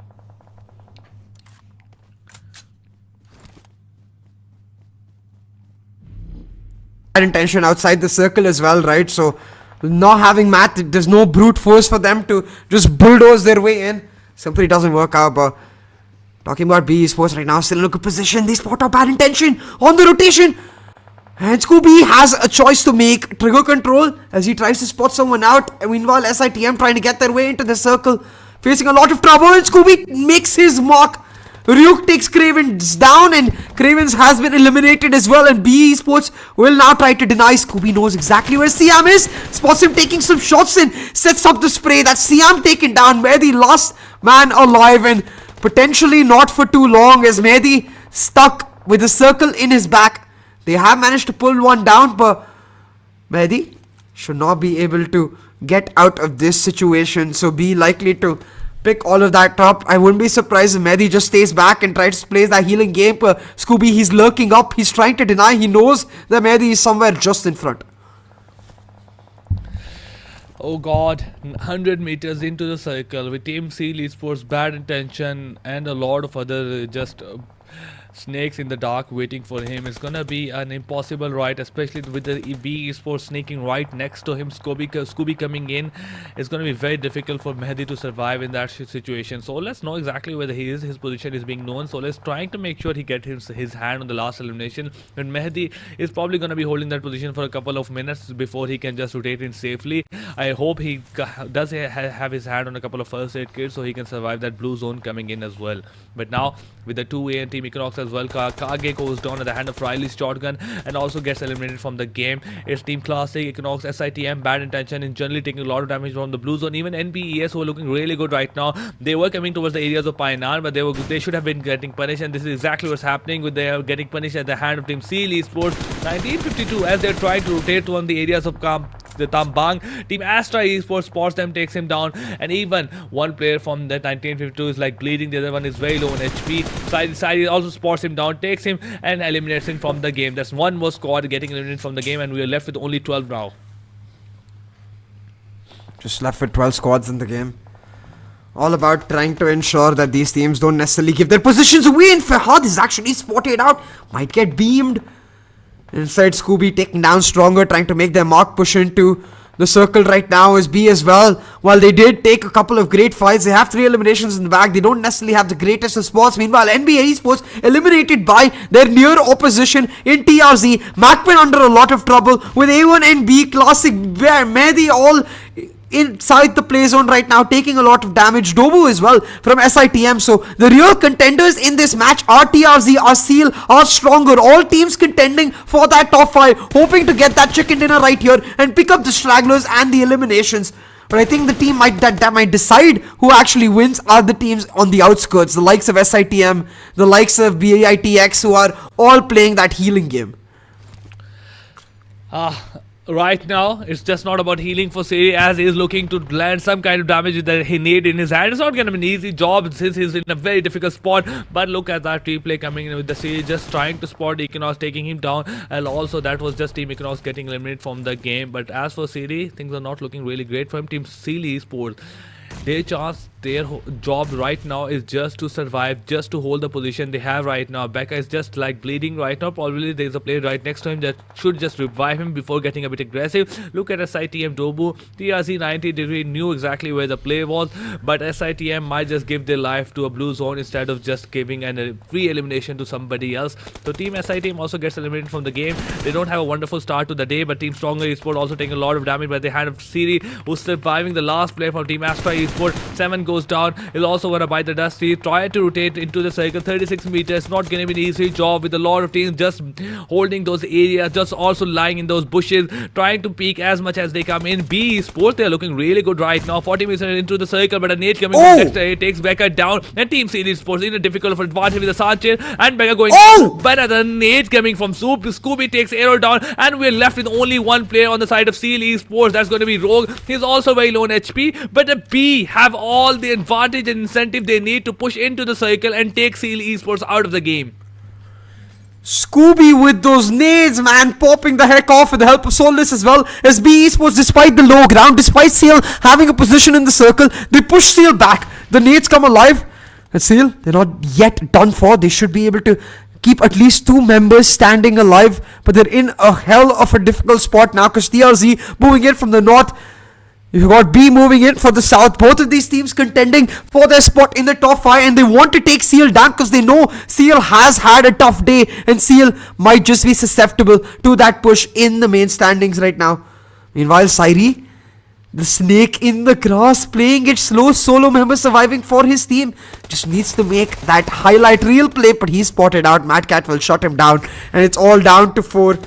Stronger, TRZ, Seal and B in play, but Stronger not for long. They're outside the circle. It might not pan out. And actually the circle shifts towards the last remaining member of Stronger. And now B and TRZ will have to fight for the rotate. The Molotov to burn them down. But Momba, he still finds the trade. And B Esports will get shut down. TRZ hold down the fort. B Esports eliminated in a matter of seconds. And that's good news for Seal right now. Seal Esports, despite the fact they were looking to get eliminated by the Team B Esports pushing in, but they are still surviving. Rogue and Becca holding that position. Rola just trying to hold that angle, not getting spotted. He's hopeful that Team TRZ and Seal just gets eliminated. TRZ, they are looking to shape up. They're looking to set up the perimeter again with the 90 degree reviving Mamba right now. Team Seal Esports need to do something out of the box right now. If they wait for long, this is going to get more difficult for them. The more the wait, the difficult it will be. Beck also takes a lot of shots to himself, but he's definitely into the cover. He's down to 50% HP. Mad Gun coming from the right angle. Team TRZ, they have to take this fight with a shotgun. Is that Team Seal Esports? Can you do with the but Becca gets out with the shotgun, takes him down with the shotgun in his hand. He's taken on Rare X as well. But now Team TRZ in a difficult spot with only one player surviving. Rola, he's still in the prime spot to get a winner chicken dinner, and obviously gets from the behind, takes one down. That leaves Becca behind. It's a 1v1. He comes on the top, he takes him down, and that's the Seal Esports getting a winner chicken dinner. It was not an easy job for him, but they made it look easy. Him getting on the top of that stone, top of that boulder, and that was an impressive move coming in and picking with that shotgun. He got what his team needed. A winner chicken dinner at the fourth last match of this PMNC wildcard. Wow, what a chicken dinner to pick up, and Sanhok never fails to deliver. Roll were almost pulling off the miracle clutch, but just to be denied. He's not expecting the player to come from the very top, otherwise I think he could have transferred his spray, but boy oh boy, Seal playing it phenomenally after being sandwiched earlier in the circle, losing 2 of their members to then holding strong. That fight between TRZ and B set them up for success, and they bounced, pick up the chicken dinner, and a big one, because now that will help them secure their spot in the top 5. You are right about that. It was not an easy job for them to get that winner chicken dinner. Look at that. 6 kills from Becca, 6 elimination, 3 for Rogue, 2 for Sanchez, and 2 for Aero as well. It has been a wonderfully fantastic game for them, getting themselves almost 13 elimination in the game. And look at that damage. It has almost been like 1700, 1800 damage on the map of Sanhok. That is something that I did not expect at all. But yeah, what a game for Team Steel Esports in generally. Will have a head-to-head of like really so in front of us. But this was something that they definitely needed. Not just to make sure to like come close to his SITM, just to make sure they qualify for the PMPL. Because the big question that we were asking a few minutes ago before this game, can Steel Esports qualify for the PMPL? That question is almost answered by this game, them securing a wonderful winner chicken dinner, a second chicken dinner in like total of 21 matches. Yeah, and a consistent team. It pays off for them to get chicken dinners like this, because then it propels them up the standings even more so. 13 eliminations, 1890 damage. Steel, they played out their hearts, and they knew they needed this match well done to keep themselves in their own hands, their chances of qualifying in their own hands. And now, as long as they play a couple of decent games in our second rotation, they should be able to guarantee their spot in the top 5. MAKPEN though, they came close. I think TRZ, B and MAKPEN, all three teams will be thinking, oh, we could have had that chicken dinner. They were all so close to that victory, just certain fights did not pan out. Oh god, then we have Team Steel back on the left side, then MAKPEN Pelzang. I didn't expect MAKPEN to like make this kind of a coming into the stats comparison, where Pelzang gets his like 3 elimination, 490 damage, like 381 damage received, 3 knocks out, and survival time. Look at that. This is what like the majority of the difference is going to be. 20 minutes survival, 21 minutes survival time, as compared to Becca. He's like surviving for 25 minutes of the game, and this is what we talked about a bit earlier. They had like Team Pelzang, MAKPEN, as they were trying to rotate into the circle, they got punished from multiple sides. They made us risky rotation by just taking one of the players from A1 and B out, but that was just it. Moving further into the circle, it would have been one of the impossible jobs, and this is one of the reasons why Team MAKPEN also gets eliminated at 21 minutes of the game. But look at Becca, like wonderful amount of elimination, 6 elimination, survival time of 25 minutes. Then look at him, even like he has the highest elimination within the game. His teammate has highest damage, but at the same time his like other teammate, like even see Rogue as well, has like the highest knockout. But we have Team NBS Mondo with the highest assist and Vanzi with the highest healing done. But in terms of healing, there's nothing done from the side of Steel Esports, because obviously they were trying to hold that position for as long as they can without making themselves vulnerable. And like these fights only happened for them at the end of the game, where the teams were just trying to sandwich them from left and right, with the TRZ coming from left, V Sports coming from the right, Team Stronger from the south side. They made sure that they tried to survive for as long as they can, and they weren't able to do that without pulling off much of a healing. Yeah, fair enough. Becca, I would be very surprised if anyone else got that MVP. 6 eliminations, 2 headshots, but most importantly, the chicken dinner for his team. Most valuable player indeed, and really living up to that title, really living up to that mark. And it's these players that are able to deliver in high pressure situations, the players that are able to perform despite the stakes against them, despite the odds that they have to face. They are the players that are most valuable to your team for sure. Now we have top players in front of us, with the back at number 1, obviously with a lot of elimination. Then we have Siri at number 2 with 4 eliminations. Seal Rogue, who had the most damage done. He has like at number 3 with like 787 damage, with 3 eliminations coming in. 25 minutes, 8 seconds survival time. Then we have MAKPEN Pelzang at number 4 with 3 eliminations and 490 damage. Then lastly we have B Scooby coming in for that number 5 with 3 eliminations, 351 damage. But all these teams except MAKPEN, when you talk about B Esport, Team Steel Esports and Team Astra Esports, they rotated early into the circle. Team Astra, Team Steel and Team B Esport was just favored by like their natural draw spot into the game, where they just like to play the areas of runes or the areas around the runes. So fortunately for them, this game turned out to be really great, where they were favored by the circle again and again, and they tried to convert into a good game. But any team that tried to come from the outside the circle in map of Sanhok, they were punished multiple times. Like we talk about NBS, we talk about VG, we talk about MAKPEN, we talk about Team Classic as well. They were the team, even OPX as well. As they were trying to rotate in from the west or south side, they got punished multiple times.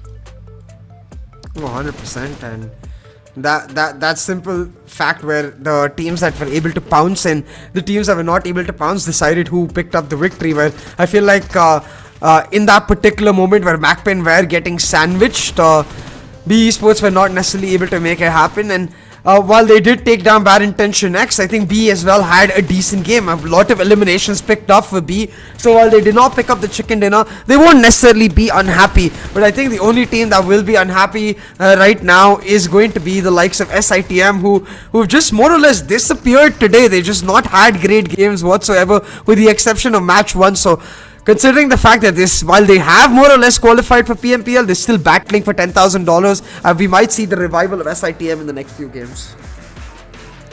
Oh god, it's gonna be like we're done with half of the games, and obviously we're left with 3 games of the day, and this is the place, this is the moment where Team SITM usually shines. They weren't able to do a lot in the first 3 games of day 3, but coming into the last part of the day 3, they were like able to turn things around. Look at that damage graph, how satisfying it is. Maybe 2A should be just at the place of NPES, but I like it the way it is. Started from Team Seal Esports with the 1892 damage, then we have Team B, then we have like slowly like turning things down a bit by bit with the TRZ with 1383 damage, then we have Team 2A with the 1090 damage, and even the conversion of damage to elimination is almost like equal right now. I feel like no team is gonna not be too happy with the outcome. They dealt a lot of damage over but weren't able to secure any kind of elimination. That might be just the case with B Esports, but that's not such an extreme case. Yeah, but I think the one thing that I'm really interested to see is how the performances of TRZ, Stronger, B have changed, and Seal have changed the top 5, because 1952 didn't have a great game, SITM didn't have a great game, Bad Intention, Team Classic, not a great game either. So now those top 8, top 9 teams will be shuffled to a large extent. Gremlin Storm as well, right? A poor game from them. So it's going to be a big change in which teams are immediately contending going into our next Erangel, and it will be pressure on those teams to once again try to keep that up, or they will be instantly replaced. That top 10 is a continuous shuffle, man. Yeah, obviously the top 10 is being contested again and again. Even with that, I feel like the top 5 was contested multiple times. And now with the Team C Esports securing 28 points in generally, he was able to obviously going ahead into the last 3 games of the day. They are in a comfortable position right now. Obviously they have to be consistent, that they were able in the past as well, the way they have been for the past all 4 days. They have to be consistent in securing those 7 to 8 points. And I feel like the only thing that was difficult for C Esports was to get a winner chicken dinner. In this game they have been able to do that. It will never be difficult for them to be consistent or to get their hands on top of those 8 4 or 5 positions, 7 or 8 points in generally. But we have all on ranking post match 21 day number 4 with RGC, Opex, Victor Gaming, MAKPEN in the same position. The only thing that is different with Astra Esports and A1 and B shifting their position, but with 1952 also falling on the page number 2. They were looking to change their games around. Obviously this is a team that could have still qualified for top 5, as the top 5 were holding position like points of 170 or 179, and one good game can put them in the top 5 right now, and even maybe 2 games back to back can still make them to make sure they could qualify for the for the PMPL. But look at that, top 5 is starting from 181. They are at 162 points. 2 games back to back, I feel like they can definitely qualify, but we have 3 teams right now crossing the mark of 200.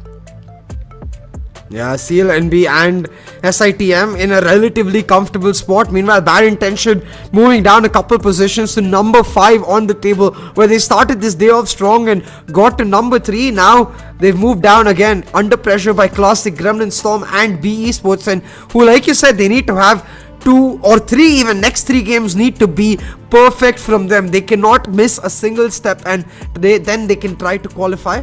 But I think Seal with the chicken dinner, more importantly, should now be feeling a lot more comfortable. I'm sure they can just play for placement points, play like the very safe game, and that will guarantee them a top 5.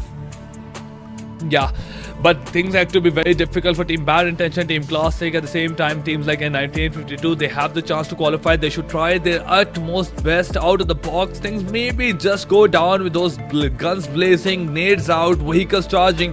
Go for those risky situations. They're not qualifying right now. 1 or 2 good games can make sure they qualify, and that PMPL is the main topic of the conversation right now. Which of those 5 teams are going to qualify, or which team is going to win as well. But I feel like it's the qualification that is the more being contested right now. For those 5 teams, the top performance in front of us with the Dylan still being at number 1 with 41 elimination points. But look at that match schedule. Grand Finals day number 4.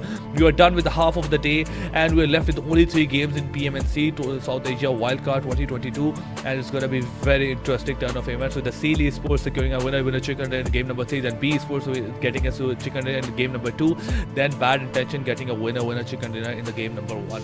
So yeah, it's gonna come back to Erangel, and it can be Bad Intention game again. It most certainly can, and we'll have to see if Bad Intention can replicate the success that they found before on Erangel, or if it is SITM perhaps feeling a little challenged about their top position, with Seal picking up a win, because Seal is just one more chicken dinner away from challenging for that $10,000 prize. So eyes on SITM and Seal as well, for SITM to try to revive themselves once again and pick up that chicken dinner in one of their favorite maps, or for Seal to continue their form from having just picked up a chicken dinner earlier. And it's going to be an interesting one for sure, because normally we'd expect SITM to just dominate, but I know Seal have the capability to try and challenge them, so I hope they do exactly that. What will be requiring of them in these 3 games is gonna be something that they probably wouldn't have done during the last couple of months they have played PUBG. Them coming up, consistently performing, or like securing 10 to 15 points in every game, that's not going to be an easy job to do so. SITM still comfortably lies with a lead of 20 or 24 points right now. Them securing one other game and they will be impossible to catch. You have to stop SITM right now, and that would be you will be only able to do that if you're able to secure yourself a good game. You cannot rely on others to exclude SITM from the game. You have to rely on yourself to secure yourself a good game. If you're not able to do that in this game or the next game, the moment SITM has one good game, just one good game, they'll be the champion. So you won't be able to catch them. You have to stop SITM, and you can do that by not eliminating SITM, but getting yourself a good game in general. Oh, absolutely, but I think a second rotation is where we hope to see teams trying to throw the Hail Marys, especially the teams in the second half of the table right now. We might as well go for the drop clashes, like challenge the likes of B, TRZ, the teams that are susceptible, even Bad Intention X to a certain extent, that are susceptible to losing their spot in the top 5, and propel yourselves forward at the same time. It's something that we didn't see in semi-finals week at all in day 4, so I'm hoping in the grand finals, when the stakes are literally do or die, where teams cannot afford to leave anything apart, they need to make everything count right here. This is their one last chance for this season at least. I hope that those drop clashes come out. But going into this game number 4 of the day number 4, I'm gonna go with the team Seal Esports, as they're looking really good right now, and obviously this could be their chance to give competition to SITM. But I have a question for you as well. See, which team you're gonna go with and why? I actually went with Team Classic. I think they've had a bit of a quiet day today. Certain situations have been a little unlucky for them to a certain extent, but I think they are a team that has shown the consistency to deserve a PMPL slot in the way they've played in the last 3 days, and they have the capability to make their mark starting from Erangel. So I think Classic might pick this one off the back, but of course I think that's also a lot of circle dependent, where if the circle is around Classic, they do well. They're not the kind of team to really do well if they have to rotate massively so. And at the same time, I feel like teams like A1 and B, this is something unfortunate for their side as well. This is a team that have played PMGC multiple times. This is a team that have one of the most experiences. So while going into this grand finals, them not performing was a big question mark, and not qualifying for the PMPL as well. That has been things need to be turned around for them. Not just they will not be able to do a lot now into the in last 3 games. Maybe after this tournament, obviously they could reevaluate their strategies. They could go back to what went wrong for them, and that could be a lot of those things, because they weren't able to do any kind of damage, any kind of get themselves a good amount of points in terms of overall ranking, in terms of those match standings as well, or maybe even a winner chicken dinner despite that first game. So yeah, let's see how it's going to be. But we're done with the 3 games. We're gonna be going live with the 4th game really quickly. It's going to get very interesting, and we're gonna go back to a default map where it's gonna be battling it out. The PMNC Wildcard 2022 is gonna be South Asia, the teams, the best of the best, and I feel like we might just see a circle of Sosnovka military base. Oh, I love that. I would love that. I think that's something I would definitely want to see. And we'll have to see if teams actually are able to give us exactly that. Right now, though, focus for all the players on their mobile screens as they look to lock themselves in for the battle that is sure to ensue right now. I think every single one of these players will be entirely focused on making sure that they don't necessarily give their cards away but still play in that spontaneous manner.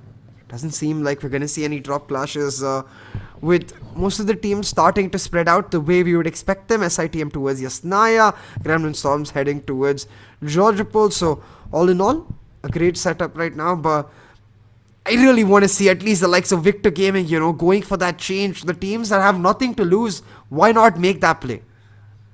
Exactly, landing towards the area of Severny, looting for the 7 to 8 minutes might not get you in a good position to do anything. You might just be able to secure yourself maybe 10 points, 12 points if the game goes well, but you're not exactly going for those early aggressive things. Or maybe looting Severny and trying to rotate at 6th or 5th minute and just go towards Talbot, maybe go towards Georgopol, tries to go take a fight in Rozok or Yasna generally.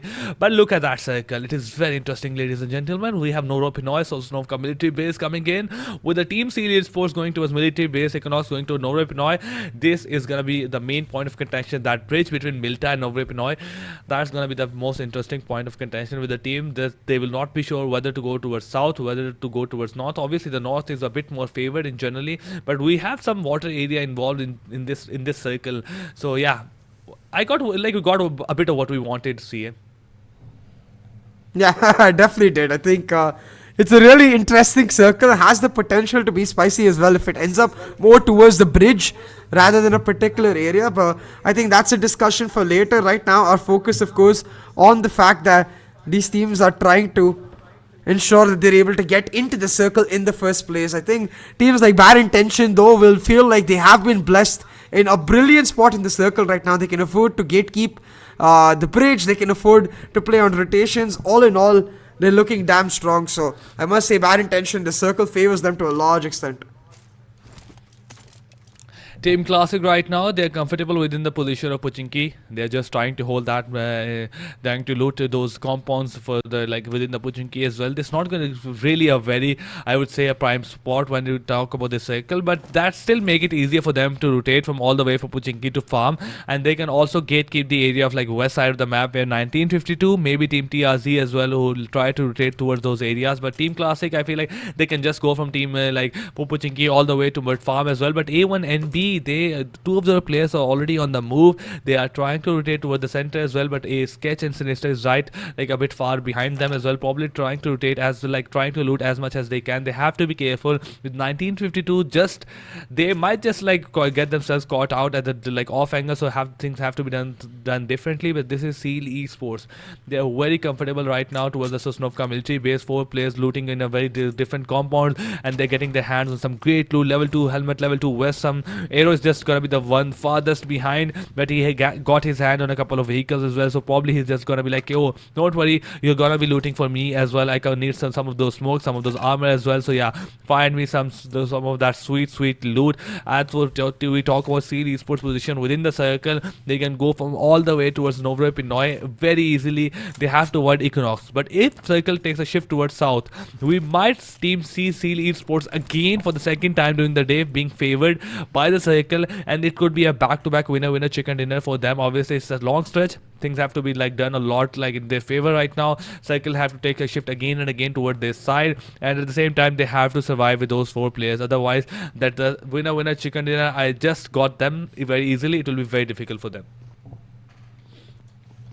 Yeah, absolutely right. And it's an interesting set, most definitely, because it ensures that we are now in a position where teams may not necessarily make the moves depending on their playstyle, but rather to try and influence their opposition and influence the battles that they are witnessing right now. But hey, what's even cooler is the way this circle is set up. So I'm really hoping that our final circle ends somewhere near farm and the Sosnovka bridge, because I think that's going to be the spiciest one, with a few teams in the water, a few teams stuck under the bridge. I think that's where things will get really intense. obviously with the 1952 they are trying to rotate a bit early towards that bridge, and that's the right move. I feel like they're just gonna hold the areas towards Milta, towards the northern part of that bridge, and they're gonna north the bridge. I feel like they're just trying to make sure that they have an outcome for both of those scenarios, where the circle takes a shift toward north side or circle takes a shift towards south side. So in either that case they are really near that water area, whether to make a shift early or later as well. So I feel like as a good captain or as a good IGL, you need to have an outcome with all of those possibilities where circle takes the shift, and you have a plan for all of those strategies or all of those outcomes, and you know your place within the game as well. Oh, this is the maximum amount of point we can get in this game. I feel like you might be one of the strongest team out there. Look at that 1952 all the way from Query, Ferry Pier, and coming all the way towards Milta and getting themselves a great position within the circle right now. Even if circle takes a shift towards Novre Pinoy, this will be one of the first team to cross the river using maybe water as well, maybe finding a boat. But yeah, they will not be contested by any teams on the other side of this island. That's some great move on the side of 1952. They are not definitely a very aggressive bunch, but they're definitely very good when it comes to their rotation, when it comes to their positions within the circle. 100%. And I think all in all, these teams right now are in positions where they can really make their presence count. They can really ensure that they pick up the victory and take matters into their own hands. And I think that's what is crucial for them to move into this next phase, hoping to be able to qualify for the PMPL stage, or in certain regards even try to win that $10,000 prize. Okay. It's a tough ask for many a team, and we'll have to see which ones are able to actually deliver. Right now though, Bad Intention in a great position. A lot of the teams focus around farm as well, so it puts Bad Intention in a great spot to try and influence some of these fights, but they'll have to deal with NB Esports first, because NB Esports trying to get their own area in Milta right now. Meanwhile, A1 and B, the team that you said has a lot of experience, but in a very impossible position right now to qualify back to the PMPL. They'll just have to contend with doubling their prize pool as much as they can. Yeah, that's something why we discussed a bit earlier. The prize pool gets substantially increased after you jump a few moments, like make a few jump in the overall ranking. So you have to be careful about the fact that you're only getting $500. You can do something out of the box, look at yourself, maybe more than that, maybe $1,750, maybe $1,200, $1,000. Yeah, that you need to do something out of the box. But Bad Intention is that they're looking decent in this game, as they are just looting the areas of Milta. And as the circle tries to shift towards maybe south side, maybe towards the north side, this will be a team that is going to be one of the most favorite circle. They will have the most options on exactly how to rotate. A1 and B, very close proximity with team Astra Esports. Sinister on a very trying to find himself a high ground, trying to spot as much as he can. But for now, team Astra Esports is very comfortable into the cover. But A1 and B, if they get their hands on one of those knocks, maybe take one of those two players down, they should definitely go for those rushes. A1 and B has nothing to lose in this fight, or generally in this PMNC as well, as they are not doing a lot within this tournament. But for Seal Esports, this is the move that I was expecting them to make, as they were got out of the military base and trying to hold that bridge, and hoping that any team that tries to rotate towards that bridge might just get punished. But for now, I feel like 80 and 90% of the teams, they just don't have them made a move towards the southern island of the map. They're like, oh, let's just hold the north island, and if circle takes a shift, we'll try to rotate. But if circle does take a shift, then things will get messy. They definitely will. RC, now it's talking about the circle taking a shift. It should happen in a matter of seconds. And ooh, a centralized shift right now. So still very much that farm bridge circle is possible. And I think the teams are expecting it as well. They're all centered around them, while the others just try to set up their rotation. That north side looking quite feisty.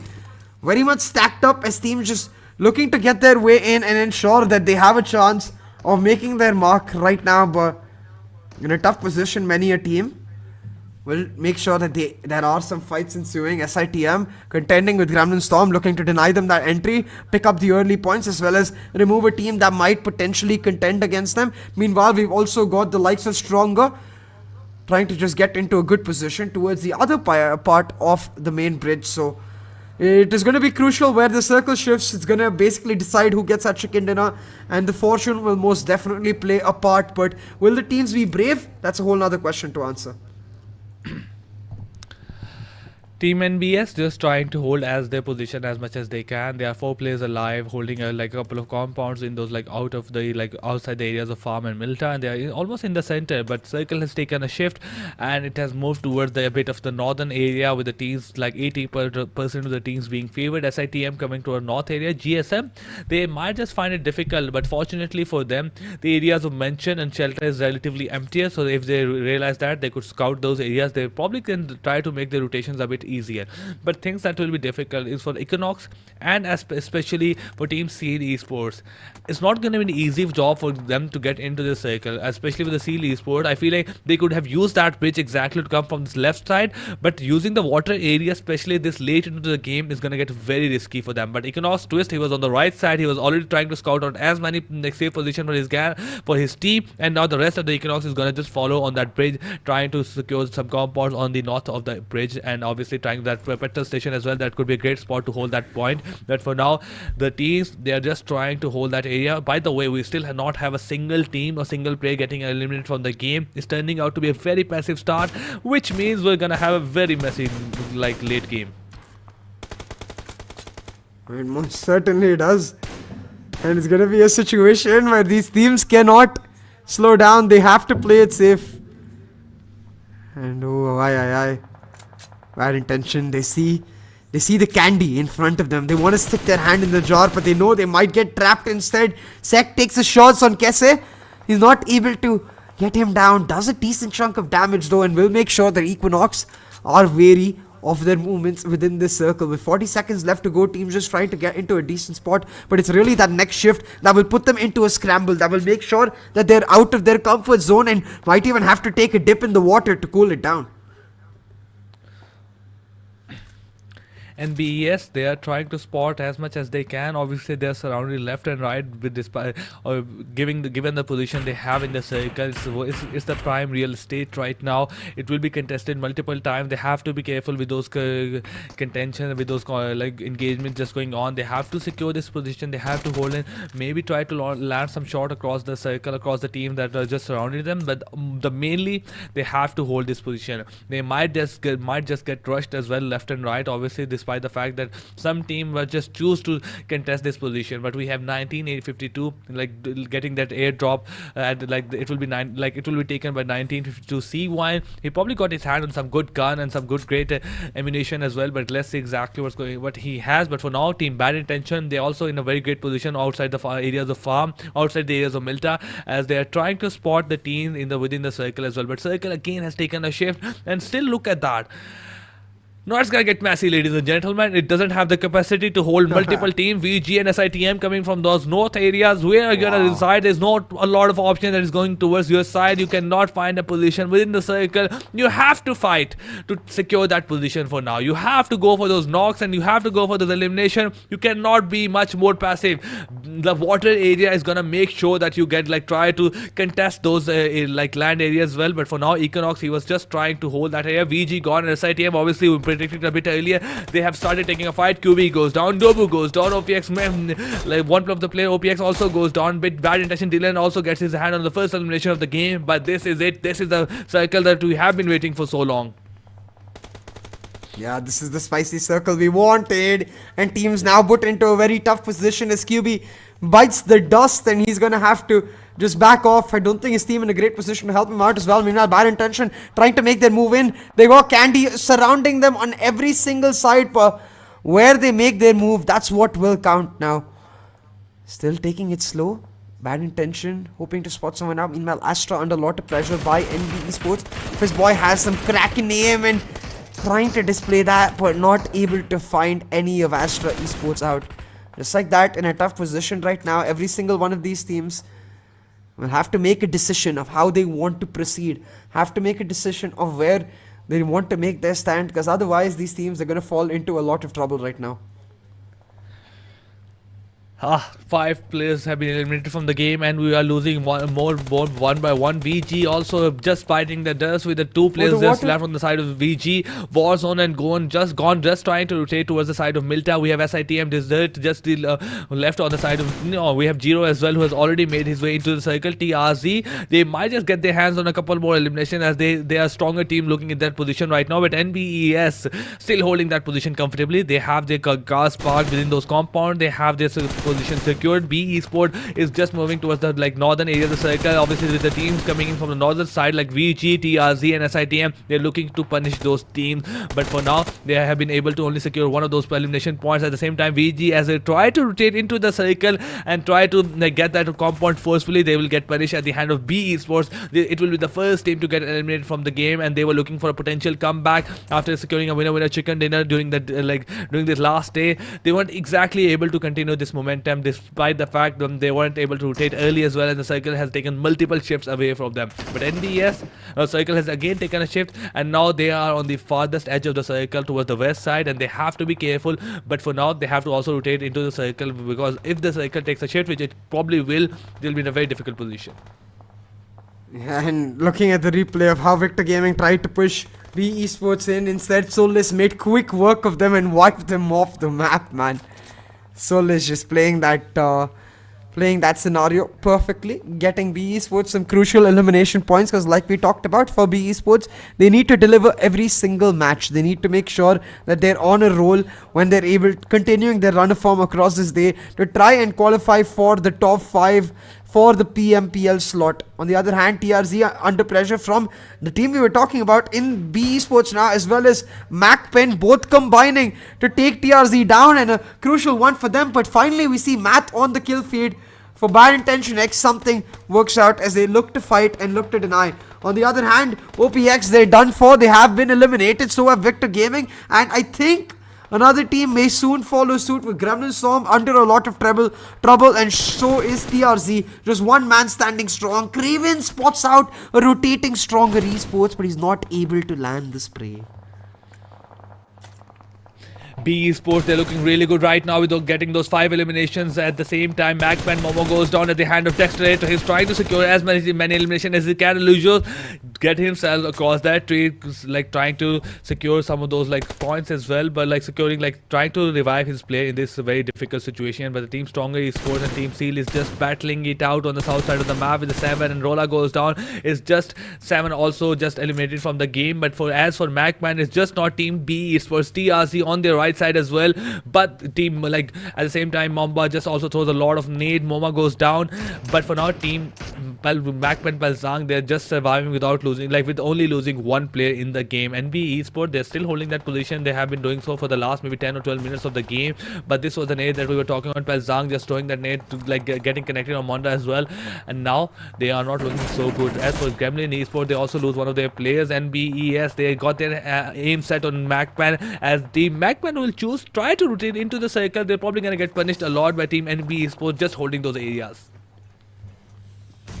Yeah, and Gremlin Storm not in the greatest positions, but Jiro is shut down. Gremlin Storm, they hold on. Steel Shot holds on to his life, and they shut SITM's Jiro down.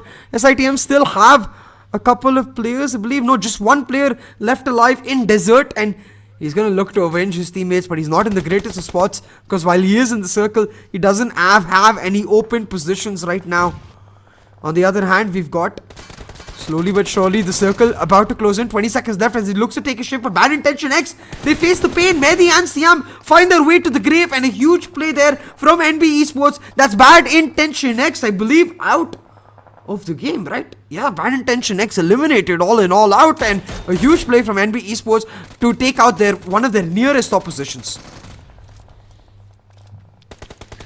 Oh, with NB Esports, the fact that they had a great position so far finally is turning out to be a greater one. So right now, they got 5 eliminations, they haven't lost a single play, but now 123 meters into the circle. As we discussed a bit earlier, 5th circle will go a bit away from them. They have to make a move. A1, NB and SITM, it's a 1v1 with the sketch going a bit aggressive, but A1 NB, the rest of the play is just behind me. As for SITM, is just trying to survive as much as he can in this very shitty situation with just a smoke providing him cover. But as soon as that smoke dissipates, he's gonna go down. Sketch takes a bit of a damage from the nade thrown by Desert, but A1 and B, they have a bigger things to be concerned about, bigger fishes to fry, as they have to rotate into the circle with the 4 players still surviving. This might be a potential good game for them, but it's still far from over, as we have 12 teams surviving with 37 players, them not in a great position within the circle. But we talk about Team NBES and Team Stronger Esports, as well as Team Stronger gets eliminated by GSM. Team NBES also gets punished by the hand of Team Equinox. But now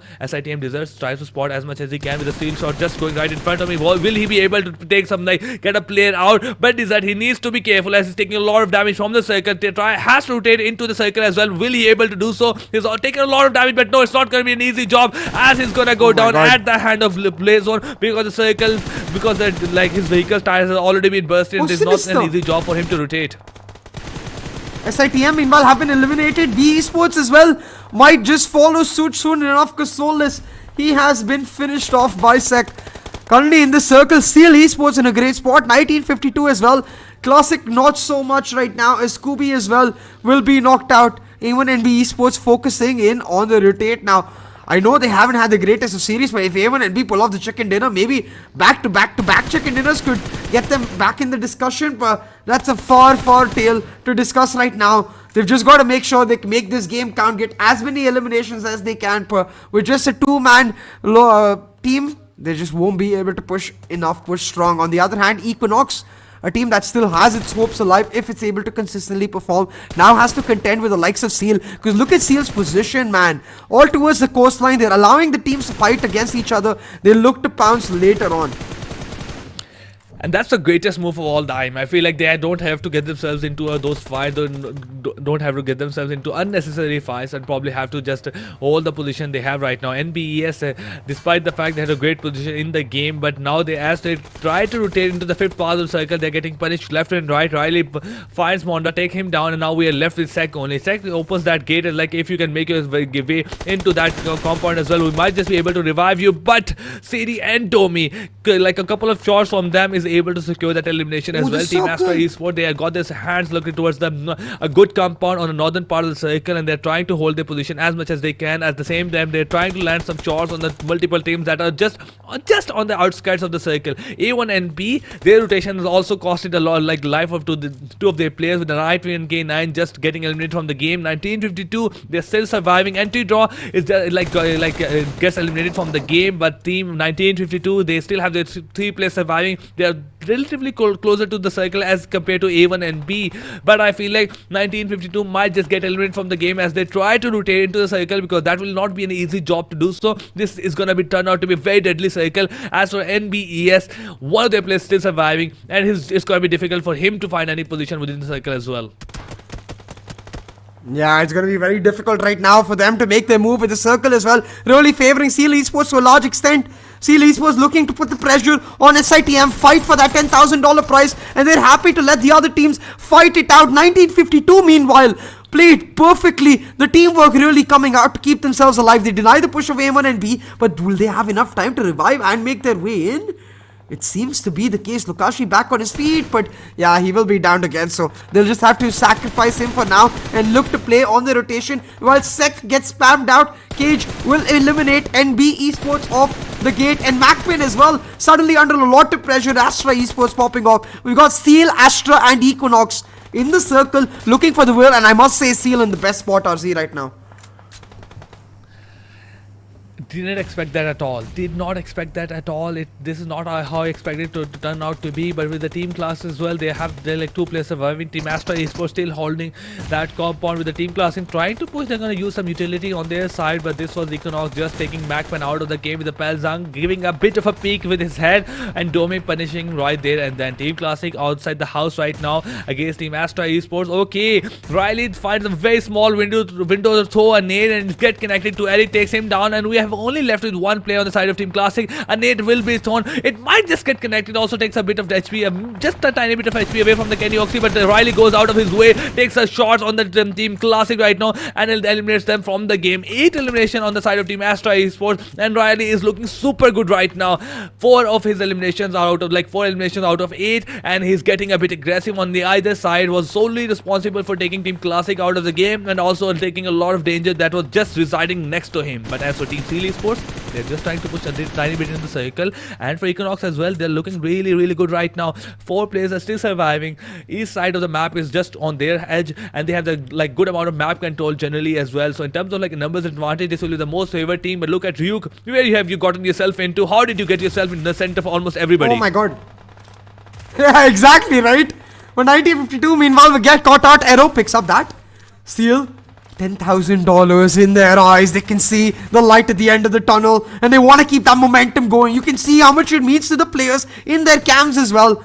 Seal right now looking for back-to-back chicken dinners to keep their fight against SITM alive. A team that did not start off strong today. Looked like it might even drop out of the top 5. Seal right now, they pushed, they recalibrated themselves, and they managed to find their way. Right now, if they get the chicken dinner, they'll equalize with SITM. But if they can get these last 2 squads as well, last 3 squads as well, that's a lot of elimination points. They'll actually be able to take the number 1 spot away from SITM right now. But they're gonna have to deal with the likes of Equinox to let it happen. And meanwhile, Astra just lurking towards the northern side, hoping these 2 teams duke it out. The next circle might just decide who wins the game, because if it moves further south, then surely it's Seal's game. But if it moves further north, Astra with this compound might have a strong say. Astra for now, they have the strongest game right now as they are comfortably within the game. But Ligro Sports City takes him down. Domi goes down at the hand of Ryuk as well. A wonderful nade coming. I thought it was Ligro, but it was B Esports. Ryuk, the last player surviving from the side of B Esports, taking it all out on Team Astra Esports. 1 player left. Riley is going to choose to revive his teammate, as he will not look to get aggressive. But we have 3 nades on the hand of Team B Esports right now. He might just be able to secure that deal. But for now, the other side of the map, we have Team Equinox and Team Seal battling it out on the map of Erangel, trying to secure that maximum amount of map control. But Ryuk, one more nade, takes Siri out of the game, and Team Astra Esports losing the numbers advantage. Becca tries to get a bit aggressive, takes him down. Rogue finally takes him out right there, and then 1 player down on either side. Sanche on the left side. Rogue tries to get a bit aggressive, but Twist lands a lot of damage with a wonderful nade coming in. Takes Arrow down again. Becca is down. Team Seal Esports has lost their advantage into this fight, but this was a nade that we talked about by Team B Esports, who was able to take 2 of the players down by the side of Team 2A. But looking at the side of Team Seal Esports, things are not looking really good right now. They've lost 2 of their players. The 3rd one goes down as well. Now we are left with only Rogue surviving, the sole person the responsible to get his team some kind of winner chicken dinner. It's not going to be easy. Sanchi gets eliminated from the game. Rogue is just going to commit himself to reviving Aero. But 1 more nade from the side of Team Equinox, and they might just secure themselves a wonderful winner chicken dinner. That's going to be it. Ligro comes in, takes everyone out, and this is exactly what we talked about a bit earlier. 1 more nade, and Team Seal Esports gets eliminated from the game. Now look at that. A nade from 2A. Astra takes B team Equinox out of the game, and now we're left with B and Astra right now. It's a 1v2. Riley gets a bit aggressive, but B has to be careful. It's not going to be an easy job as he gets spotted by left and right. And this Team Astra Esports securing that wonderful winner chicken dinner. Did not expect how it turned out to be. It was either Equinox or Team Seal Esports winner chicken dinner, but no. It was just Astra coming in that last moment and taking it all away from them. Taking it all away from them, man. Boy, oh boy, we saw it in the last game with Rola almost making it happen. This time Astra, they get the chance. Ryuk also had a chance to pull off the impossible, and almost they worked it out. I think all things considered, Seal will be happy with that game, because they'll be neck to neck now with SITM and Astra. They'll be happy to just get a chicken dinner on this last day and feel good coming towards the end of it, right? We have the Riley with 6 elimination, as we were talking about him during the game as well. While out of like 9, 10, 11 elimination, he got his hand on 6 of those elimination. Was responsible for reviving his play in those last circle while Siri went down, and probably Domi went down at the hand of nades by Ryuk's nade.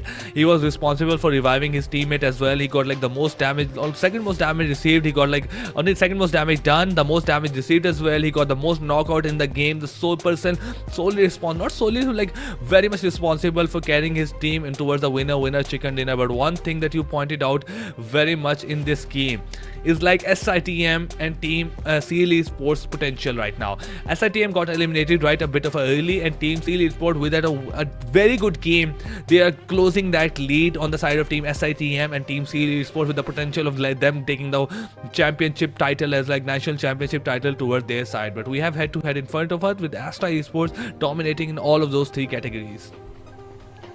Yeah, Astra Esports currently having a phenomenal game, and we'll just have to continue this form to close off this day well. But our eyes, I think, on the teams that can make the top 5. So the likes of Seal, the likes of Equinox, I think up to a great game. I think Equinox, since they were not able to get the chicken dinner, it should be very hard for them now to make the top 5 overall. So for them also all about just making sure they get a better prize pool at the end of the day. But boy, oh boy, what a match that has been. The last 2 games particularly so phenomenal games, all in, all out, and games that we really got to see teams perform at their very best, and I love it. I think the action just ramping up as we near the end of the day. Yeah, but look at that, Riley right now, he got like 6 eliminations, 849 damage dealt, most damage received as well. Survival time is like obviously gonna go toward his side since they were the one getting the winner chicken dinner. It's just gonna be Ligro taking like winning in one of those categories that's gonna be knockout. But in terms of elimination, damage dealt and received, while survival time as well, he's not gonna be happy. No, he's still really happy. I feel like it had a good game, not the best one, but I feel like that's enough to satisfy his hunger for the good game right now. But Equinox, obviously they are looking to turn things up a bit. Team Astra Esports coming up and performing as well. This means more bad news for team SITM, as they are not finding it easy. Not just not their day as well. The circle has not been in their favor. They are almost not being favored by the circle at any one of those games. They have to make a rotation towards the north side. Even look at the Sanhok, look at this map as well. Coming from Yasnia towards the Milta side, it's not been an easy job to do so, while the major cluster was already holding those positions. Maybe in a little rotation might have turned things differently, but this has not been a day where they were favored by the circle at all. But look at that damage and elimination as well. Is Team Astra Esports dominating in 4 of those categories. Yeah, man, Astra Esports had a phenomenal game. The Riley and Domi especially really delivering in terms of the firepower. Look at the damage they dealt, 896, 849 respectively, just beautifully done from them. And I think Astra showing us that they have the potential. They just lack the consistency in this grand finals week. So I'm sure this is going to be a team that we have to look forward to in 2023, because this is the team that can definitely shake things up and they have the talent to make it happen. I think they just needed a little more experience. Obviously, they need a little more experience to keep it going, but we have most valuable play in front of us on the post-match 2022. Oh, sorry, post-match 22. We have like the Riley with 6 eliminations, like 849 damage, like 25 minutes, 39 seconds survival time, and 0 headshot. But it doesn't really matter how many headshots you get. This fight, you must have got like a lot of elimination. It should be definitely, that's a great elimination coming from his side, like great amount of elimination coming from his side. Astra Esports will definitely get a jump on the like in the overall scorecard, and we will still have to see exactly how much of a push they get from this one and how much of a prize pool of a jump they get from this performance as well. Will they qualify for the like PMPL as well, or what's the chance of them qualifying for the PMPL? All of those will be answered in like overall scorecard graphics. But before that, we have top players in front of us with the Astra Esports Riley number 1, then we Ligro with the from Equinox at number 2, then we have B Solus at number 3, then we have Seal Aero at number 4 with 4 eliminations, and lastly and not least we have NBS Fist Boys making his mark at like a third last game of the day with the Fist like 3 elimination and securing 383 damage in those 19 minutes. Yeah, I think Fizzboy will continue his run in the top performers list. He has been a standout performer, most definitely so. And we didn't see Matt much in this lobby, so maybe he'll start to get challenged in terms of that top performers overall. But I think, like you said, the most interesting fact is going to be where does the performances of B, the performance of TRZ, all of these teams, where does it put them in the main standings? Because B, man, they had a great game. Even though they didn't get the chicken dinner, they picked up a lot of eliminations. They were continuously winning out fights, and more importantly for them, the likes of Bad Intention X, the likes of SITM, the teams that they have to worry about, they had a poor game. So it's a double win, I think, for B overall. Definitely, but this was 1952 just rushing their way onto the A1 and beat Sketch taking one of those down, but it was Junior CR who was able to take it, they like trade his player out as well. This was Kage spotting Pelzang as Pelzang tried to get a bit of aggressive, just tries to pick with his head out, and he was got punished for that. Series Force was pushing into the circle, also was able to take 1952 out of the game, but this was the turning point for Team B Sports, was they were able to take Team Astra Esports almost out of the game, with Riley just surviving. And look at that, well, we had the 10 players and Riley was just surviving. He was able to turn things around for his teammate. At the same time, one more nade from his side was able to eliminate from B Esports from the game, Team Equinox from the game as well. So yeah, while the winner chicken dinner chance was going mostly toward the side side of Team Seal and Team Equinox. Team Royal, Team Astra Esports, especially Riley, turned things around for his teammate and got themselves a wonderful winner chicken dinner. Oh, ain't no doubt about that. Riley really stepping up to the mark, and man, but to imagine Ryuk could have almost pulled that chicken dinner off. Pick up 6 eliminations, decent game overall, and they'll be content with what they got, but they'll have to step up. They need at least a chicken dinner in the next few games to pull off that top 5 shot. Meanwhile, the likes of Classic, Gremlin Storm, Bad Intention X, 1952, all 4 teams that are trying to solidify their spot in the top 5, all 4 had poor games. It has been a wonderful game for a lot of those teams. SITM, they're not going to be happy. Team Classic as well, as they're looking very dire in those. Look at those match standings as well. SITM at number 13 with only 1 point. Team Gremlin as well, and Bad Intention at number 11, 12 with only 3 and 2 points. Makes it much more good news for Team B Sports, Seal Esports and 1952. As we talked about, B Sports rise to the championship, rise to the qualification. They are making it so by one and getting more and more points as well. 18 points in this game. Seal Esports securing 15 of those points, and now they're almost 10 or 15 points away from Team SITM. One more good game, maybe a winner chicken dinner in the next one, and they might just be able to just take SITM out of the number 1 position that SITM has been holding for the last a lot of games. But we have Astra Esports securing a wonderful winner chicken dinner with 26 points in the match number 22, and we're left with only 2 more matches. CA, it's gonna get very exciting, and we're still not sure who's going to be the champion. Yeah, we're still not sure because Seal had a wonderful game overall. I think they will be very close to SITM now, if not already caught up to SITM. So we'll have to see where Seal ends up. I think they will just be a few points out of SITM, just a few points below. But considering the day that SITM has had, Seal could easily catch up. Equinox now getting towards the 10th spot. Won't mean much in the sense that they won't be able to get to the top 5, but if they get to number 9, that is a pay jump, I believe. From number 9 onwards, you get a $1,000 prize pool, so they'll fight with 1952 for that number 9 slot. And as we move in towards the next half of the table, that's where the real intensity lies, because that's where the teams not just contending for bigger prize pools in the 5th and 7th spots, but also to be in the top 5 to qualify for the PMPL overall.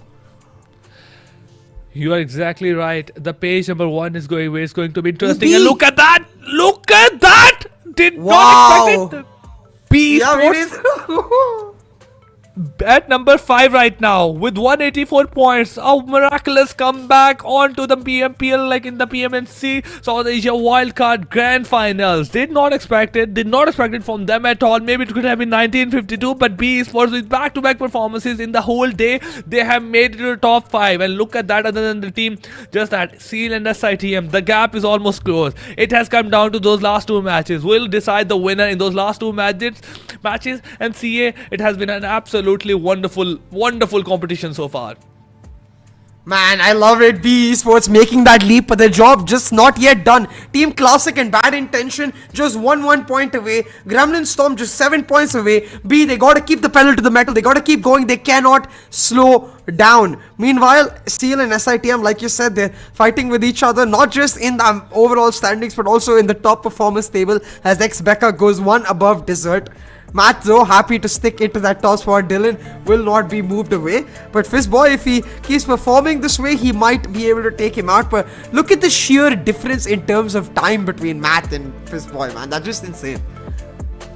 Yeah.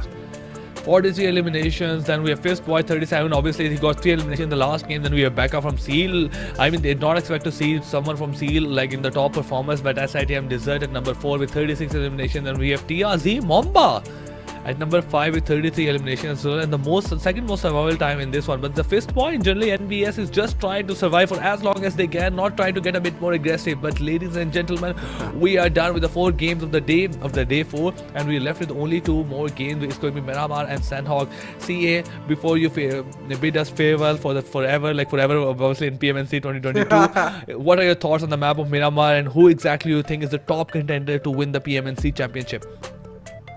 SITM, it has to be SITM for me. They're a team that has deserved it. They pulled off a phenomenal semi-finals week. They had a very tough start to grand finals, but they still pushed back. So I think in Miramar specifically, SITM will bounce back. SITM, obviously they have this competition as well now. They have this huge pressure from the side of CA as well. They have to perform, but obviously thank you for joining us, CA. It has been a wonderful experience so far. Hopefully I get to see you and cast with you somewhere else. We have to say farewell to you and take care, and hope to see you soon as well. But we'll be having Terra joining us really soon. We are left with only 2 games of the day. It's going to be Miramar and Sanhok. It's going to get very interesting, and I want to know exactly what thoughts like Terra will have for us when it comes to the map of Miramar. Terra, hello, how are you? Welcome to the most interesting competition, most interesting time of the competition, where we are deciding the PMNC championship. 2 games left. First of all, how do you feel, and who do you think is going to win? Oh man, it is absolutely freaking insane right now what is happening. B Esports are grabbing that number 5 spot. Who would have thought? I mean, me and Asir both wanted a team that was not even in the top 8 to come back and, make a change in the entire scoreboard. Like, proper Cinderella story to be, happen today. And I mean, B Esports are doing it. We thought it might be either MAKPEN or Victor Gaming. We had our hopes on one of these teams, but we never even thought about B Esports making this dream run that they have done. I mean, it is whether they can hold on to this for the next 2 games is going to be the question. But the way that they have been performing the last 2 games, I feel like they can even go up another place if they really do push themselves, and that's absolutely insane. But the real competition comes up at the top of the board with SITM and Seal Esports fighting for that $10,000 prize pool. Obviously, the entire prize pool is 30,000, but the top place is $10,000, and the second place only walking away with $5,000. So that's double the prize money that you're fighting for as well, and that's going to get really interesting in the next 2 games. And I definitely agree with what Sayes was saying as well, where SITM kind of deserves that number 1 spot as they have had the most consistent performance since the beginning of this couple of months back. They had amazing quarterfinals, they had amazing semifinals, and right now they're having an amazing final as well. Exactly, but now as we talk about the second last game of the day, I feel like you're going to go with the SITM right now, obviously, because I feel like you are rooting for SITM to perform. But I'm gonna go with B Esports because the way they have been consistently performing throughout the whole day, and the way they have made a comeback, they have made a comeback obviously into top 5 as well. The team that are not looking to qualify into the top into the PMPL as well, and now is in a very great spot to do so. They have to keep this momentum going, they have to keep this consistency going. But let's see what's going to happen. And as all of you picked SITM, they are a very great spot right now, but fortunately for today they have not been able to find some kind of a good game, mostly because of the lack of the circle on their side. But let's see what's going to be on the map of Miramar. Indeed, and Miramar is a map that kind of favors a good strategy and good gameplay as well. It is a tough map to navigate, and SITM has had a really good time on Miramar. We have seen them basically get multiple chicken dinners on Miramar as well. We'll have to wait and see, because even today I think it was on Miramar that they did come very close to taking a chicken dinner, but they were denied. And we saw this happen yesterday as well, where SITM gets very close to grabbing a chicken dinner on Miramar and not being able to. So we'll have to wait and see whether they are able to pull that off. But right now we are heading into the one before last game of the grand final. It's the 23rd overall match of the grand finals, and it's on Miramar, and we do have a very standard flight path here cutting across right in the middle of the map. The circle is going to be the one that is going to be more interesting than the flight path itself, but this opens up the usual drop spots for all the teams. I mean, all these teams can get to their usual drop spots. Is any team going to be contesting another team during this drop is going to be the question. But I feel like now it is the time for some of these teams to basically play it a lot safe, especially for teams like B Esports. They need to keep up that performance, look for those eliminations, look for those placement points, which are very key. And then you do have these teams in the bottom 4 who can pull off a Hail Mary and surprise everyone. But what a ring! Oh, okay. If this pulls further south, a lot of teams will be in trouble. But one thing that is troubling for Seal Esport is SITM just being in the center of this game. Los Angeles is gonna be hit by SITM and A1NB in generally. SITM, there's a good game for them if they just try to rotate as much as they can comfortably into a stronger part of the game, stronger part of the circle as well. If they just prefer rotations, this could turn out to be a good game for them. For the last 4 matches, they haven't been able to like get favored for the circle so far. So this could be a match where they turn things around right now. You cannot count on Sanhok for you to make a comeback, for you to keep this going. For Seal Esport, it's gonna be not an easy job. They have to take that road network that starts from all the way from Monte and go towards Los Angeles. That could be their way to enter going towards the center of the circle. But SITM, this is your last chance. If you want to make sure that you stay for the top game, stay for the number 1 position, you have to convert this game into maybe at least 15 to 16 points of a game and make sure that you increase the lead. At the same time, Seal Esport doesn't secure the chicken dinner because Seal Esport is right behind you with 7 points less than you. So it can be anybody's game. But yeah, this is your chance. This is your moment. You have the circle. You have the numbers advantage. You should convert this into a wonderful game for yourself. Indeed, and to start things off, actually, SITM might be in a little bit of a struggle here. We do have a couple of teams in the area in Los Leones. We do have A1NB in the area. We have Gremlin Esports in the area as well. So SITM is going to be kind of surrounded by multiple teams here. It's going to be interesting to see how they navigate this and what type of eliminations that they can get or whether they will get eliminated. But the interesting story here is, yes, we do have that fight for the 1 and 2 spots. But the next fight is for that number 5 spot. We have Bad Intentions. We have Team Classic as well. Then we do have B Esports as well. All these teams are fighting for that number 5 spot and to be able to qualify into the PMPL as well. And this is where things definitely get interesting when it comes to grand finals. Things that turning up on the 4th day, turning around completely on the 4th day of the grand finals. And I think a lot of these teams who are very confident with their position in the top 5 are going to be questioning themselves right now, especially teams like TRZ, who had a really good a couple of days, and now they have not been performing and they have dropped a couple of places, and already a player on the ground by Victor Gaming who is putting the pressure and will secure the elimination as well. That's going to be Rarex from TRZ getting sent back to the lobby here with Victor Gaming claiming the first elimination of the game number 5 for the day. So really early elimination coming through. But other than that, I don't think anything will happen other than Los Leones, where there was a couple of teams in the area. TRZ not gonna be happy with that engagement, especially losing one of their players right at the start of the game. But looking at the circle right now, we have still a bit of a water area involved towards the areas of Puerto and Los Higos. Team B Esports, they are a bit far away from every kind of potential cluster and potential fight right now, playing those south areas of the map. Soulless is really far away from Dexter. Dexter is far away from Ryuk and Scooby in generally, and they are looting as much as they can while going to this second last game of the grand finals. And as we talk about B Esports, I feel like this dispersion might work out for them as there is no one near them and they can easily loot. But for a lot of the team, the kind of cluster is going to come towards the outskirts of Los Leones. Your team should be really good at holding those positions. But for 1952, they are just looting those compounds as much as they can, and they are trying to hold the areas of Minas areas and just trying to make sure they get their hands on some great amount of loot as well. They have to be careful about getting those vehicles as well, because a lot of those teams, they don't really care that much about vehicles. But when you don't have those vehicles in those last circles, your rotation becomes impossible, especially in the map of Miramar where you don't have a lot of cover and you cannot move from one cover to another cover without using a lot of smokes as well. You need to have those vehicles where you can just use buggy and rush into a safer place. So you have to get your hands on a vehicle. C-Mine got his hand on one vehicle, and probably he's looking for his teammates to get the access to someone else as well. But for now, we have a lot of teams just trying to rotate. Team Stronger coming from the northwest side as well, and as they're trying to rotate, it's going to be very difficult for them. They have MAKPEN on their left, they have NBES on this front, and Team Bad Intentions on their northeast side. So it's not going to be an easy job for them to find any kind of position within the circle. They probably will be left with a lot of gunpowder while they're trying to rotate.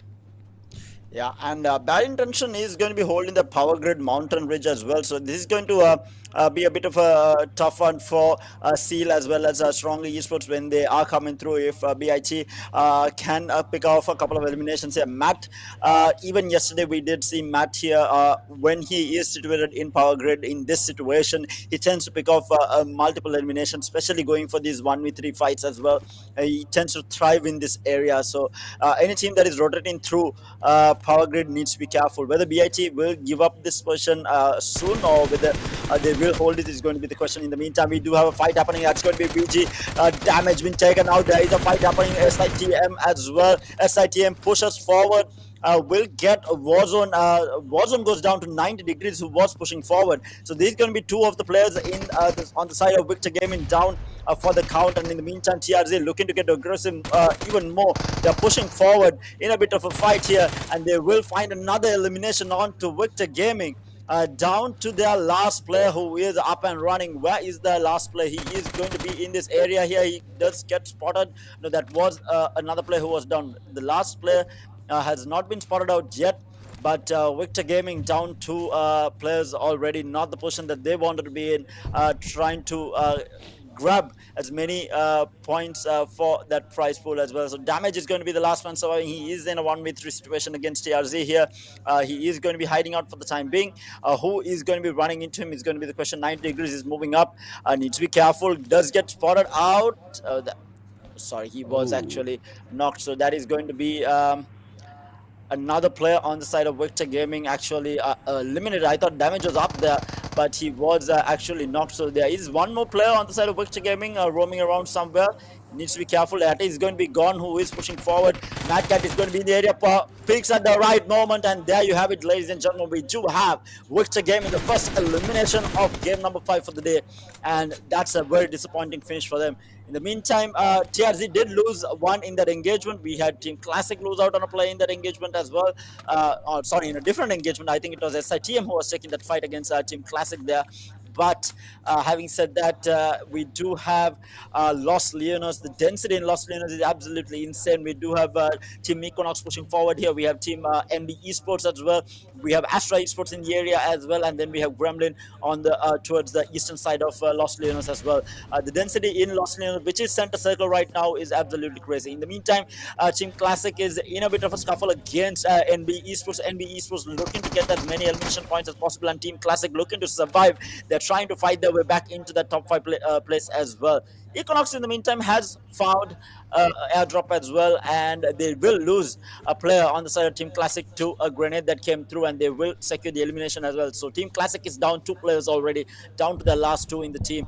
Not a really good position for them to be in, considering their fight for that number 5 spot. Can the last 2 players survive? But no, they will be eliminated. That is going to be Team Classic. What a disappointing finish for them. Guess who's going to be happy with this? BG Sports is going to be absolutely thrilled with this. Exactly. They are going to be very thrilled and very happy with this outcome. But for now, Team Astra Esports, they are looking also really good with outside the Los Angeles. Team Equinox holding those areas outside the Los Angeles. Team A1 and B close to SITM. SITM needs to be careful. They might just get themselves into an unnecessary engagement. So they have to hold their position with a strong, firm intention of just surviving in the last part of the circles. At just making sure that they don't get themselves eliminated at the by putting themselves in unnecessary engagement. They have to play it safe as they can be. Team Gremlin Esport, they are just on the south side with the QB next to them, and Team B Esport also trying to rotate all the way from Puerto towards the Los Leonos area. Team Seal coming from the left angle. Team North, from the look at the north side as well, we have Team Stronger and Bad Intention and MAKPEN also coming in from the north areas towards the Los Leonos. It's just gonna be teams trying to push as much as they can using those vehicles. NBES and 1952, there's a potential clash that might happen on their side, but look at that, SITM got their hands on first elimination of the game towards Los Leonos as well. It's going to be A1 and B by losing one of their players, and SITM, they're going to be happy with that outcome. Obviously they don't have to commit too much for this fight. They just got an easy elimination, and they should look for those points. They should look to extend their lead as Team Seal is right catching up behind them. Yeah, this looks to be a very fun circle right now. Things are definitely going to be ramping up in a while, and I really love the way that SITM is playing right now. They are playing this one-to-one split that they're doing in Los Leones, again covering all angles, making sure there is no one pushing them. They're not taking these fights, right? They're looking for the easy eliminations and making sure that no one is pushing the locations that they are holding, and that's exactly the way that you want to play. You don't want to give away free compounds, free space on the map, but especially on a map like this where you do have very little cover to work with. Miramar is a map that favors the positioning of each and every team, and SITM is right now doing a really good job of making sure that they are holding the compounds that is necessary and making sure that they are stopping any teams that are going to be pushing into that area that they are holding as well. In the meantime, A1 and B probably one of the most disappointing runs that they have had. One of the invited teams right now, not even in the top 8 if I'm not mistaken.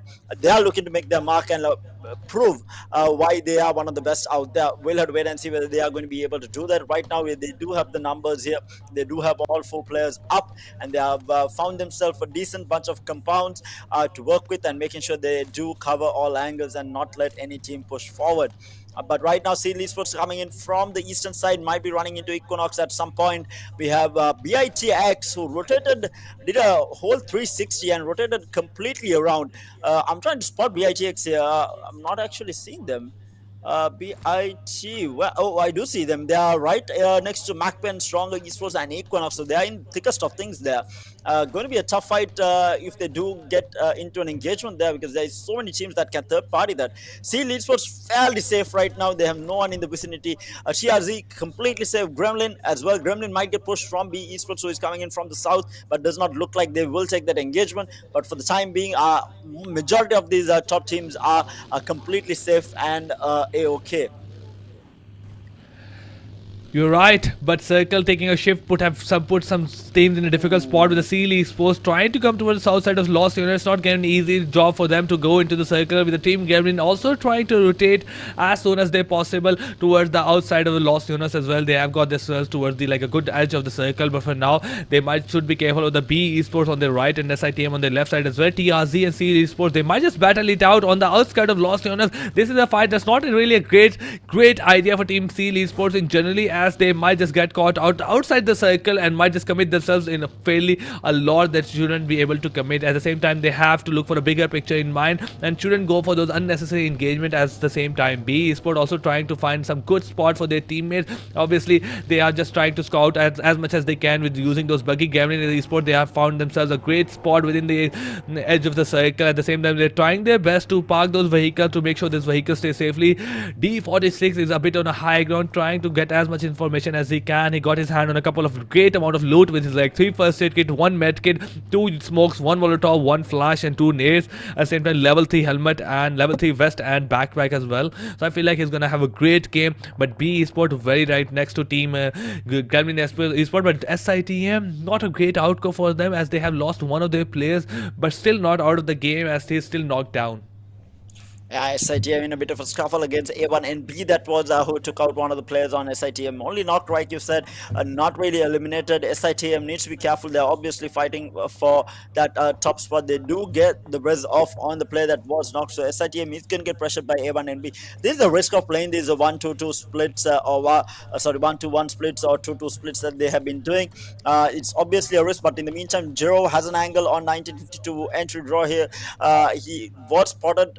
Jiro, obviously it's a very long range fight. He is not going to be taking any shots and giving away his position, but he has an idea where this player is at. SITM holding some really good high ground here, looking at everyone, and they are in the circle. That is the most important thing. They will not have to rotate for some time, and they have all the vehicles parked very safely on the high ground here, and no one is going to be able to really contest it. In the meantime, Seal Esports in a fight up against TRZ takes out 90 degrees. That's a massive elimination to have, and that was by Rogue. And what a shot coming through, what a spot out coming through from him, taking out one of the top dogs on the side of TRZ. TRZ, a team that performed extremely well on the third day and second day there, and really not performing today and has suffered for it.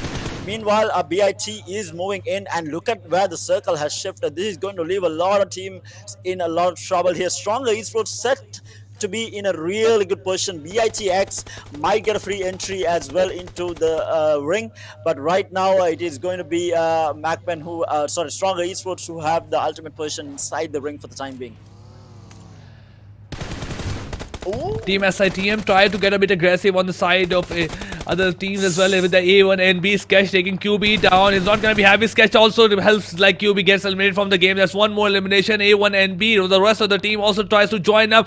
Team SITM, that dispersion didn't exactly work out for them. And A1 and B having the numbers advantage going to this 5. Team SITM is definitely not going to be happy with this in game because SITM was looking to turn things around for themselves in this game and losing one of their key players. Oh god, it's not gonna be an easy job to do so. At the same time, Gio tries to spot a player, just trying to go right behind him, but 150 meters into the circle, they have to be careful. Rowdy just tries to rotate in front of Desert, and Desert finally puts him down to the ground and takes him out of the game as well, very low on HP, and rest of the team, Gremlin Storm will not get themselves committed to reviving their player, but SITM Desert, he tries to get a bit aggressive, but the Series Sport coming from the other angle, they spot him on the higher ground, deals a lot of damage to him, but for now, they haven't been able to knock him down. Sinister also trying to land shots on the team, just are trying to pass by. Desert got his hand confirmation on that knock as well, but for now SITM they have to rotate 170 meters into the circle. The dispersion is a lot with the Seal Esports coming right behind you. It's not gonna be an easy job to do so. Desert pulling off that first eating that painkiller as well. At the same time, he has to be careful on the teams on the front and right and the back of him, and while trying to rotate 170 meters into the circle. A1 NB also using his position, but Desert, this is what we talked about. He's not in a great position. He probably will be caught out, and this is what exactly happens. Get eliminated at the hand of Seal Esport, and we are left with only Dobu and Jiro. Despite the fact they didn't have to rotate much, SITM got their hands on a very bad game. The two of their players got eliminated 150 meters into the circle, which will not be an easy job to do so. Especially their position is relatively very high into the ground. Indeed, in the meantime, Seal is ramping things up. We'll find an elimination onto B Esports as well, a team that is trying to secure their spot in the top 5, and they're not going to be too happy with this. And Seal Esports are off to a really good start right now with the performance that they've been having this game. Equinox, in the meantime, will find an elimination onto Equinox. Ligro there with the nades coming through, and Kage GG gets taken out as well. MAKPEN ramping things up, and that's Equinox losing multiple. They lost 2, 1 knocked as well, leaving 1 alive on the side of Equinox. The retaliation coming through will find a knock onto MAKPEN, leaving 2 players alive. It's a 2v1 in that fight. MAKPEN versus Equinox. This is going to be a tough one to MAKPEN to pull it off. Can he do it though? Kasak finds another one onto Astra, and that's going to leave just the player alive. MAKPEN 2 alive now. Will look to find that elimination, and that's going to be Equinox sent back to lobby.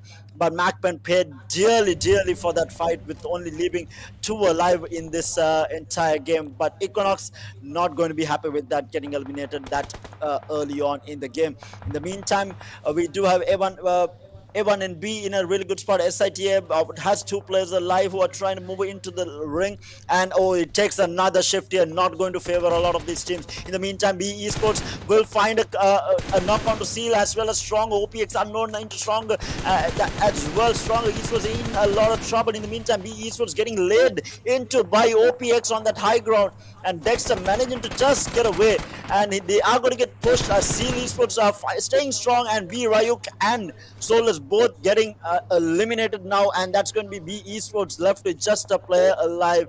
That's not going to be an easy one for them to take on now, with only just Dexter left alone for this entire team. Seal Esports did have 1 knock. They will get the rest off most probably, but in the meantime, we do have teams now in a really bad spot, because the ring took a shift towards the west side, leaving a lot of these teams outside the ring and a lot of rotation to be made. In the meantime, SITM will find an elimination onto A1 and B. That wasn't expected. That's a 2v1, and Jiro is in a bit of a trouble here. He's going to get pushed from multiple angles. It's going to be A1 and B, and they do find another one. A1 and B squad eliminated. SITM, how do you pull it off time and time again with just 2 players alive? They find the eliminations to get themselves a couple of points as well. They need to be careful though. There are other teams in the vicinity. In the meantime, Strong Esports are going to be pressured by OPX, and we have multiple eliminations are happening across the map. Astra Esports in the meantime finds a vehicle elimination onto by Domi as well. I think it was onto Gremlin. In the meantime, SITM, they are rotating in with Jiro and Jobu from the south side. We have BITX, who is a team that really does need the points, are on the west. They are quite safe for the time being. We have MAKPEN, who are extremely safe. Seal Esports is going to be holding off a lot of these teams. In the meantime, we have Seal in a fight against Stronger. Sanhok goes down. OPX finds the elimination on to another player on Stronger Esports, and just like that, Stronger Esports are sent packing here, and they will be eliminated, fighting up against multiple squads that are not really working out for them. And Seal is going to be extremely happy with the game that they're having right now. Multiple eliminations, look at that damage. And in the meantime, SITM finds another elimination with a vehicle, no less. Everyone just, it's an absolute duke of a fight. Look at the area that these players are covering. There's barely any cover to work with, and it's going to be a tough one for all of these players to navigate. In the meantime, that's going to be Seal eliminated. That's not where you want to be, my man. Seal has been taken out. That's 6th elimination, and they go out in 10th place. What a scrap we are having here. Gremlin here finds the elimination onto Jobu as well, leaving SITM with only one player alive, if I'm not mistaken. Yeah, it is just going to be Jiro right now, trying to get as many placement points for the team as possible.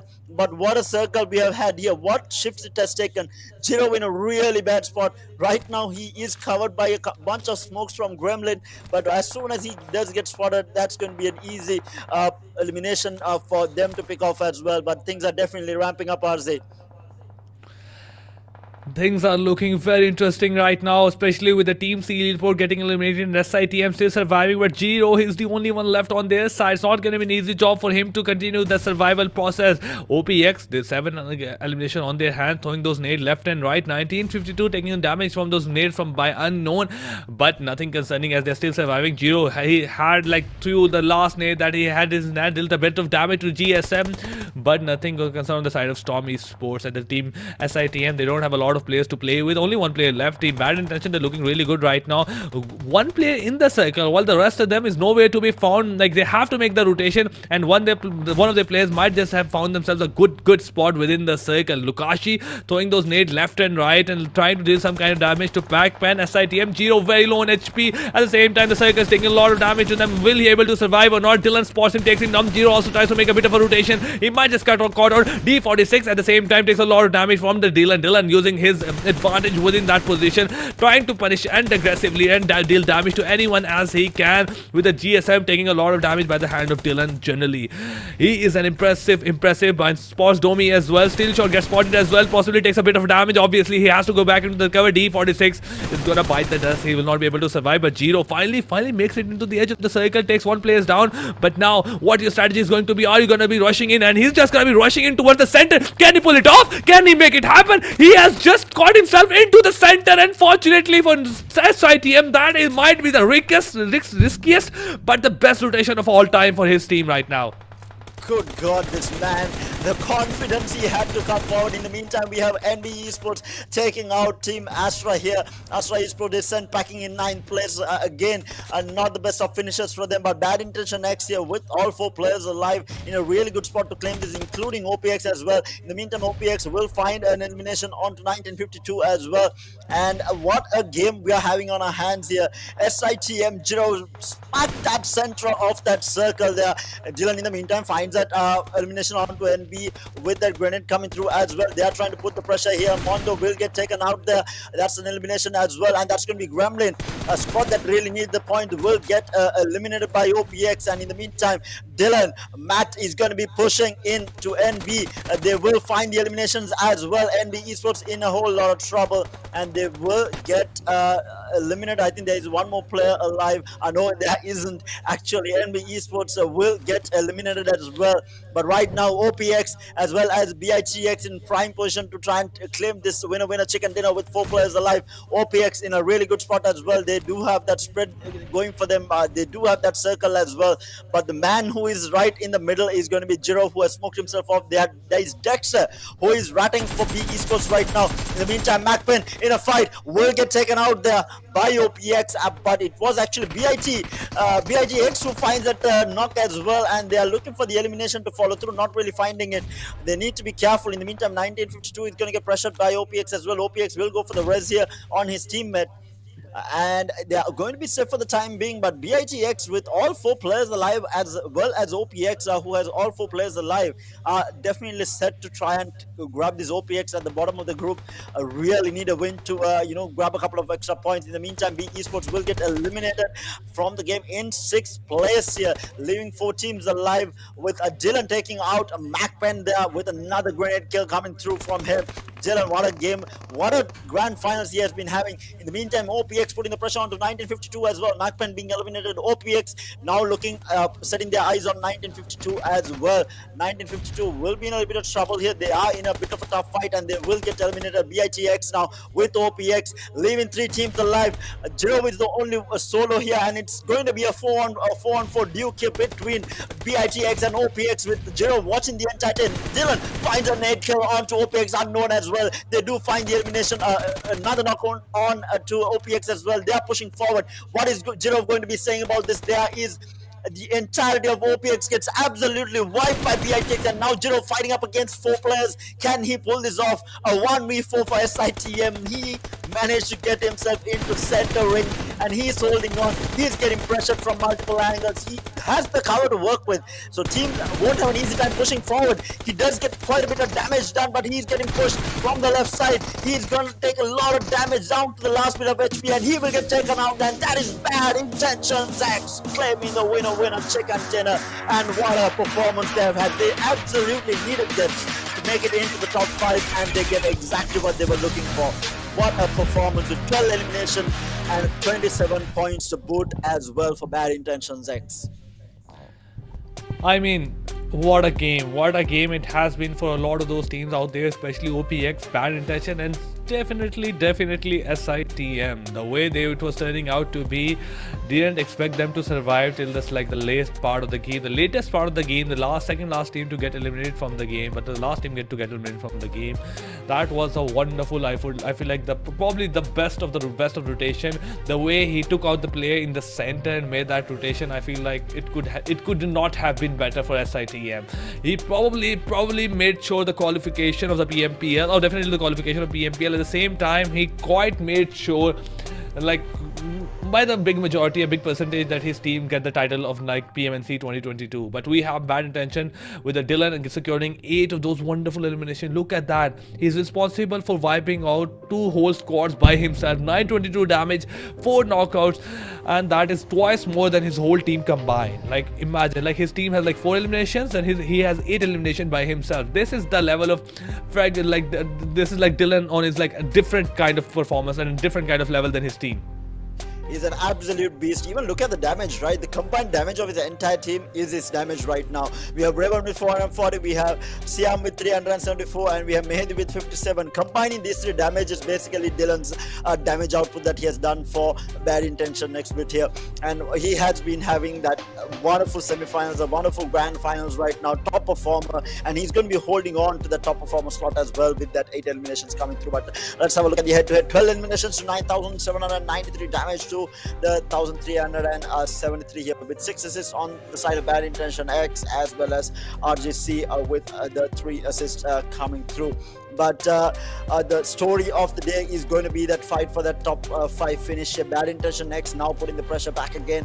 The esports are going to be worried about this, but look at the difference here. Matt Dillon here with 8 eliminations to the 3 on OPX unknown here. 922 damage to the 495, 202 damage to the 93 damage received, 4 knockouts to the 3, and a survival time just above unknown, almost doubling unknown in almost all the stats here for Dylan here. Matt Dillon, just absolutely a different type of beast here for BITX. In the meantime, looking at the overall stats here, we have Dylan with 8 eliminations, highest damage coming in from Jiro with 1,006.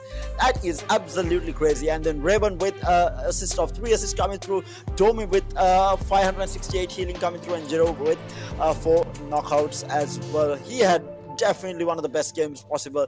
That really a confident move to move into the center circle ensured that SITM grabbed that second place placement points as well. That might have secured SITM that top spot if they can make sure that Seal does not get anything done in the last game of the day as well, and last game for the grand finals as well. So SITM Jiro pulling a rabbit out of the hat for the team to ensure that they keep the lead in the overall standings here.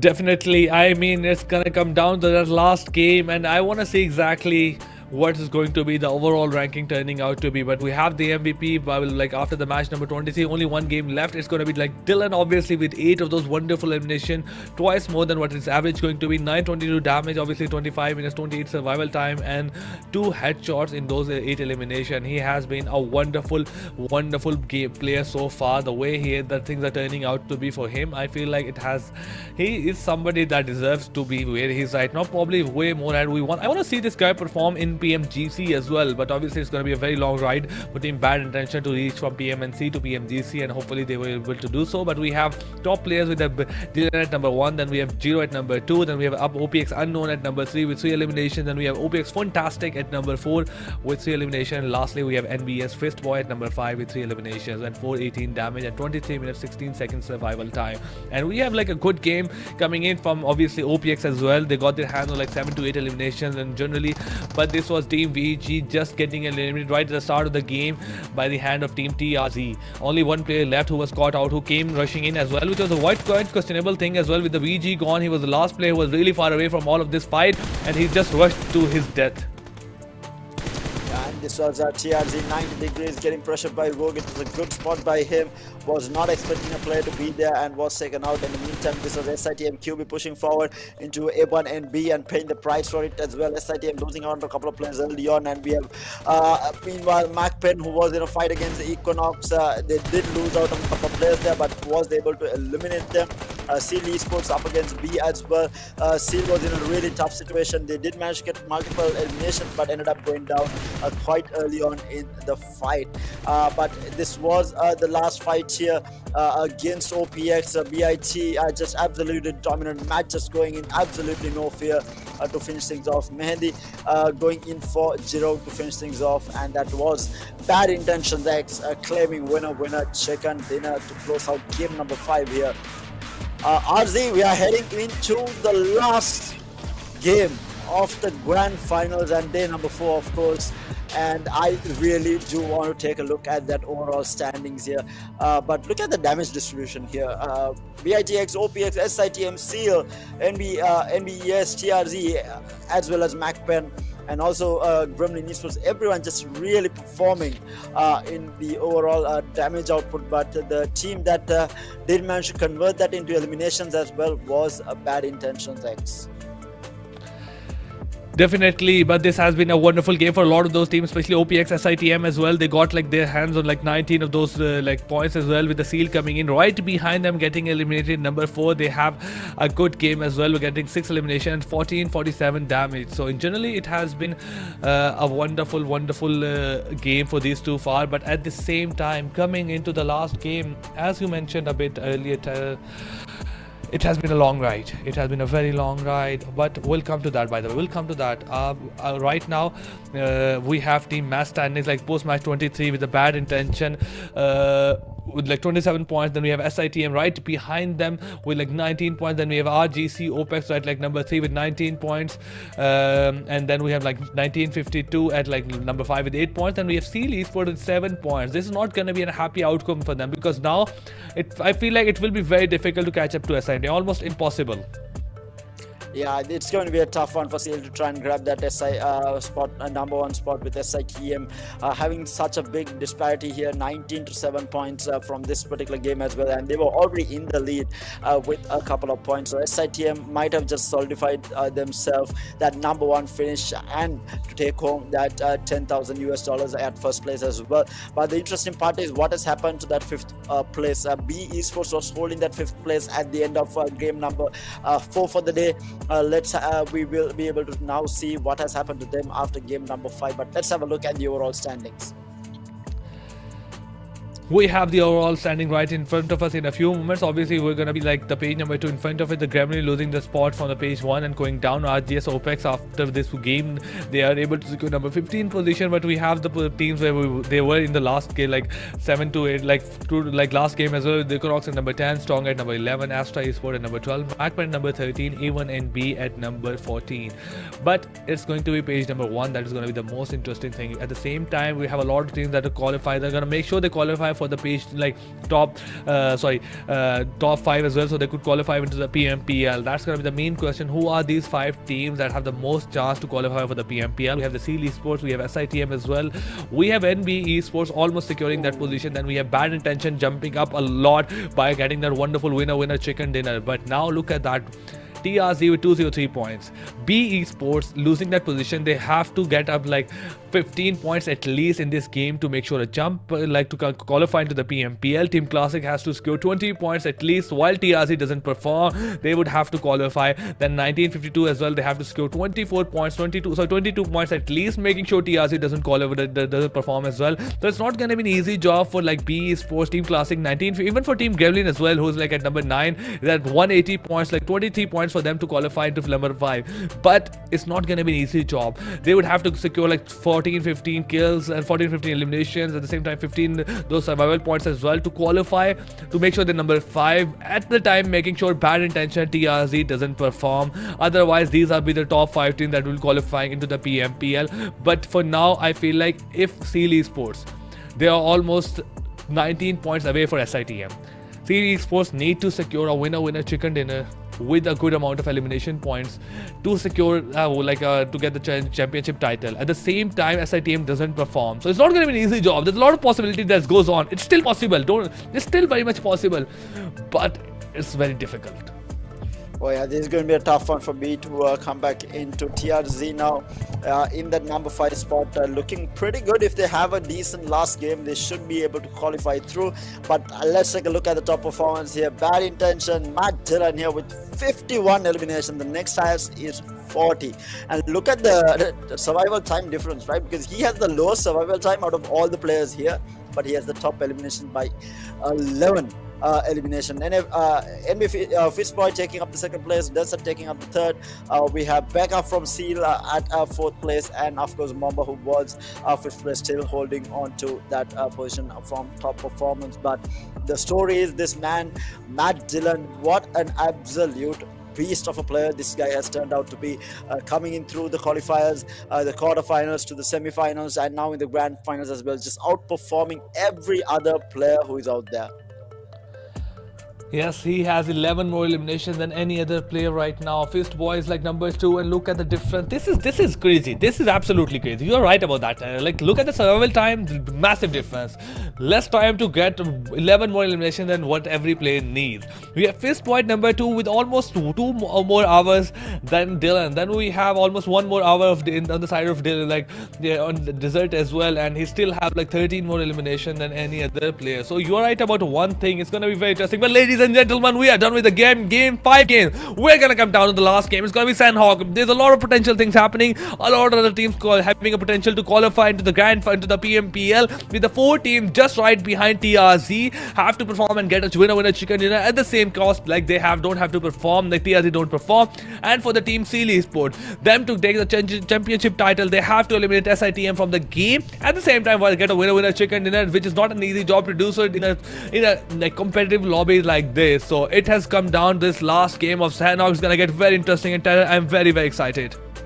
Oh yeah, Sanhok is definitely the map of chaos, and I'm definitely expecting these teams to go all out here, especially the teams at the bottom 4, to try and pull off a Hail Mary here, because they have nothing to lose, right? It's $500 across the board for the last few places of teams, and if they can make a jump, have this massive game, you can pull off a miracle here and get a bit of more extra prize money in terms of the overall prize pool as well. So I'm expecting these teams to go just completely ham on the lobby as well.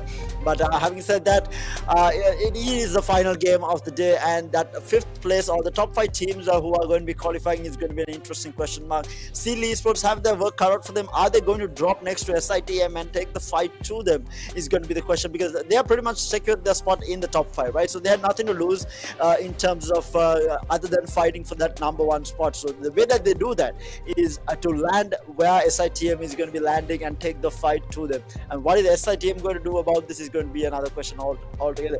Will Sealy Esports come up with this strategy? Will they do that? Is going to be another story altogether. What they want to do with it is going to be another question altogether, because they're not really pressured for that number 2 finish either. So they have nothing to lose in fighting for that number 1 spot by taking the fight to SITM. And if they do that, especially on a map like Sanhok, it is a map that anyone can pull off a Hail Mary. So I'm really expecting to see some crazy plays coming out from some of these teams.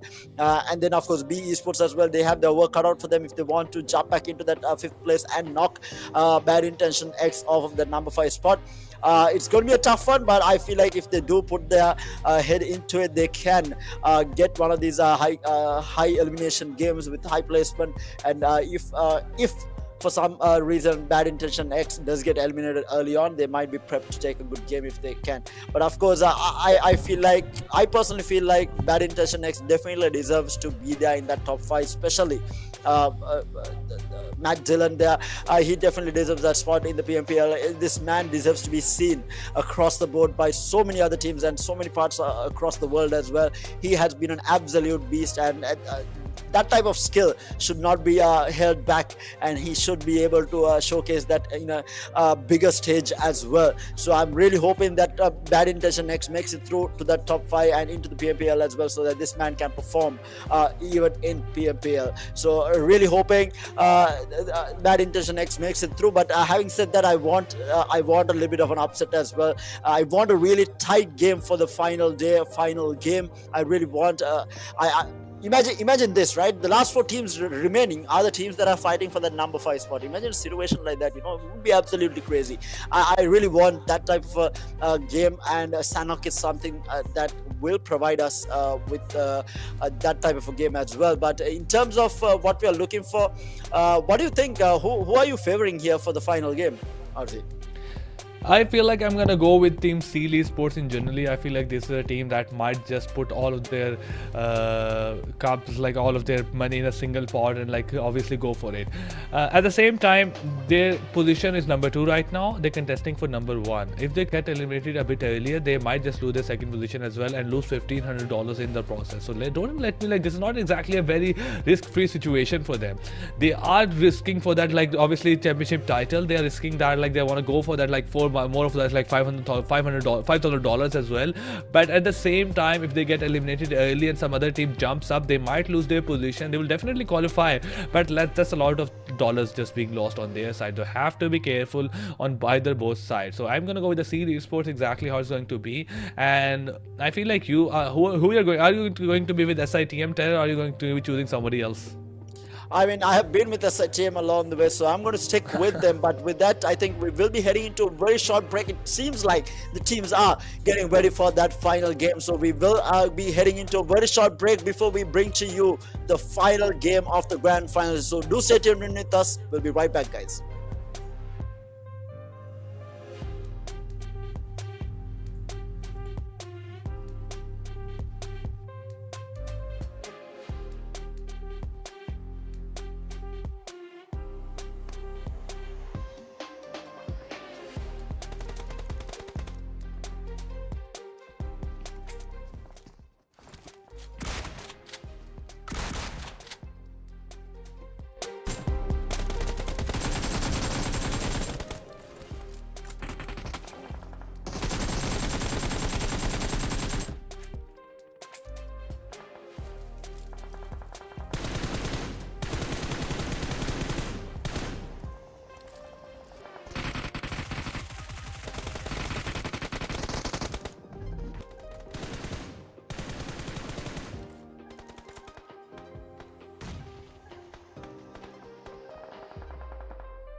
Hello and welcome back, ladies and gentlemen, for the final game of the grand finals. It's going to be on Sanhok, and it's going to be an absolute blast of a game here. And joining me, of course, is going to be RZ. RZ, final game.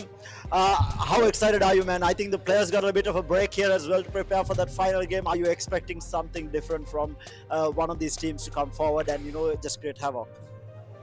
I mean, one thing that is going to be quite sure is that we both will be jumping on our seats. We'll be like both standing up and casting, and like things are gonna get very difficult for a lot of those teams. They're gonna be very interesting, and I feel like this is what I'm expecting in general. While I talk about maybe it's going to be Team SITM, Team Esports, maybe TRZ losing their position to 1952, Gremlin as well, maybe B Esports as well. I'm right this down. It's gonna be very interesting because we have to come down to the last game of PMNC 2022. This is PMNC. Obviously South Asia wild card. We got like 2 semi-finals, we got to the finals right now. It has been a very long journey and we still not decided who is exactly the winner. So we like this is not enough to decide who's the best team. Indeed, I feel like all these teams definitely do deserve to be in the grand finals, and of course do deserve a spot in that top 5 finish as well. It's just that certain teams on a certain day performs a little bit better. It is how well you perform on that particular game to be able to get yourself into the top 5 as well. But let's get a final thoughts before we go into the game. Final predictions. I'm going to stick with SITM. This is a team that has been most consistent throughout the entire wildcards. They are coming in from the group stages into the quarterfinals, into the semi-finals, and now in the grand finals as well. They have been the top dogs, and I'm going to stick with them for the final game of the day as well. RZ, what are your predictions here? By the way, guys, if you like to see somebody who would like to play it safe, this is the guy. I like to stick with SITM because they like to play it safe. But I'm gonna go with the Esports right now. It's gonna be difficult for them to get the winner chicken dinner. At the same time, difficult for them to win this PMNC title safe. But this is me who likes to put all of my money in one pot and like, oh guys, let's just take with the risk. So let's see it's going to happen, because if it does happen, I will be very happy with that outcome. By the way, that's me being biased a bit, but yeah, I'll be very happy with that outcome. SITM obviously had a good chance. So yeah, Ter, how do you feel feel playing it safe? See, technically me saying SITM is actually helping you out, because every time that I have said SITM in my predictions, SITM has not got the chicken dinner. Every time that I've actually moved out of SITM has got the chicken dinner. So this is technically me helping you out in saying SITM. Esports might actually come forward and take the chicken dinner. We'll have to wait and see. But ladies and gentlemen, we are off here. Final game of the grand final. Look at these players, all 64 players ready to battle it out on this final game. And we do have a very standard flight path on Sanhok here, opening up the entire map. That first ring is going to be key in deciding who has the better rotation and who has the better positioning. But right now it's a very standard, cutting right through the middle of Sanhok, giving opening up the entire map to the usual drop locations all these players have. The usual drops are going to be SITM going to be heading towards Camp Alpha there with Astra Esports. We will have BITX and CD Esports towards the southern side of the map, where Camp Charlie docks and Sahami is there. And then we have B Esports going to Ruins, which has been their usual drop spot since semi-finals as well. We have Equinox sticking to boot camp. That has also been their standard drop spot. So all the teams have got to their standard drop locations. The ring has kind of stuck to the main island here. We'll have to wait and see whether it will switch in a way that we will have some water involved as well. But it is looking very unlikely. It might be another boot camp finish, to be fair. We'll have to wait and see. But to start things off, we already have an engagement here. Stronger Esports in a fight up against OPX, as well as 1952 in a fight against Victor Gaming as well. Everyone just doing it now right off the bat here, and this is exactly what we expected from Sanhok. And B Esports is going to be in trouble as well, as A1 and B shouting B Esports. Any hope that they might have at the top 5 finish, they already lose out on 2 players. It's going to be a tough one for B Esports to come back from that. Holy moly, Equinox also in the meantime has joined the friend into 1952, being taken out. Bootcamp looks to be heavily contested here. Let's take an instant look at what happened right here. But Stronger Esports now putting the pressure into OPX as well. Multiple fights breaking out across the map, and what a grand final start we have had here for the final game. Obviously, with the stronger esports trying to get a bit aggressive at the start of the game, this is like their last chance to do some kind of. But the B esports is they're not gonna be happy, as this is one of those teams that are looking to end the day while qualifying to the PMPL. Losing player like Scooby is gonna be like very difficult for them. B esports, they are going into this fight against Team VG with the TRZ on the right side, and at the same time Team Classic very comfortable into the circle, so that's towards the side of Query. But Team Stronger coming from the right side, strongest team right now to secure that winner chicken. Never look at that. Seal Esports as well on the bottom side of the map. They might just take it out at the team MAKPEN. With the MAKPEN at the very dispersion, team Seals Esports Arrow as well. They are a bit far away from the rest of the teammates. So yeah, that's a fight that might just be happening on the side of team Seal Esports. But TRZ, they are on the area of they're on the side of Pioneer, and usually we don't see TRZ on this side, but now it's gonna be very interesting. We have seen already 3 minutes into the game, 7 players have left us, and the Seal Esports, they'll get their hand on the first elimination of the game. They have to go all the way in with the Pelzang coming like getting close to Becca right now. He has his hand on a shotgun and a Molotov being thrown on his side. Becca needs to be careful. It's not going to be an easy job to secure that a 1v1, but if he lands one shot, he might be able to pull it off, and if obviously he has been able to done so, takes him down, and a wonderful shot coming from his side. And obviously Pasta tries to provide any kind of support from the other side, but was unable to do so. And now Team Seal Esports has a huge advantage going into this fight, and they are trying to turn things around for them. That's a good start. But now VG, they're looking very aggressive right now on the side of Team Pioneer. They're like looking to rush TRZ, where TRZ, one player is caught out off angle right now. He's all alone in that side, but Moma takes one down. Will he able to continue that streak that he has? Might just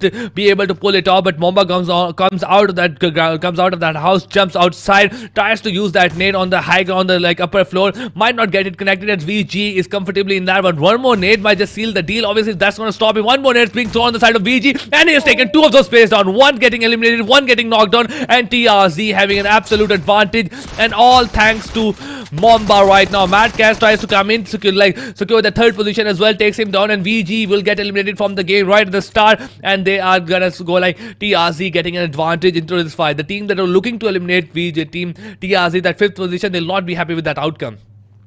Yeah, Victor Gaming is going to be not really happy with that, but of course they had no chance of qualifying into the top 5. But in the meantime, we have MAKPEN getting eliminated as well.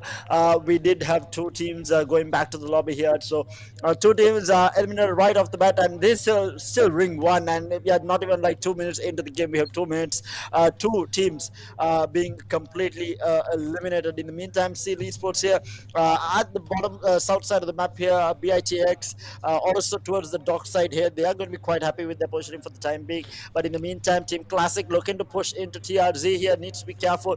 Team Classic, we do have Hopeless very close to Mad Cat here. Mad Cat might get caught out because he is kind of far away from the rest of his team here.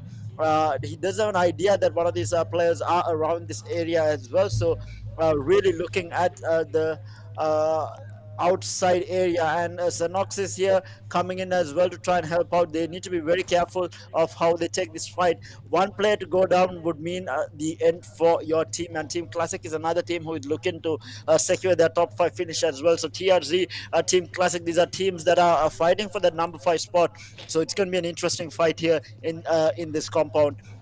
And who is going to come out on top is going to be the question here. Both teams, I think, are aware of who is there, so they are going to be even more careful about how they take this fight. Team Classic in a tough spot. Team TRZ is in a tough spot. They cannot afford to lose out to each other. But as I said, that we do have a player getting knocked, Bad Cat getting traded out as well, so there is a trade happening. 1-for-1 trade happening on the side, so both teams having one player down. Can they get the res off? Can any of these players to 90-degree, almost spotting out a player? The resurrection will come out on to Mad Cat. In the meantime, Bomber will find Sanoxis as well. The elimination to follow through as well. Team Classic loses out on the first player, and now they're going to be in trouble. They are looking to push forward. TRZ smells blood in the water as they push forward into the rest of Team Classic. Wanzi here trying to get out. He's going to be using the nades here, doing quite a bit of damage on the Mad Cat there. They are going to be pushing forward. Wanzi needs to be careful here. They are still pushing forward. Eric is there as well. How can they win this fight? They are trying to win this 2v4. Can they pull it off? It's going to be the question. It is a tough one for them to pull off. One of the players are still down. One is still trying to fight it out. In the meantime, we have another fight going on here. we have BITX moving in as well. Kage GG here will find, sorry, it was Equinox who was moving in. They will find a kill on to TNZ. Hopeless will get knocked, eliminated as well, where Equinox joins at the right moment. Eric finds that elimination on to Mad Cat as well. And teammate Molotov will find the elimination on to, oh my lord, that was not what they were looking for, and TRZ is not going to be happy with that. Equinox coming forward. 2 players left on the side of TRZ. Team Classic with the solo player left finds one, but will get eliminated. That's going to be Team Classic eliminated in 14th place. They are not going to be happy. That's their dream of a 5th place finish going to go down the drain. But Equinox here fighting up against TRZ and will find the final knock on to TRZ as well. And that's going to be TRZ, another team in contention for that top 5 finish, being eliminated very, very early on. Holy moly, things got spicy there. Oh, look at Painan right now. What just happened with Sanche goes down, Aero goes down. Things are not looking so good for Team Series Sports. Team Bad Intention has the absolute advantage, but Dylan goes down and Kavas goes down. Now we're back to a 2v2. It's not going to be so much easy for Bad Intention, as I was pointing it out.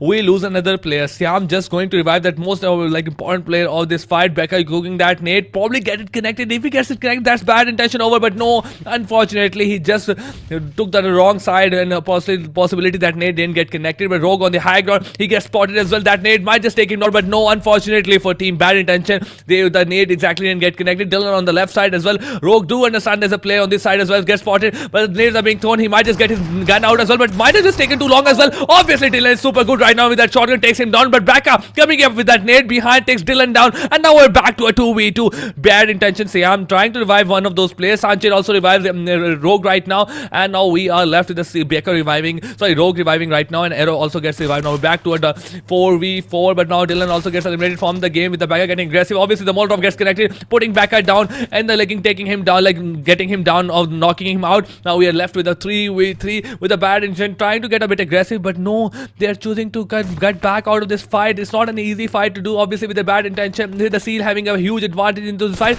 Kevin gets spotted, he goes down. Sanchez out of the way. He want to take this fight, needs to be careful. He doesn't have a lot of cover to play with. The Siam having an absolute advantage. Obviously Siam using that cover wonderfully, takes Sanchez down, and now Team Series Esports is not looking that good in this fight, especially with the Aero going down at the hand of Mehdi. And now we are back to a 2v2. Okay, Aero, as he tries to get Siam gets to kill, get his elimination on Aero, Mehdi goes down by him trading on. Now we're left with Siam. Only Siam takes the damage, and Seal Esports is gonna be winning this fight, but at the cost of 2 players. They're not gonna be happy with this outcome.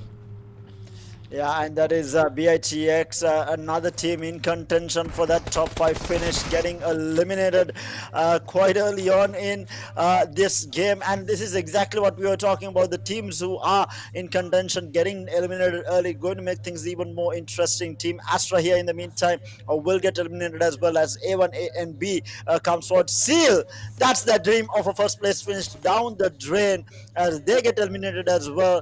And that was, I think, Stronger Esports who pushed them off, but that's I mean, that basically guarantees a first place finish for SITM, and that's very unfortunate.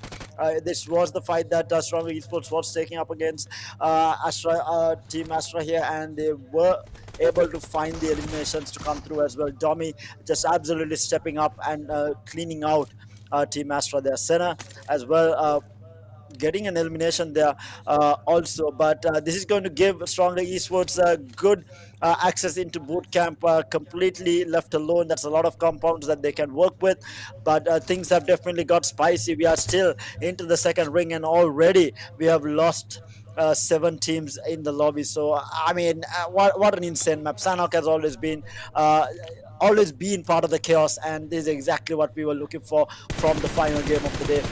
Final game of the grand finals, as well as Sinister with what shots coming out from Twist there. Holy moly, I was not expecting him to go down there, and that's going to put A1 and B in a really tough spot. They are going to be laying down the smoke to try and get the rest off here, whereas we have 9 pushing from the right side to try and give some cover to anyone who is pushing forward to try and go in for that elim. But what shots coming out from Twist, I'm not even sure where he shot them from.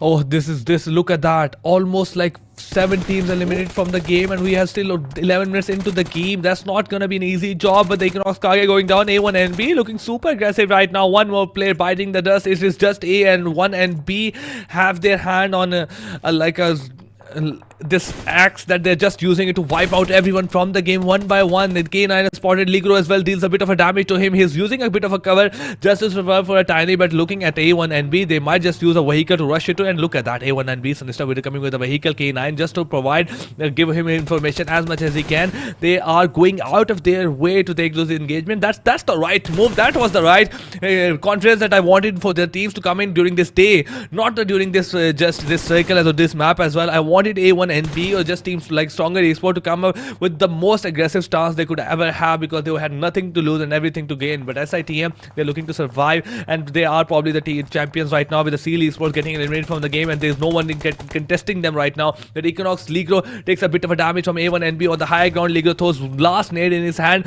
just to deal some kind of damage, but unfortunately we won't be able to do so. At the same time, as he tries to rotate out, he needs to be careful. A1 and B players on the farther side of that cliff, they have the high ground, might be able to spot him out as well. Sinister trying to throw those nade, but the distance is almost too much. Needs to be careful. Okay, Kesek 7 also gets spotted by the hand of A1 and B. Sinister tries to get a bit of a aggressive twist. Was able to land some shots to him, but also is down to very low of an HP. Has to go back down into the cover. A1 and B still with a lot of advantage with the K9 trying to give a lot of information to A1 and B generally as well. Ligo also gets spotted, deals a bit of damage to him, but fortunately he's back into the cover. Wow, what a fight we are having between these two teams, Ben. My lord, like, look at the number of teams that are left here with ring number 2. I mean, it is all open, but we still have fights. Oh, good God, that Nate doing a little bit of damage out to Sketch there.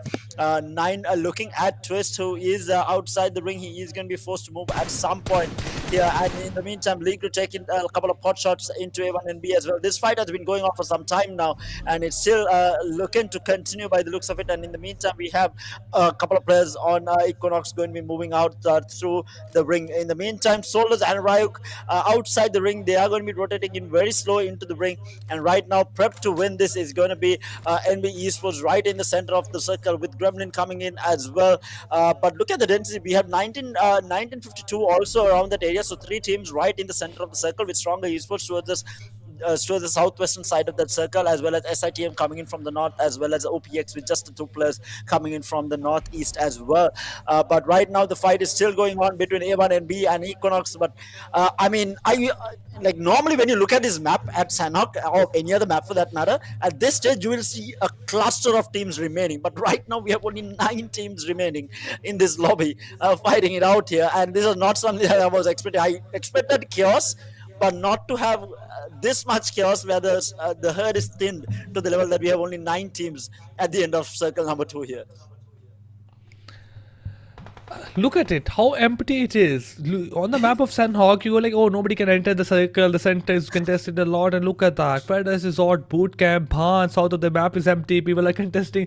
They like A1 and B and Team Equinox fighting it out really far away from the circle as well, really far away from the map, with the Equinox getting punished again and again. A1 and B trying to get as much as they can from this fight, but Sinister going down, and this is not a very easy terrain to have a like engagement as well. But A1 and B, they have to get out of this fight as well. But okay, Equinox got their hands on a vehicle. It might be just A1 and B's vehicle as well, but now they have to make sure they get into the circle as well, with the circle coming pushing in. A1 and B cannot exactly gain anything by staying at this place, but they don't exactly have an idea whether the other team is. They're just trying to spot or scout any team as they can. But looking at the circle right now, A1 and B and Equinox coming from the south side. We have Stronger Esport holding the areas of boot camp, with the GSM right in the center.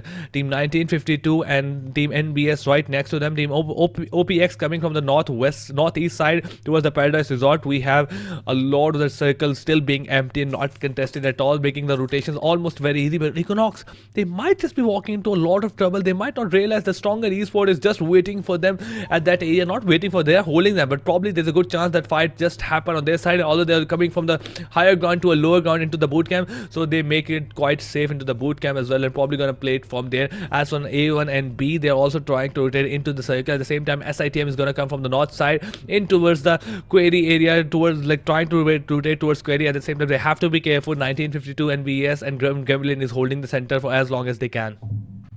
Yeah, and what a circle! I mean, what a fight we have had here. It is the final game. I expected a lot of teams to just go very aggressive, but I was not expecting this much aggression. But right now, prep to win is going to be GSM, Team 952, and NB Esports right in the center of it. And we do have SITM moving in from Paradise Resort side to the center of the circle as well. Equinox has managed to get back into bootcamp. This is exactly where they started off as well. I'm so confused how they ended up at the south side of the map after starting off at bootcamp, but they are back again into bootcamp, and strong esports are looking to push them out of bootcamp and look for these eliminations as well. But right now, into the center is going to be SITM as well, joining the fray with 1952 there, Gremlin as well as NB as well. And guess what? With that switch, it is going to be SITM right in center circle here. Do they have cover to work with? This is the question. We have OPX pushing in from the northeastern side of the map as well, so they need to be careful. They're going to get pushed from multiple angles. In the meantime, stronger esports will lose Farhad here to Twist, who found some lovely shots here, but down to the last two on the side. They have only two left. In the meantime, SITM QB finds a knock on to Gremlin as well. They're moving forward.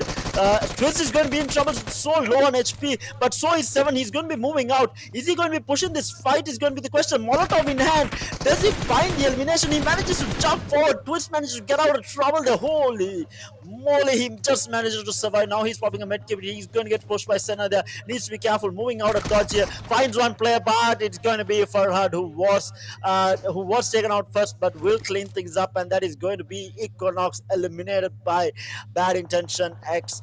In the meantime, SITM in a fight against, it was, I think, Equinox eliminated by Stronger Esports there. In the meantime, SITM in a fight up against Gremlin there. Gremlin did lose out on a couple of players. I don't think they got the elimination. In the meantime, we have Desert down, and he is going to get resurrected back up. They need to be careful. Stronger is going to be in the area as well. We have Gremlin in the area. We have multiple teams here, 1952 in the area as well. In the meantime, Jiro just laying in cover fire as his teammates are getting resurrected, making sure that no one pushes forward. He takes a little bit of damage here. He's going to be able to pop a medi there for the time being to heal back up. In the meantime, Stronger Esports have found themselves in a bit of a scruff against NB Esports as well. Everything is now coming together with 8 teams remaining here in this final game of the grand finals. But what a day we have had, what upsets we have had. But right now, Nate going to get thrown into good God, what a Nate from Mondo there, taking out 7, closing the Molotov as well, pushing forward out in the open. Was not the correct choice. We had Senna peeks through and will put him down here. Looks for the elimination as well, and Senna will get eliminated as well. That's Stronger Esports down 2 players already, down to the last 2 here, with NB Esports losing out on 1. They might lose out on another. Yes, they do. That's an elimination coming through with another player on the ground. 2 players up and running for NB with Stronger Esports still with 2. It's a 2v2 into this fight. Meanwhile, Gremlin is still looking at SITM. SITM needs to be, they're looking for a win. They have basically secured themselves number 1 spot here, but they're still looking for that winner chicken dinner. But in the meantime, we have Gremlin in a fight against 1952 as well. NB still in this 2v2 fight against Stronger Esports. And utility being used here to be thrown into the house, really not finding anything. A nade comes through, that's going to find Kasek. What a hit there from Farhad again, stepping up for Stronger Esports. That's the last player alive for MP. Can he pull something off? They do spot him out. It's a 2v1 now in this compound, and it might be all over. Oh, Farhad finds the last man as well. No, that was the elimination that came through. So 1 man remaining. No, it was not actually. It was another grenade kill coming through. I thought it was the elimination that followed, but it was NB getting knocked out. And what a play coming out from Farhad. This was the man who went down earlier, but he will find it. In the meantime, we have Gremlin in a fight against B Esports, finds 2. A1 NB finds a couple of eliminations onto OPX as well. The grenades coming through left, right, and center. A1 NB down to the last 2, and OPX will get eliminated down to the last 6 teams. We have 16 players remaining. In the meantime, Gremlin looking to push 1952 here, but they need to be careful. There is NB, A1 NB in the area as well. He is cooking up a net into the compound. He throws it out. Is not going to land on anyone. Needs to be careful. Stronger Esports might have a look at this as well from the farther side of further left of him. So they need to be very careful of how they push. But it is down to the last 2 players on the side of 1952. Lukashi, actually last 3. Lukashi in one compound. They have divided entirely. If Gremlin realizes that they can push forward, Steal shot, looking to push forward, and a grenade from 1950. Gremlin finds that knock on to 1952. Now pushing the last man, shotgun in hand. They need to be careful. Finds the one, looking for more. Shotgun not really working. Finds the elimination, finds the two as well. Finds the healing to follow up. What a play from Lukashi. They're finding two. Will finally go down. But what a performance. He finds the eliminations as well. That is the key factor there. What a play coming out from him. But will finally go down. And in the meantime, SITM will find the elimination on to A1NB. They are looking for more. And that is going to be, I think, Gremlin, no, they are still in the fight. A1NB as well. They have one player left. Gremlin has one player left as well. But that is going to be 1952 completely eliminated. SITM prepped to take this home. 0 eliminations so far. But they have the numbers here. Just find one. But they have one player down. SITM looking for more here. The 5 teams remaining with 9 players alive. Out of that 9 players, 4 are from SITM. Stronger Esports in a little bit of trouble here with Jiro putting the pressure onto them. Esports, Ryuk is going to get taken out. That's going to be Gremlin eliminated. That's going to be B eliminated as well. Leaving 3 teams alive here. Wait, who is remaining? I think there's one player from A1 and B. There is 2 players from Stronger Esports and 4 alive for SITM. It's 4v2v1. SITM prep to claim the last winner chicken dinner here. Can they make it happen? Can someone make an upset? Can Stronger Esports pull out something? A1NB will get eliminated to the zone. It makes them in a 4v2. Stronger Esports versus SITM. This is the final game of the day and the final fight that we are witnessing. Can SITM finish off on a high here? They have an idea where Stronger Esports are at. They are going to be pushing forward here.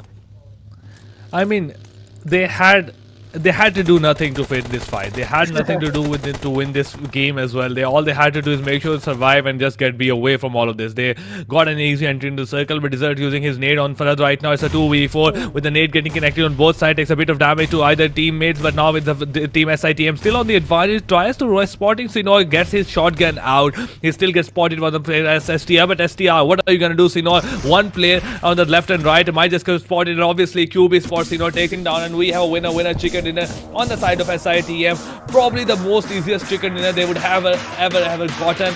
Wouldn't have without a single fight in getting something, just without getting a single fight. Obviously, without getting into much of a big of a rotation as well. They got 4 eliminations throughout the whole game. And they got like 19 points. 1237 damage was dealt from the side of SITM. But all in all, it was a game for SITM that was like made it like it was like wrapped in a beautiful package by all the rest of the 15 teams, and was given to SITM like, oh, here's the game, take it, and like, you don't have to do anything, you just have to accept it. And SITM go like, we don't have an issue with accepting the chicken in the last game. We're just gonna be happy, so thank you for the wonderful gift as well. So it was exactly like that. I mean, it was just a very different game than usual. Yeah, I mean, probably the weirdest game that we have had across the board. I did not expect that. I was expecting chaos, but not that much chaos. Basically, by the time the second circle came in, there was only like, 8 teams remaining, and the entire map was completely blank, right? You know, there was no one on the map, and SITM, like you said, got handed a chicken dinner in a, nicely wrapped gift here with all the wrapping paper under the sun, with flowers to, follow up as well. Just, here, guys, take this, it's fine, y'all are at the top, you can take this as well, take everything here. And they were given an absolute freebie here. But 4 eliminations with 638 damage on Jiro, 342 on Desert, 187 on QB, and Dobu with 70. This is probably out of all the chicken dinners that SITM has won, this has to be the least elimination game that they have had. I mean, that is saying something as to how much of a chaotic game this was, where SITM winning a chicken dinner does not have eliminations. That's the type of game this was. I mean, look at that. 1 elimination for every one of those players. Not much as well. And look at the difference between Stronger Esports and SITM. Thrice more elimination on the side of Stronger Esports. They didn't get the winner chicken.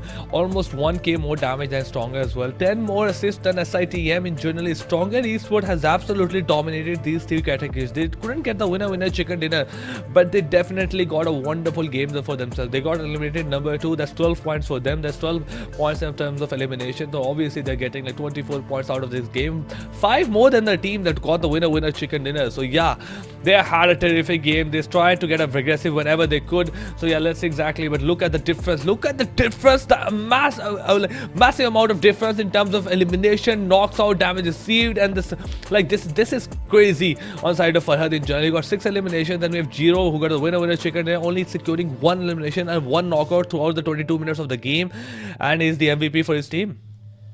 Indeed, and I mean, yeah, I expect a strong East. This was the team that performed really well on day number 2, if I'm not mistaken, where they had 2 winner chicken dinners as well, and it was a bit unfortunate that they couldn't claim the 3rd one. But look at the stats here of match number 24, the final match of the series here, with Farhad with 6 eliminations, the most damage coming out from Sketch from A1 and B with 828. We have Senna with the highest number of assists coming through, 9 with 653 hitting done, and Sketch again with 5 knockouts for A1 and B. A1 and B was in the thickest of fights from the get-go. They were fighting up against a lot of these teams, and rightly so. They do have the highest number of damage as well as the highest knocks coming from them, but the story was from stronger esports coming through with 12 eliminations to claim 2nd place, I think. But overall they should have claimed that top spot in the overall match standings, or at least match number 24. How it affects the overall scoreboard is going to be the question, but one thing for sure, it is SITM all the way on the number 1 spot. I think Seal Esports might not be contested too much. I need to check how NB performed and how much of points that they managed to get in this game. It all depends on that. So we'll have to wait and see with the final scoreboard coming through to see what are the top 5 teams who qualified, what type of prize pools they will be taking home. But for now, the most valuable player of match 24 is going to be Farhad, and what a game he had. 6 eliminations, 765 damage, a survival time of 22-31, and 1 headshot to follow through for Farhad as well. And this man just absolutely went insane. He did get knocked once, but he came back stronger ever more after that first knock that he had on himself. But the revive came through and he just went in and demolished the competition there. In the meantime, we have the top players for this game here. We have Sketch coming in at 2nd place with 4 eliminations, 828 damage. Senna with 3 eliminations, 714 damage. And we have Becca from Seal Esports joining the fray as well with 3 eliminations, 620 damage. And MOBA with 3 elims and 573 damage here. But the interesting part here is how this affects the top performance as well, because I did not see Matt perform. Matt did get 1 knock, but he wasn't able to get the elimination, and he was taken out quite early in the fight. Has a player contested? This is going to be the question. Has some of these eliminations coming through helped him out? I really don't think so, because he had a gap of around 11 eliminations, but other than that, I feel like he is quite safe. But let's take a look at the highlights for the final game of this tournament here. This was one of the initial fights that MAKPEN was taking up against Seal Esports. Yeah, this was even a lot of things went wrong for Seal Esports as well, as they were looking to end their day with a really good note, especially end their PMNC while being the champion.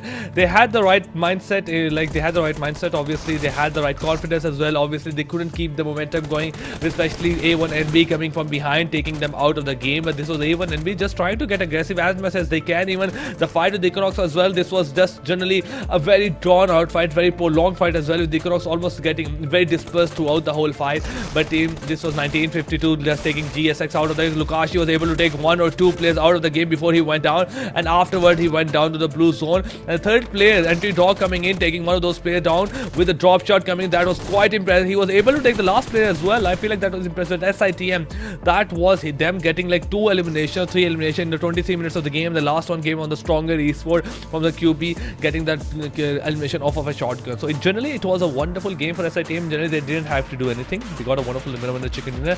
It was for stronger esport. They were a part of multiple amounts of fight. They were responsible for wiping out 4 to 5 scores by themselves and got themselves number 1 on the match ranking. As we're talking about the damage graph as well, it's going to be stronger esport. They're dealing the most amount of damage, 2065. Then we have SITM with at number 2 with 1237 damage. And look at that, the team who got the winner chicken dinner is at number 5 in terms of damage. We have A1 and B, we have Seal Esports, we have Equinox as well.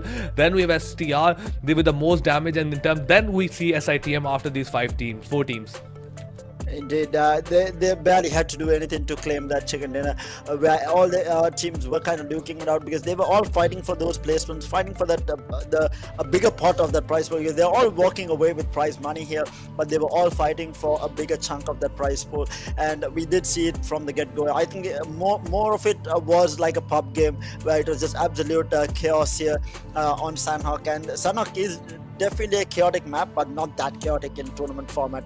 But this game itself was absolute chaos. But Stronger Esports taking a 24 total point and claiming the #1 spot in the overall match standing. But SITM here with that winner chicken dinner and 19 points will claim #2 spot. A1NB Esports will find that third spot with 18 points, and Gremlin with 10 will find the fourth. But after that, it kind of drops off. Picture Gaming again, a disappointing day at the office. MAKPEN as well. Team Classic not really performing. Astra Esports at 13th spot with just 2. NB Esports bad intention next. RGC, TRZ. These are teams that were fighting for that #1 spot or the #5 spot, really not performing. B Esports managed to get 8. I don't really see how much it will affect because they were, I think, around 11 behind that top 5 finish. So we'll have to wait and see once the total score board comes out to see who has qualified into the PMPL. And obviously, the bigger question is going to be who's qualifying for the PMPL. At the same time, we are almost very sure about the champion of the PMNC 2022 wildcard. It has been a wonderful ride. But the bigger question is going to be which of those 5 teams we're going to see qualifying into the PMPL and continue their ride in terms of like, I feel like in terms of the continuing their journey in the PMPL, at the same time continuing their journey for the PMGC as well, the top of the top, the best of the best. That's going to be the bigger question, and I am very excited to see that. But we will have the champion in front of you really soon, and I'm very excited to see who it is going to be. At the same time, we'll have those 5 contenders going to the 5 teams qualifying for the PMPL right in front of you in a few moments as well. So it's going to get very interesting. Are you excited for this? Are you excited to finally have your questions answered in terms of like which teams are seeing in the next stage? We had a lot of journey. We came from like in-game qualifiers. Then we had like 256 teams. Then we have like 128, then 64, then 32, then 32. Then we have like 16 teams. Then we had 16 teams again. We had a month of this fight happening within the South Asia giants. There's some huge giants from all over the South Asia, within Sri Lanka, within Bangladesh as well. And now we are come down this last moment as well. Which of these teams we're going to see in the PMPL and continue their journey, and which teams will not qualify and get eliminated from this today. Yeah, let's have a look, ladies and gentlemen. Make sure to put your predictions on the chat as well as we go in to check out who has qualified into the PMPL, who is going to be your #1 dogs, who are going to be the top 5 teams qualifying, and who is going to be taking the bigger chunk of this $30,000 prize pool. Let's have a look at the teams who are going to be qualifying into the PMPL from the wildcards. Oh god, I am very nervous right now. I want to see exactly who it's going to be. Come on, we want to see, and it's going to be I thought it's going to be the champions coming up. Come on, I'm getting excited. I want to see it's going to be whether it's going to be like TRZ, whether they qualified, whether it's some team coming from behind and jumping up and making go. But we have the champions in front of us for the PMNC 2022 SITM with 3 winner chicken dinners, 123 eliminations, 24 matches, 20,200 of damage and 19 minutes 41 second average survival time. That's a crazy amount of statistics in terms of survivability, in terms of damage as well. And ladies and gentlemen, finally we have the winner in front of us. It has been a very long ride. Congratulations to them. They got themselves some really sweet amount of money as well. Obviously $10,000 for their side and the qualification into the PMPL and the tons and tons amount of confidence while going to the grand finals. They dominated semi-finals, they dominated grand finals. They deserve to be where they are right now, and I can definitely understand why Terra was choosing to side with them.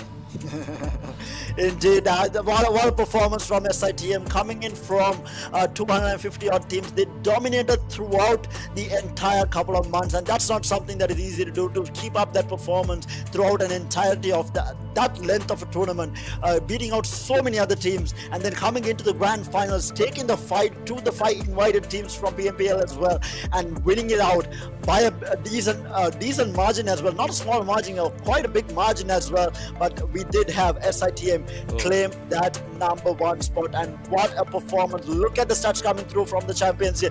42 eliminations on Erangel, 61 on Miramar, 20 on Sanhok, and overall,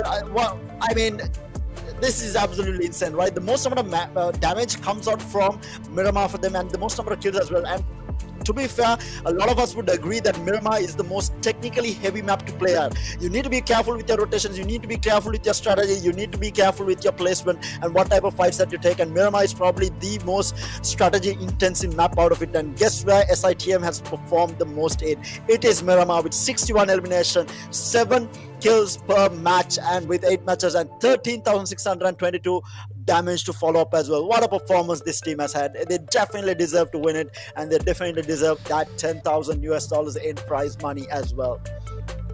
As much as I would have liked to see Team Seal Esports perform, one thing that I definitely agree with you on this is this: Team SITM deserve to be where they are right now. But we have overall ranking of the post-match 24 day 4. This is the grand finals. We are done with it, with the A1 and B jumping up a bit, with the MAKPEN losing their spot. Then we have Stronger Esport making up a huge jump on the 10th spot, scoring that 182 points, and Team Classic coming to the number 9 with 184 points. And these are the second page, but the first page that's going to be interesting is when I want to say exactly who are these 5 teams that we'll see going to the PMPL, and we're gonna see them going up against the best of the best and the pro teams that are good, the teams that call themselves pro. But at the same time, I feel like what has done by Stronger Esports should have been done a bit earlier as well, in terms of their winner chicken dinner, in terms of their aggression as well. Them securing 12 points in terms of placement, in terms of elimination, could have been done a bit earlier as well. Might have just given them the boost that they needed to qualify for the PMPL as well. But I want to see the page number 110. I want to say I'm excited for it to see who is going to qualify, who's not going to qualify, which are the teams that are going to see going with us in the next stage, and which team could not qualify as well. So there we have it, ladies and gentlemen. It's just going to the same team that from the last game is SITM at number 1 with 266 points, a huge amount of lead as compared to Seal Esports with the Seal at number 2. Then we have NB Esports at number 3 with 220 points, and Bad Intention with 213 points, and lastly not least TRZ Esports at number 5 with 207 points. And ladies and gentlemen, these are the 5 teams that will see into the PMPL. Unfortunately for Gremlin and B Esports, they couldn't qualify.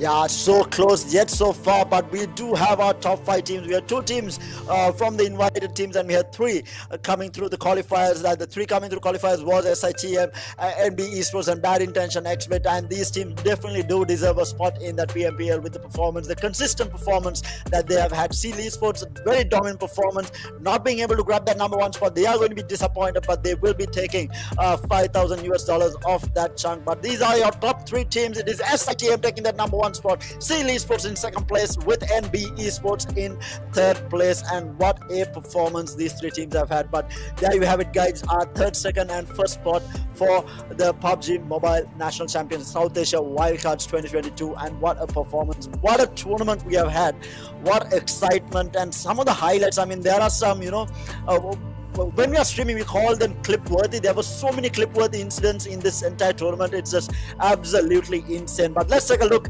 at the qualifying teams for the PMPL.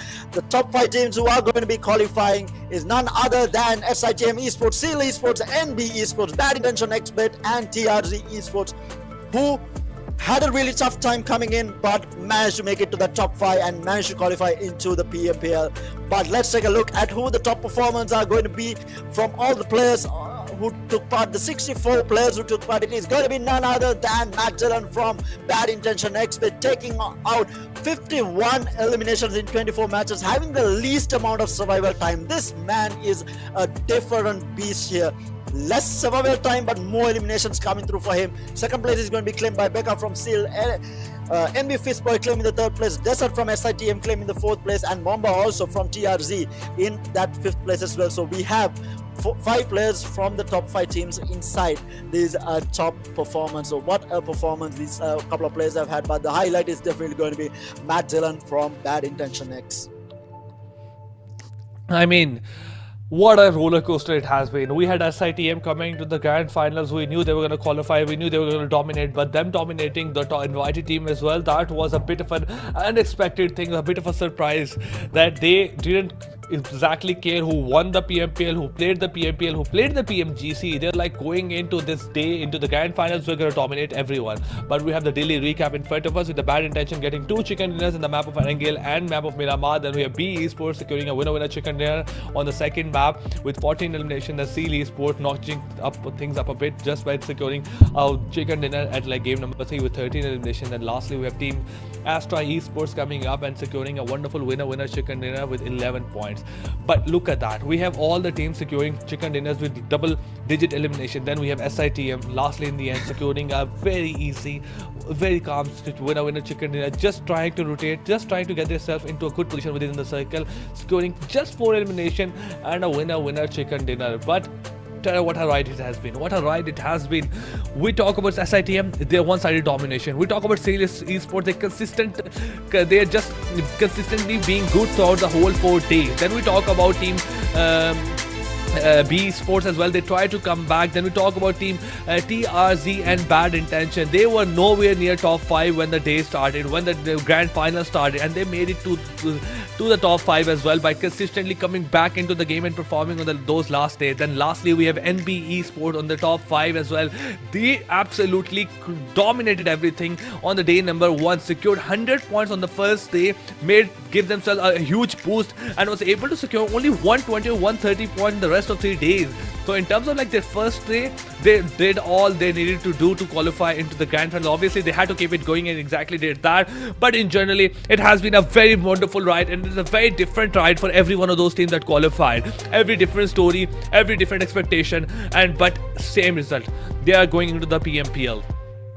Indeed, and definitely has been an absolutely wild ride. And I want to go back to what you said about NB Esports, right? They dominated day number 1, but didn't do much the rest of the days. But they only combined, only found 130 in the next 3 days. But that day 1 dominance that they had, definitely securing themselves a top 3 finish in the overall standings and a spot in the PMPL as well. And these teams are all walking away happy with that performance that they have had, regardless of whether they have qualified or not. They're taking a chunk of the prize money as well. Obviously, the bigger chunk going to the SITM with $10,000 second place, taking home 5,000, and then kind of it gets divided between the rest of the teams. But everyone is going to be quite happy with the performance, and I think all the teams should definitely be proud of the performance that they have had, especially the teams that had to come through qualifiers. They had to work through 256 different teams to get to this spot, and they definitely should be proud of the performance that they have had, and they should definitely work even harder next year around to make it to the PMPL for the squads that did not qualify. And for the squads that did qualify,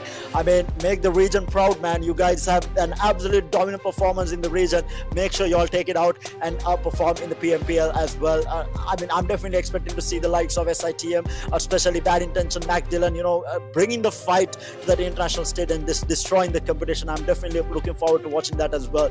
But with that, I think it is time for us to go. But just before we do wrap up, there is a massive shout out to the guys who are watching from home. You guys have been absolutely amazing. The viewership, the comments, the support that you have been giving your teams has been absolutely insane. Make sure to join for all the tournaments that are happening here, and make sure that you all follow your favorite teams as well as your favorite players, and keep supporting them in their future endeavors as well. And also a massive shout out to RZ for joining me, as well as Nikhil, as well as Chase was there. The casters have been absolutely insane. You guys are absolutely amazing. It has been an absolute pleasure. This was the first time casting with you guys, and it has been an absolutely pleasure casting with you guys throughout this entire grand finals as well as semi-finals. And also last but not least, the crew behind the scene, the production team, the referees involved, the work done is insane, and you guys have been absolutely amazing, giving us the live action as it comes, the replays, the stats, crazy stuff. Absolutely amazing job. So thank you so much for making our job very much easier in terms of what we have to do. So thank you so much for you guys as well. And finally, for the players who took part, you guys have been amazing. Thank you for the action. But till we all see y'all again next time around, it's going to be me, Tara, and RZ both signing off. Until next time, guys. See you.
Yeah.